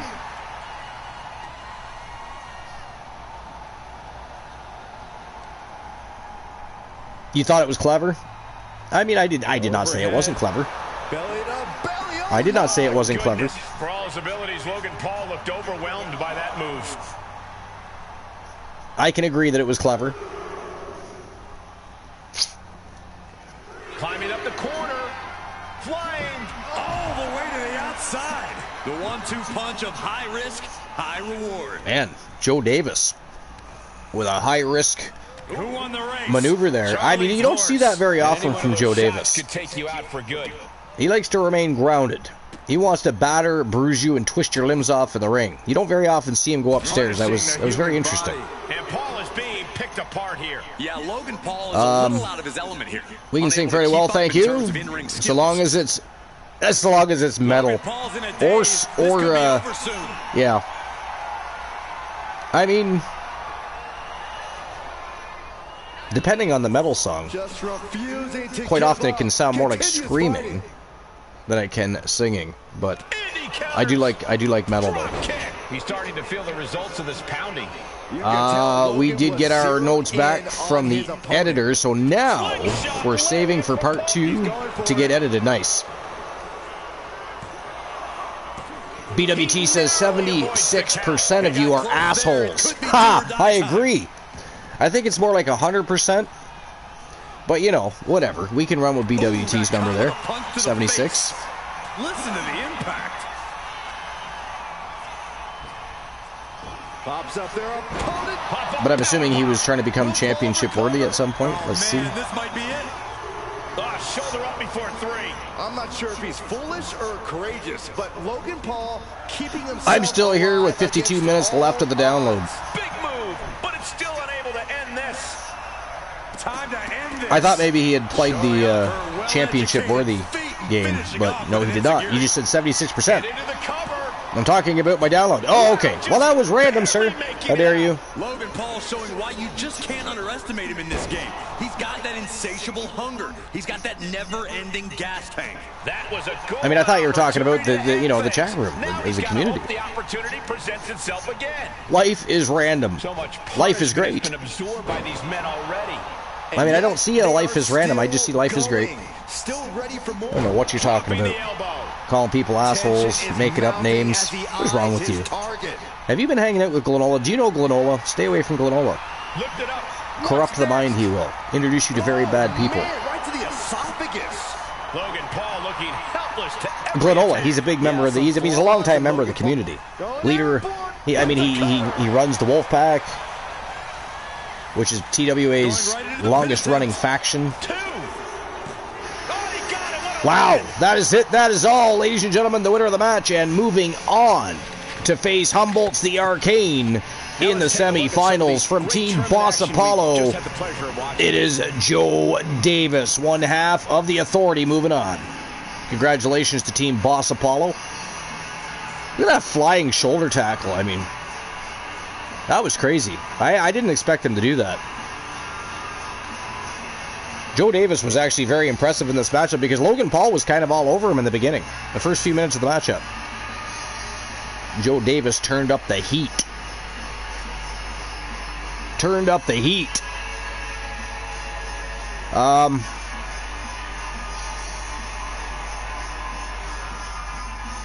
Who? Strife says no. BWT, life is great.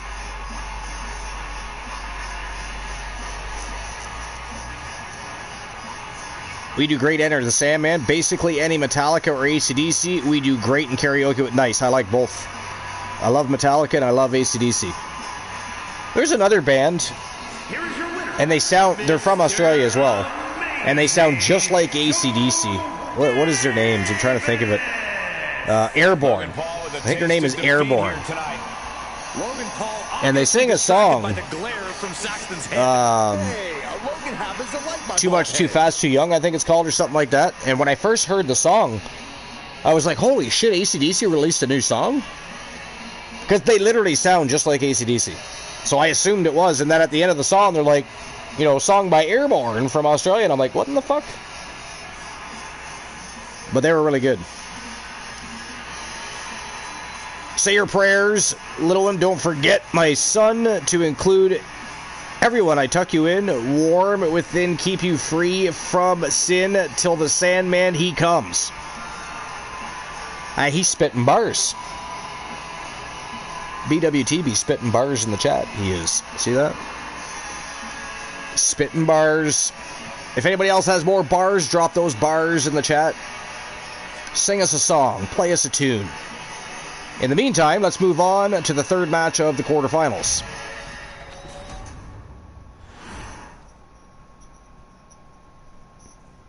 You thought the same thing the first time you heard them? Yeah. No, they are really good. They should be bigger than they are, in my opinion. I don't really understand why they're not, other than the fact that AC/DC is still touring, I guess. I think if AC/DC had retired, I think Airborne would have became bigger. And I know they're huge in Australia, and they do travel Europe, but I mean, in North America, they're not as big as they should be. They're fantastic.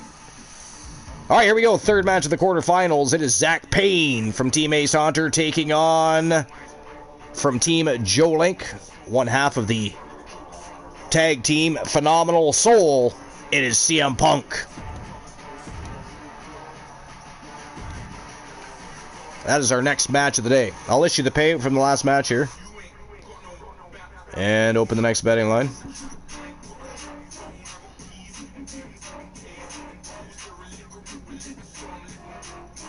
My wife just texted me, so I'm texting her back real quickly.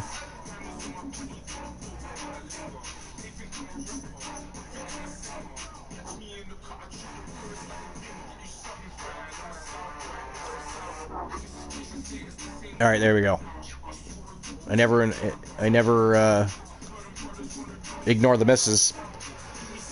That is just a pathway to sleeping on the couch. That is ghastly. All right, here we go. Issue the payout.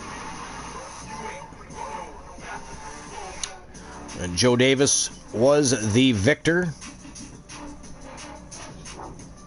And nobody thought that would happen, so nobody gets a slice of the pie. Nobody gets a slice of the pie. All right, next betting line. Who's moving on to the semifinals to join Humboldt's and Joe Davis? Is it going to be Zach Payne, one half of the Ego Club, or CM Punk from Phenomenal Soul and Team Joe Link?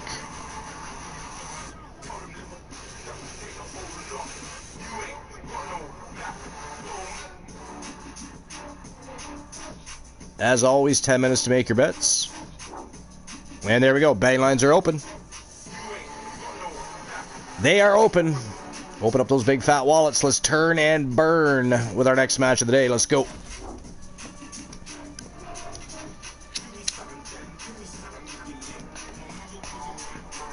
Let's go.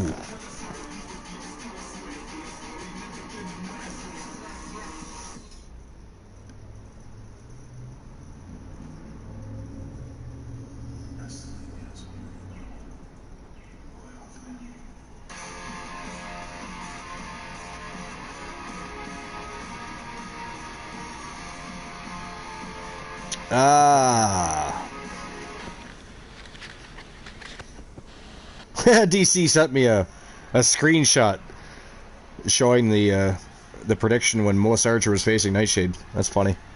We are about Looks like she was the only person to bet on Melissa Archer, and of course Nightshade won. Sorry about that, DC. Apparently the Archers were... Wait a minute, Melissa Archer won her match. Now that I think about it, what am I talking about? It was Elijah Archer that lost his match. To the freaking, walking freak of nature. Of this caliber with this level of Frankenstein from Team Kraken Skulls. This is why I do what I do. Ghastly.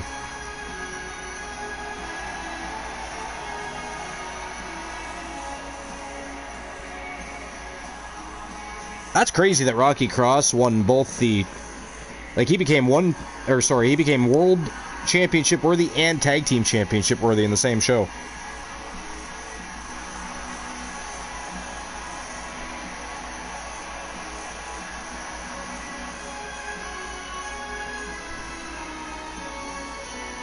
BWT says, now I'm blasting Enter Sandman from Metallica. Why not? Why not? Who is winning at Dice right now? Is it Mufasa again?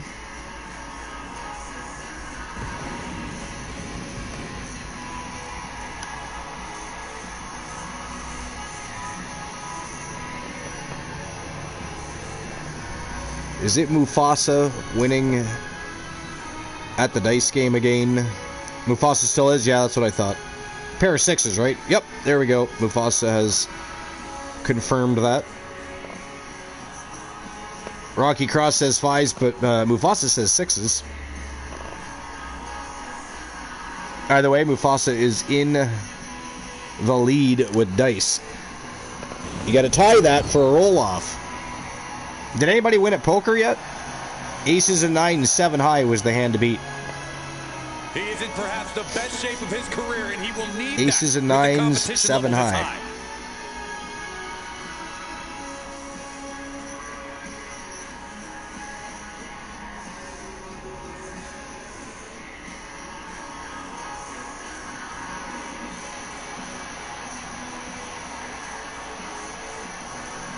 A 2 and a 5, that won't do it.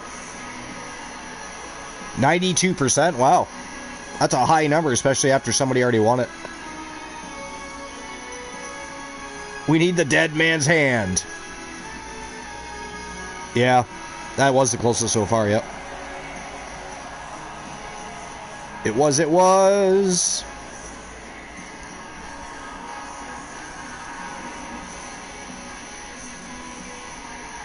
You won it last time, didn't you, Strife? Poker I'm talking about? Pretty sure you did.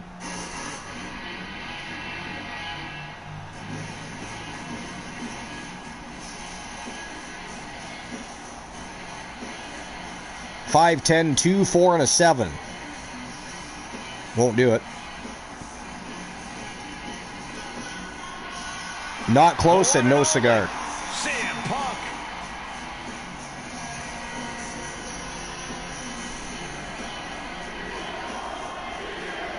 I think Lanola ended up beating... Oh, did he? Oh, that's right. Yeah, because he came in and he like non-stop played poker till it happened. What do you have to beat in poker? It's a pair of aces and a pair of nines. 7 high. So if you got 3 of a kind, 4 of a kind, full house, whatever. Do you know your poker hands? You just got to beat 2 pair. Aces and nines. You know, sometimes CM Punk makes life a little harder for himself, but he wouldn't have it any Pair of fives and one ace. Punk is proud that he's accomplished so much in his career, and he did it all his way. Well, Punk's looking to accomplish even more tonight.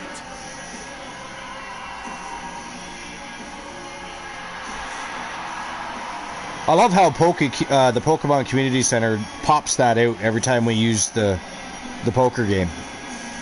That command doesn't exist.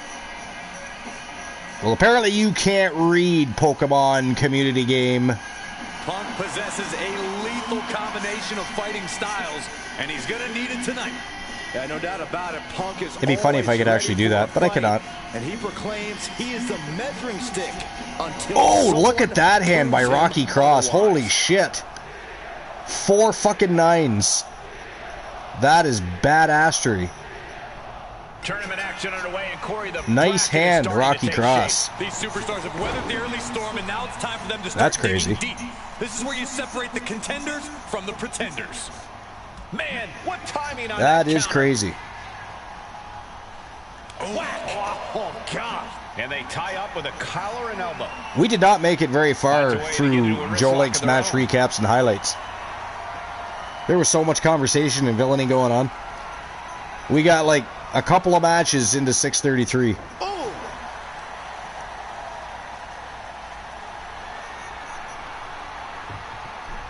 So one of our next shows, we're going to have to dedicate just a bit of time to try and get caught up. I mean, Joe Link is caught up almost. We need to catch our asses up. Goes for a headlock. I blame Moon Raider, to be fair. It's his fault. Kept distracting me. Wasn't doing his job, making sure I do mine. Just casually sitting there, having some tea and crumpets. Setting up for something here. Oh, God, face first. Why do y'all have a dessert called Spotted Dick? That's what I want to know. Who the fuck named that? Was it like Queen Victoria? That's what I say. I mean, she was a sexaholic, so that would make perfect sense to me.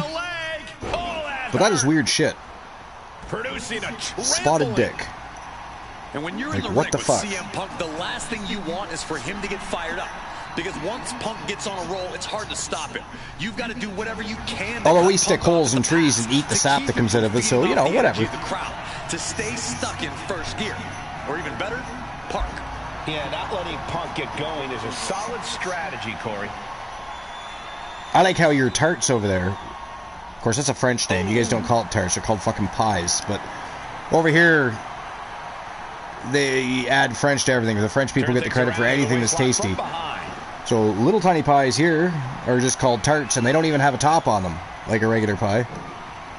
But I know over in the UK, England, and wherever, their pies are like little pies. They're like little mini pies. They got a little top on them. They're cool. And probably much tastier than ours, too, by the way. I mean, most of ours are all mass-produced now. Unless you go to a bakery. Ooh. Even then, it's probably mass-produced frozen. They just heat the shit up. Switching things up. Even bakeries aren't the same as they used to be. You'd probably be hard-pressed to find a bakery that makes everything from scratch like they used to. Ooh. Understandably, demand is higher, right? So... not the same, though. Arm drag toss. Yo, Dr. What? What's going on? Oh, yeah, that's right. It's like 9, almost 10 o'clock for you, isn't it? Counter. He knew just what to do. Dr. What's in the UK, too, is he not? Headlock applied from behind. A rolling cutter. But I know it is almost 10 o'clock for Moon and Luke the Gooner. Will the third time be the charm? I feel like Distinct Cone is 6 hours different. I think. So it might be almost 11 for DC. I'm not 100% sure. Yo, who AKO'd Dr. What? Rocky Cross, I should have guessed. Oh, Dr. What is going to get your ass back for that. Oh, Strife got you first. Strife got you first. I mean, now Dr. What's going to come back, though, and he's going to AKO that ass. Hoisted up. What are we going to see here? Samoa driver. He's gonna AKO that. I gotta figure out why my fight commands. Like I have a command, so you know what fight commands there are, but it's not working. Hold on 1 second. My daughter's FaceTiming me. Hi. Can I call you back in about 15 minutes? Well, I'm busy at the moment. See? Okay, call me at 15 minutes. Yeah. All right. I love you. All right. Bye.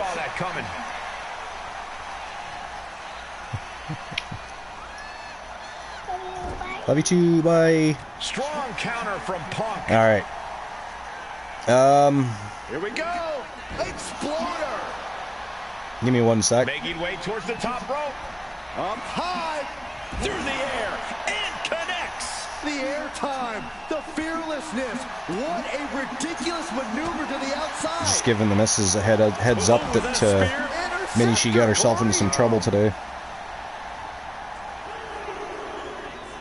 Spiked with a Uranagi. There we go. Taking a flight to nowhere.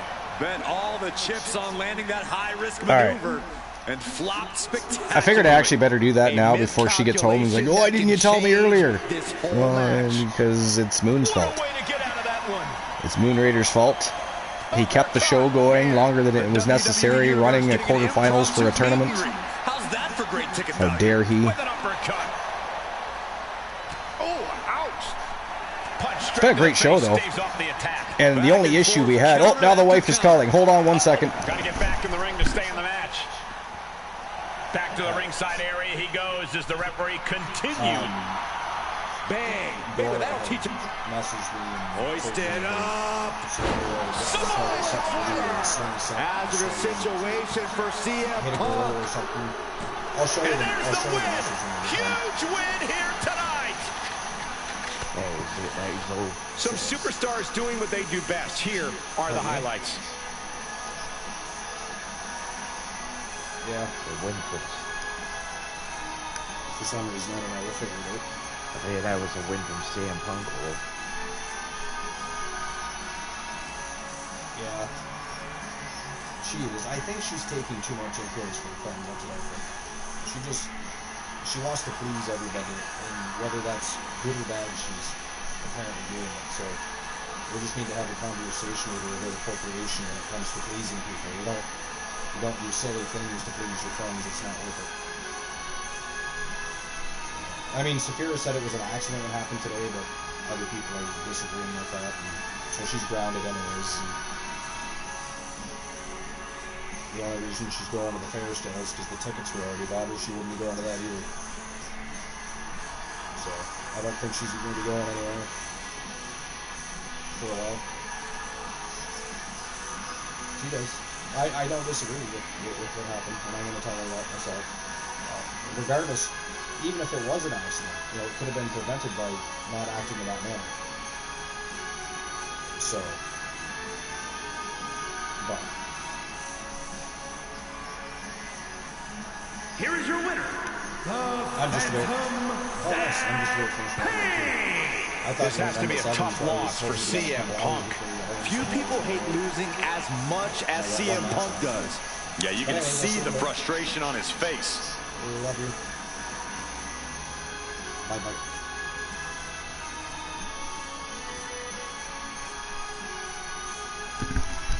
All right, I am back. Sorry about that. The missus called. I sent the message, but I should have assumed she was going to do that. We're talking about... Because she's just as big a part of Saphira's life as Saphira's own mother. They get along so well. It's a really beautiful thing when a blended family works so well. So she wasn't willing to wait. She wanted to know what happened ASAP. So, but anyways, BWT says I got. Whoa, goddamn chat move. Oh, who AKO BWT? Oh, I should have guessed Rocky Cross. I didn't even get to read that. Oh, I just got to click on it, though. I got timeout for no... Yeah, the villainy around here. Everybody's been being AKO'd. Yeah, it was Rocky Cross, though. It was definitely Rocky Cross. that did that to you, BWT. He's a straight up villain. I mean, normally only certain people can do that, but for some reason Twitch messed with my settings. So there's certain commands I have that apparently everybody can use when they're not supposed to be able to use it. So I'm going to be looking into that before the next show, don't worry.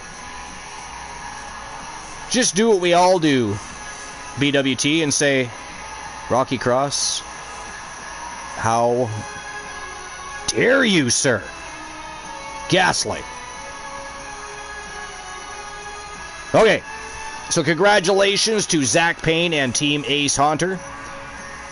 Zach Payne now moves on to the semifinals with Joe Davis and Humboldt's the Arcane. We have one match left in the quarterfinals. The remainder of the tournament will be held after Wrestle Wars Genesis. So stay tuned for that. We'll, of course, be having house show matches in between for TWA Underground and Action Zone Wrestling. But let me issue the payout. Zach Payne is the victor. And there we go. 6.4 thousand to Ace Haunter and Rocky Cross. And now for our final betting line of the day. Who moves on to the semifinals to face Zach Payne? Big win over CM Punk by 1/2 of the Ego Club. Here we go. Rowdy Randleman Piper from Team Multi-Gunman is taking on Braun Breaker for the right to fight Zach Payne in the semifinals. That is up next. And I'll get the betting line open here. Give me a second. So is it going to be Randleman Piper, former TWA World Champion? He's one. I think he might be the quickest person to ever win the TWA World Championship. I mean, he came in and just started kicking ass, taking names, cashing checks. Next thing you know, he was world champion. It's like, whoa, what in the blue hell? So is it Randleman Piper that will move on to face Zach Payne, or is it going to be Braun Breaker? Final betting line of the day. Final match of the day. And here we go. Let's turn and burn. Let's turn and burn.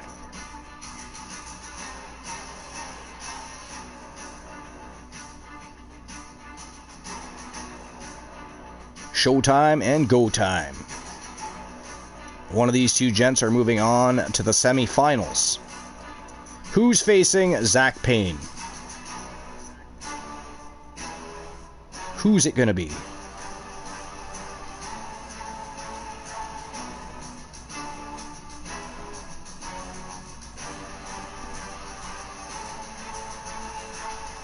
Who is it going to be?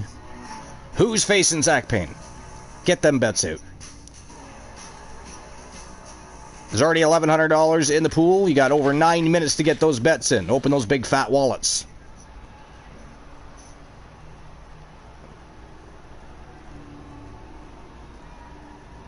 Things are about to get good. Open those big fat wallets. Pick a side. Take a stand. First round match. Making his way to the ring from Glasgow, Scotland. Weighing in. I mean, I'm going with Rowdy Randleman Piper. He is a former world champion. Braun Breaker is not. The Braun Breaker is also a beast. He is a savage man, so you never know. But I'm going with Rowdy Randleman Piper from Team Multi-Gunman. And it's about to go down.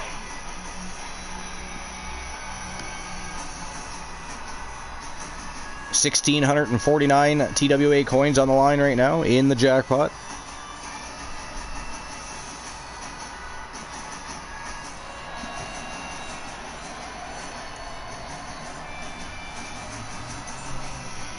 Who is winning the match?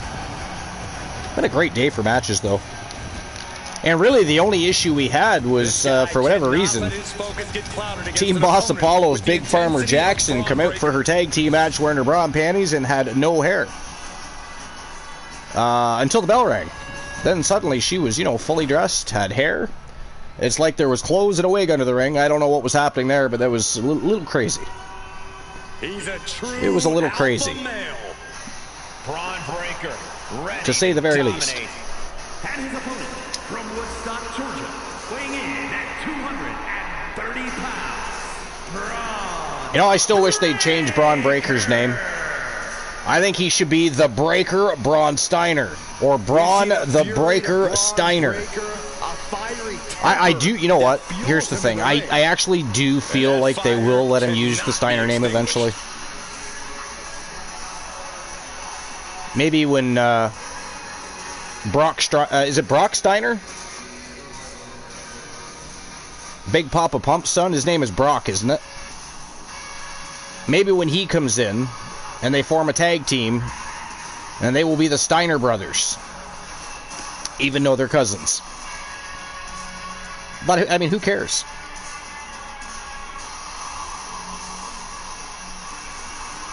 Yeah, Rocky got 4 nines. Talent seemingly built to be a force in this industry. That Breaker's extremely He's the one that chose not to use it, from what we remember, at least. He doesn't update Archer, keep track of that. He probably forgot. What are we talking about? Virgil pulls out a massive hammer and hovers over Rocky Cross. Just say when, Archer. It's a Strife is ready to drop the band hammer. Moves on to the next stage of this tournament. Tossing their The band like hammer. Nothing. It couldn't have felt good being shucked around like that. And he saw that coming from Braun. Set him up. Russian leg sweep. Rowdy Reynolds Piper with some ground and pound on Braun Breaker here. To the gut too. And Breaker turns the tables. Ground and pound. Oh, what a quick Nice reversal. answer. He looks like he's about to put his opponent in their place. Point of the elbow finds the mark. Kick after kick. What's that, Moon? Kick. How humiliating. Just basically earlier on, which was, I know I used the word gaslighting, but I had a unfollow from somebody who the other week gifted a sub to me, gifted a sub to somebody in my stream from out of nowhere, which people appreciate, Yeah, of course, yeah. So they basically, from out of the blue, and at the same time I was expecting it to happen, I just knew at a split second it was going to happen. They basically unfollowed me without no They're lining up explanation. Their opponent. What do they have in mind? Knee drop. The hit's starting to take their toll on them a little. Yeah, and in the tournament you have to be extra cautious. Today's injuries could lead to problems down the road. Choice, but it hangs around with somebody who made fun of Braun Breaker in this one. Breaker needs to let that dog out, Cole. This is the time for him to attack without hesitation or reservation. He says Rocky Cross, who knows, might be a real hair. Probably is. We're talking about Strife here. You can pick up your teeth in section 112. We are talking about Strife here. For the moment. He's heading back to the ring. I just got myself a water too. Left him up. Just felt like I don't have pain in my head. It's just a feel in my head. Yeah. It's still wet. I got told by my mother that it's a headache still. Yeah. Yeah. So I took meds earlier on and just normally when I take meds like paracetamol, it works. Oh man, Headaches suck. Nothing will dampen your day other than rain, of course, like a headache. There's just a floating sledgehammer waiting for its moment. Indeed. Here we go. 1 count from Braun Breaker. A little closer to getting the pinfall there, but this is still anybody's fight. Belly to belly suplex. And Braun Breaker's already been busted open here. Look at that. I didn't even realize that till right now. He has that dog in him, attacking with no hesitation. Randleman Piper might be in some trouble here. He's got Braun Breaker pissed off and hyped up. Popped right in the face. He finally creates some more offense Wow. for him. Nice exchange of blows. Or he's Hoisted up into The sit-down pile driver. That's hurt a lot of people, that move. That might have done it. This could be it. What a kick out at 2.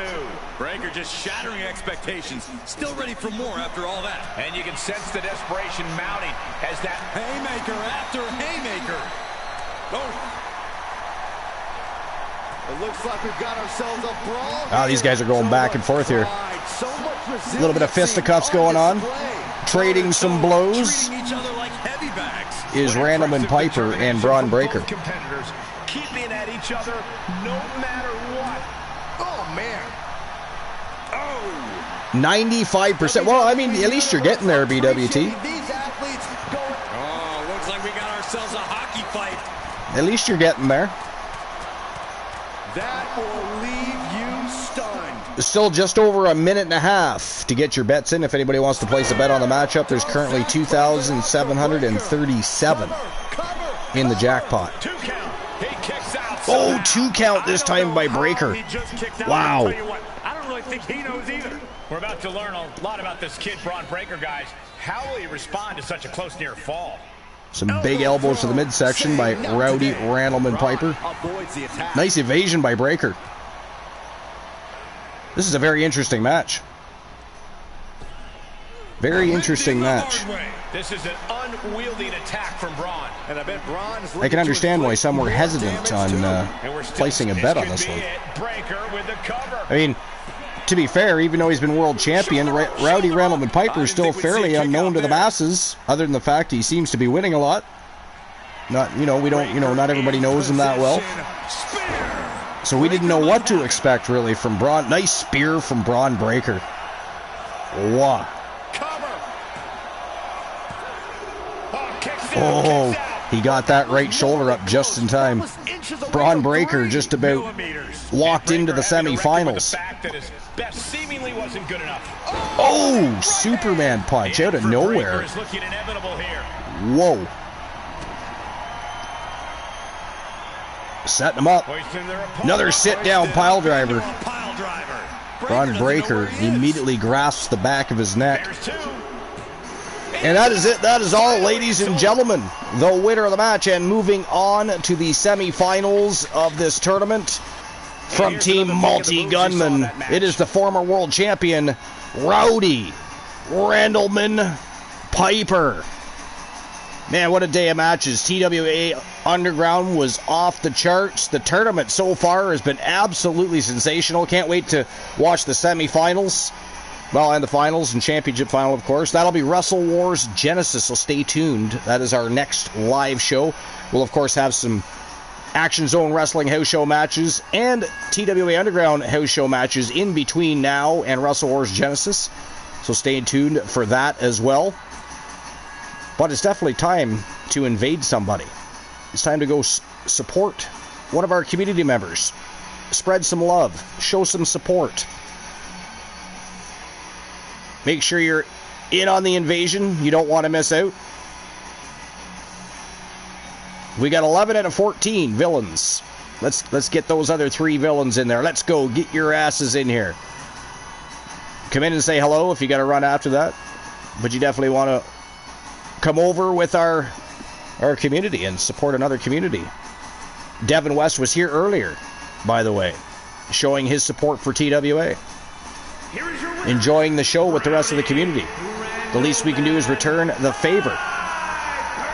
But that is it. That is all for today's show, episode 640. Absolutely awesome. Again, Underground was off the hook, and the tournament has been awesome so far, so I'm looking forward to the remainder of the tournament. But now it's time to invade with our masses. So it's that time of day you don't have to go home. You better not go home. You better be going to Devin West, but you do have to get the fuck out of my channel. Goodbye.